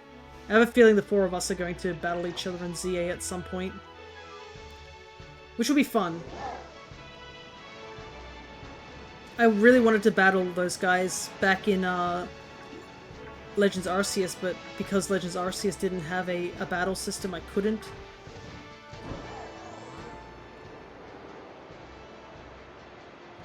But now it's different, because they definitely advertise that you can battle. And I wouldn't mind battling some of you guys too. I don't know if I'm going to bother... I don't know if I'll make a competitive team in terms of, like, ZA, but I obviously would love to battle with just my regular base team. Though I have a feeling there'll be some people who'll be like, yeah, this is my base team as they load it up with, like, pseudo-legendaries and mega evolutions. I know there are definitely people like that.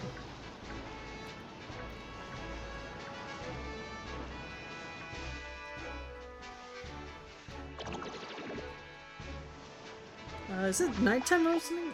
Yeah, that might be why. Well, it's starting to become day, so maybe the Dreepy will also disappear once it becomes daytime.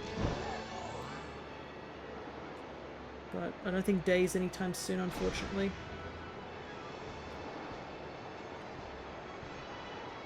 Yeah, I'm gonna do some Monster Hunter, then play Sanic,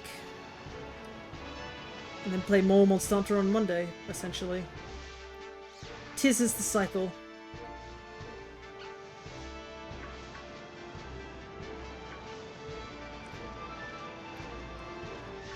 And I gotta make sure that I post the stuff on Blue Sky to let you guys know what we'll be doing in the upcoming weeks.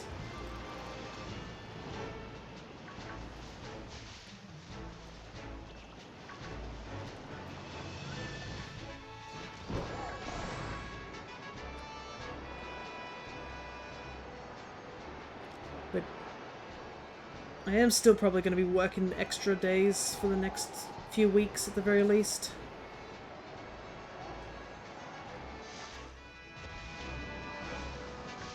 So I won't be having as much time. I guess there'll be not really any Thursday streams for a while, I guess. Until I've made a good chunk of moonies.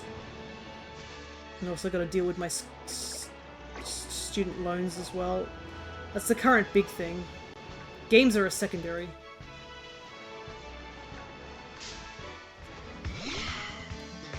Like, I obviously want video games, but I gotta get certain more important adult things done first. And the longer I wait, the worse it's gonna get. I should have honestly started paying that off, but I didn't. And it's come to bite me in the butt. Problem is that I just didn't get a full-time job for like a long time. I'm still part-time. Technically. I just think it's kind of weird that you have to be full-time in order to get it to start paying. Like, I understand, I guess, part-time, it might be more just to the fact of people's living conditions. They might not have the funds to pay for it. But, yeah. I think I should have, if I'd paid it off earlier, it wouldn't have been this much of a issue in the long run.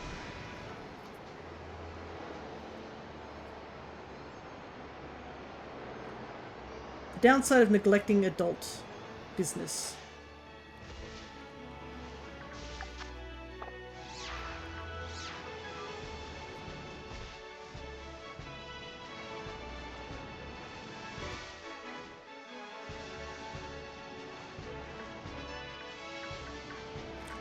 I'm wondering if it'd be better to hunt near the lake than it is here. But the problem is that, I guess, like, with the lake, you can find, like, 5 Goomies to 1 Sliggoo. But there's always the chance that it's gonna be it. Oh my goodness, look at that. How annoying. There's an outbreak of the pig I want.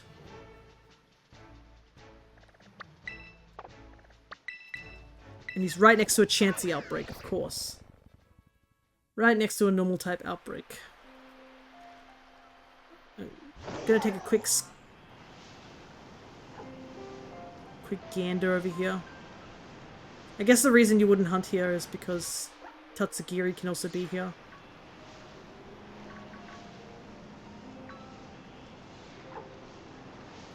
But I like the sushi fish.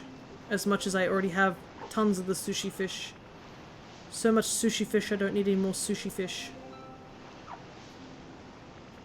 But do I care? No. I love the sushi fish. Yeah, I feel like I see more Goomies this way.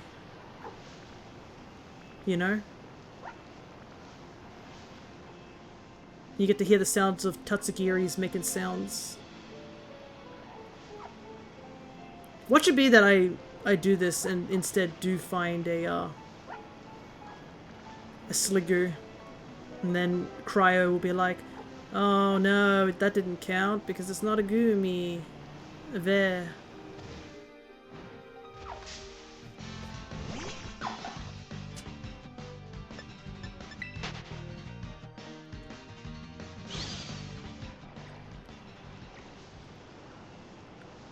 Knowing my luck, it's gonna be like that.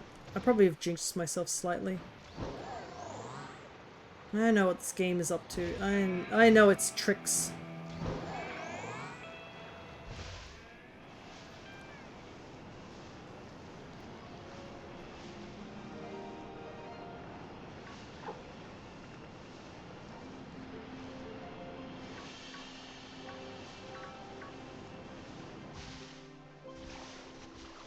At least it's not as laggy as it was last time I hunted here. Last time I hunted here was literally on the Switch 1. So, having Lag Lake not be as laggy is a miracle, honestly.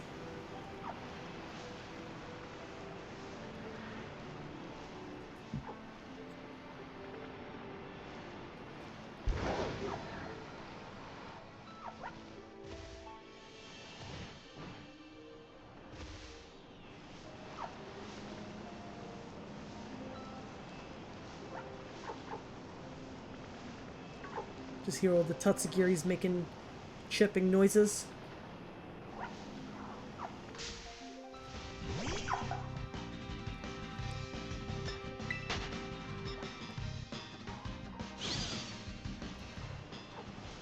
I wouldn't mind finding another Tatsugiri. At least as long as I find one shiny, it's not in vain. Even if I need none of these shinies.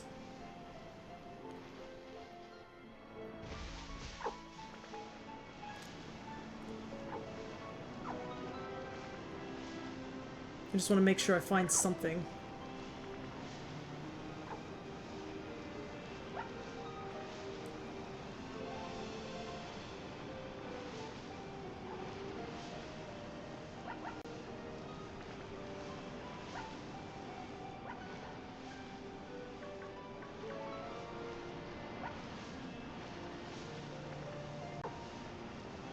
Do-do-do.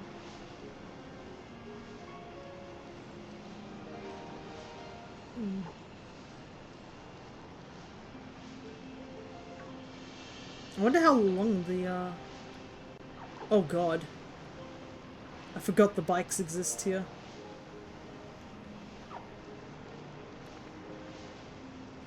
That was such a cluster last time I remember when we were hunting for the bikes on my birthday. Man, it actually feels so long ago since I did that. It's kind of crazy.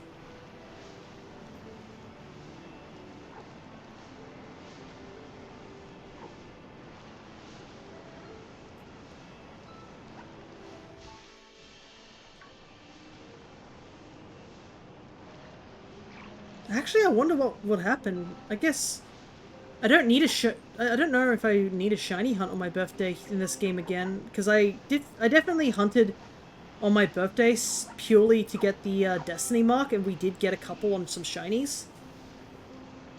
So I'm wondering if there's really any point to shiny hunting on my birthday. I might be able to do something else instead on my birthday next year.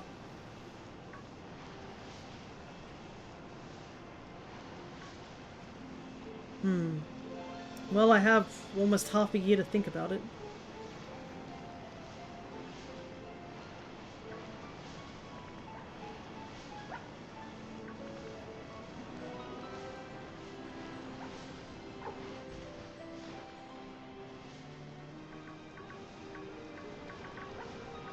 You know what I should have done? I should have looked up how to make a mini shiny sandwich. That's what I should have done. Could you imagine if we found a mini shiny? I did want to do that back in the day, I think for like Smoliv, but I was unable to find a shiny small olive. I did find a mini mark one though. It's just not shiny. Maybe next time, sometime in the future, we'll do it. Hunt for a mini mark shiny. As I continue to make promises that I do not know if I can keep straight away. Though I don't know what I'd want to shiny hunt as the mini mark, because I certainly don't know if I want to do like something like Tandemaus when he's already small enough. But I mean, if I do get a mini mark on the shiny there, it'll probably be because I'll be hunting a bunch of them. So it wouldn't be a downside to catch a ton of them to verify if they're shiny, they're mini marked or not. And plus, if I am gonna shiny hunt that guy, I'll probably be doing it over in Kitakami because it's a much better place to do it than in here. Because you can isolate them a lot more.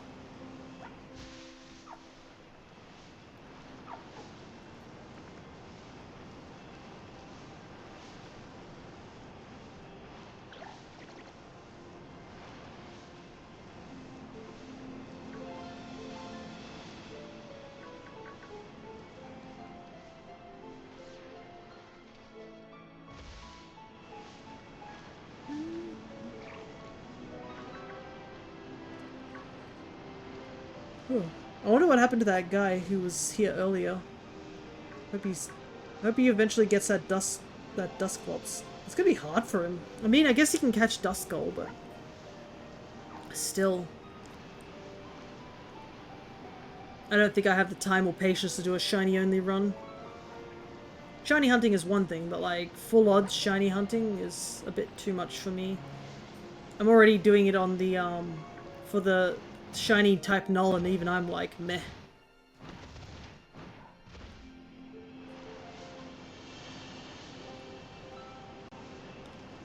There's a hunt we have to go back to this coming month. Maybe down the line we'll do another quick Dynamax and soft reset hunt. Eventually we'll be lucky and get a shiny on one of those streams. Because it's been pretty bad for the last 2 attempts. Not a single shiny has popped up on either of those streams.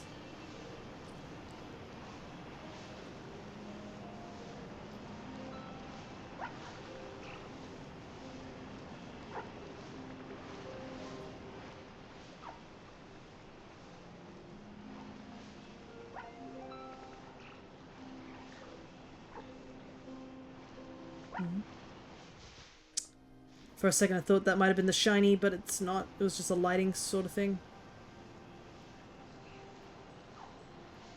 I just want to hear some sparkles.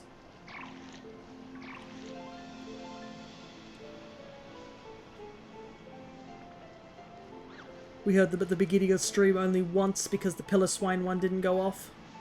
For some odd reason. I have the shiny on, yeah. Just must be getting really unlucky.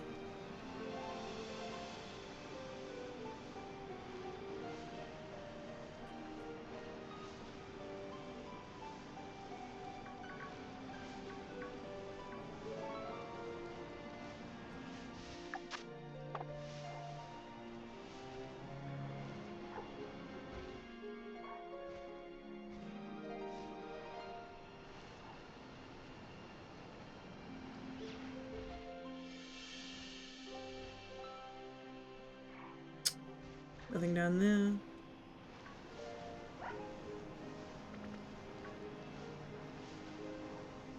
Thing is, I don't know where I saved. It might take me all the way back to the Blueberry Academy if I do reset.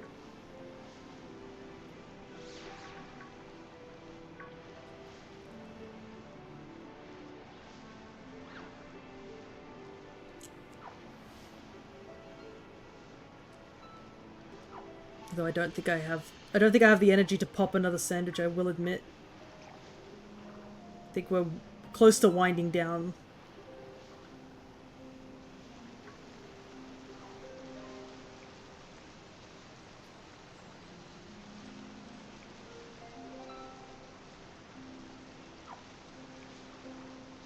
Kind of wish the rain would make it that more Gumi spawned.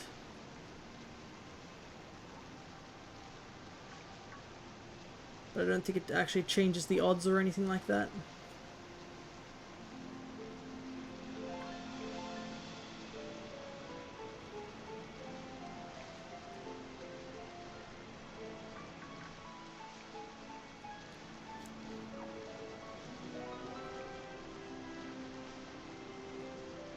Oh, I didn't even notice there was a Slurpuff earlier with the community games. I totally forgot. I totally blanked on it.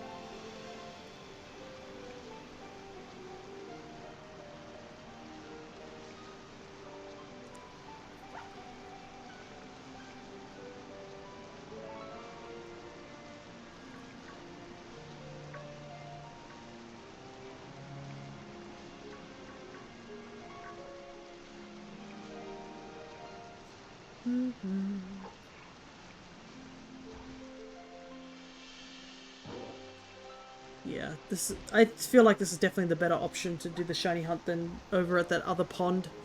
Because we're seeing a lot more Pokemon.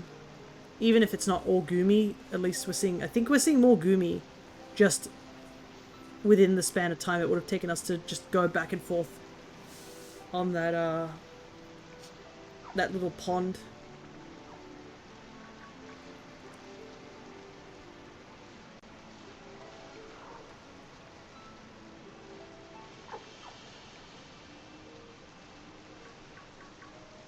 But to be honest, it feels like I've been a little unlucky with this game of recent. I don't know, it feels like I haven't seen as many Pokemon with shinies. Been a bit of a dry streak here in this game.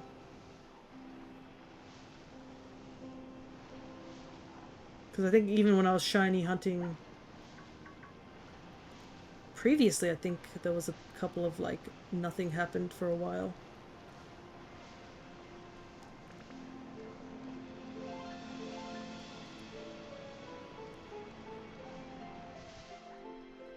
Like when I compared, which was it? When we did one more hunt picking up the Chi-Yu versus when we were doing the Chi-Yu raid, there was a huge, jump in difference in how many shinies we found and didn't find. Especially in terms of, like, just making progress in the decks as well. Maybe Violet is running out of steam as well. It's like, you've already hunted all the shinies that we have in this game. There are no more to give.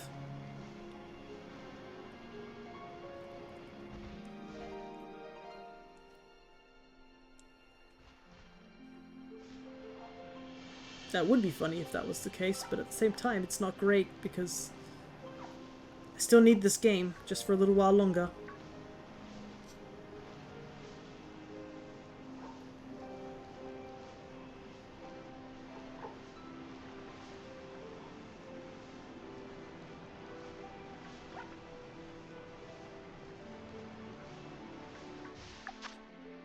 Seven minutes. Yeah, I think we'll raid out if possible. Let's see.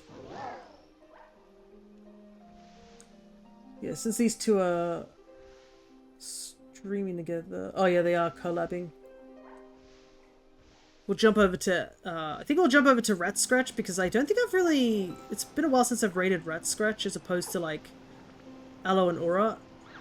Aloe and Aura sort of stream around the same time, like, when we're finishing. So it's definitely handy to jump over to their stream. That's kind of why I can't often raid to like Crescent stream at times, because Crescent is usually like starting at around 4, which is like 2 hours after I finish streaming, and I'm not going to keep my stream open for an extra 2 hours because I physically don't think I could do a 7-hour stream. I've only done it once, and that was out of spite, and that was when I had the energy to do it.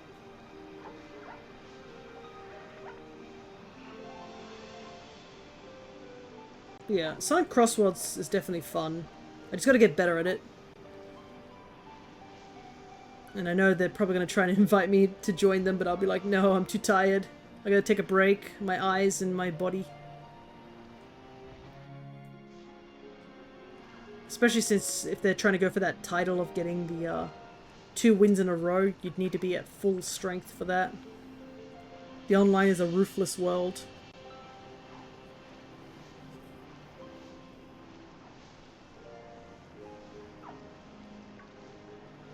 Because I know I did decently well when I was over on Crescent's stream, but that was with CPU and Crescent's and a couple others. I did a lot better, but when it comes to like doing it with like playing against everyone being a human, it gets a lot more chaotic. There's like items flying everywhere, there's all sorts of different strategies. You make one misturn and you can sometimes fall so far behind that you just don't have the means to recover. It is kind of wild. Because I think I did that once in one of the, when I was playing online, I accidentally fell off the track and I just didn't see anyone until the end of the 3rd lap. Because I just couldn't catch up in time. It was crazy. The game goes fast. Problem is that also with the current event, when you fill up a meter, it gives you a big boost, and sometimes it can give you a big boost when you're trying to go around a corner that has no walls. So I think it's bad. I've seen my fair share of people fly off the track due to including myself, due to suddenly getting a boost when they didn't expect it. Because all the festival stuff is team-based.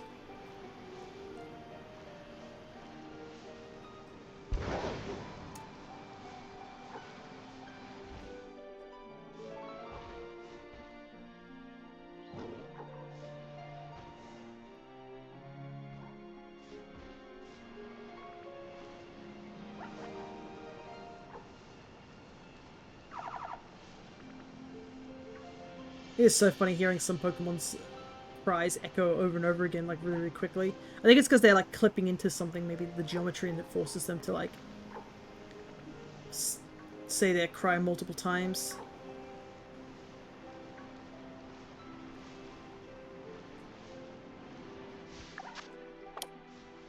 Yeah, this sandwich, nothing.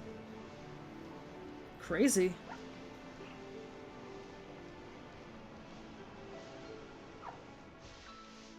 And we saw a good chunk of Goomies as well. Not just Goomies, just like Tatsugiri as well. Not a single shiny.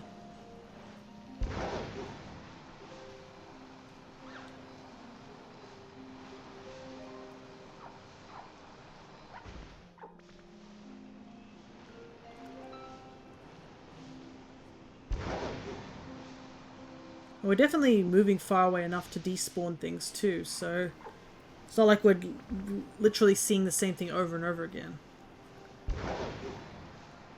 We're definitely seeing different mons.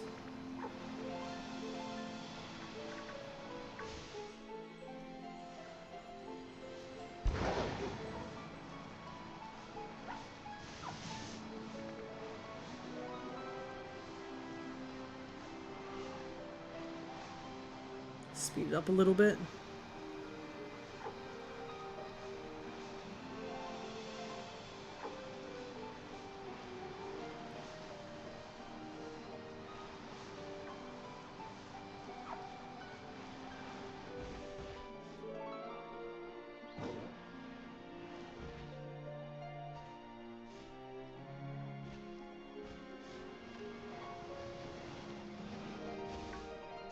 No, I thought it was the shiny, dang it.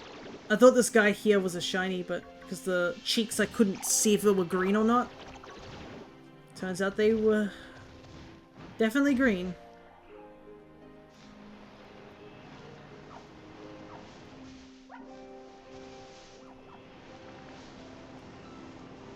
Got my hopes up just for a bit.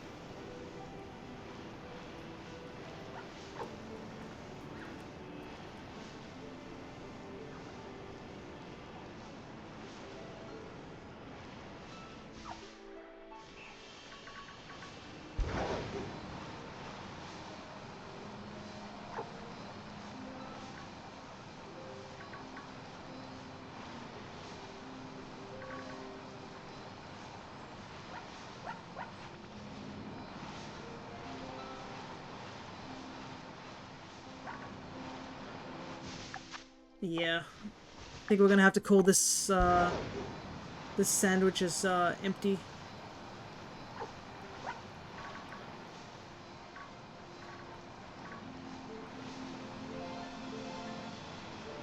It's about to run out in 30 seconds. I feel like I've run into the pink Tatsugiri 3 times out of all the Tatsugiris. It's kind of impressive.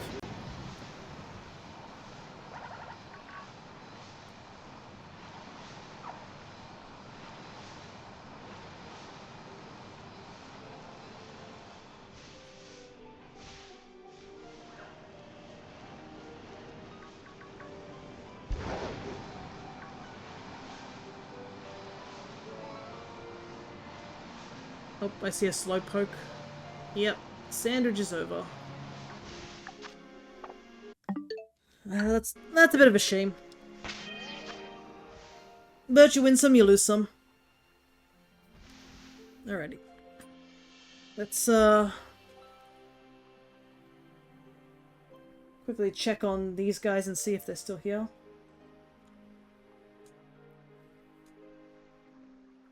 They've only been streaming for 2 hours, so yeah, they'll be here for a while.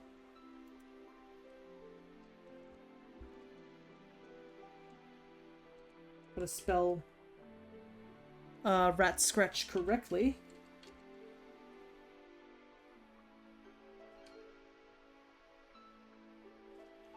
There we go. It's intended for a mature audience. I guess they have swearing. Oh! I wonder if that means that some people might not be able to gear. Oh wells. Regardless, I think that's it for today. We didn't find any shinies we needed, but I did definitely enjoy a good portion of the first part of the stream. It did get a little bit quiet near the end, but that's probably because I'm also losing steam. But yeah, I was actually surprised that the stream was actually quite enjoyable, considering I thought it was going to be a bit hard to maintain balance with things. We got a bunch of the unknowns that I needed, so I will also take that as a win. But yeah, I might be playing some Sonic Crossworlds tomorrow at the very least. I don't know on stream, but at least by myself. And then I guess we'll be starting a new game coming Monday. So I hope you guys are looking forward to it. So, I will leave you then. Till next time, take care everybody.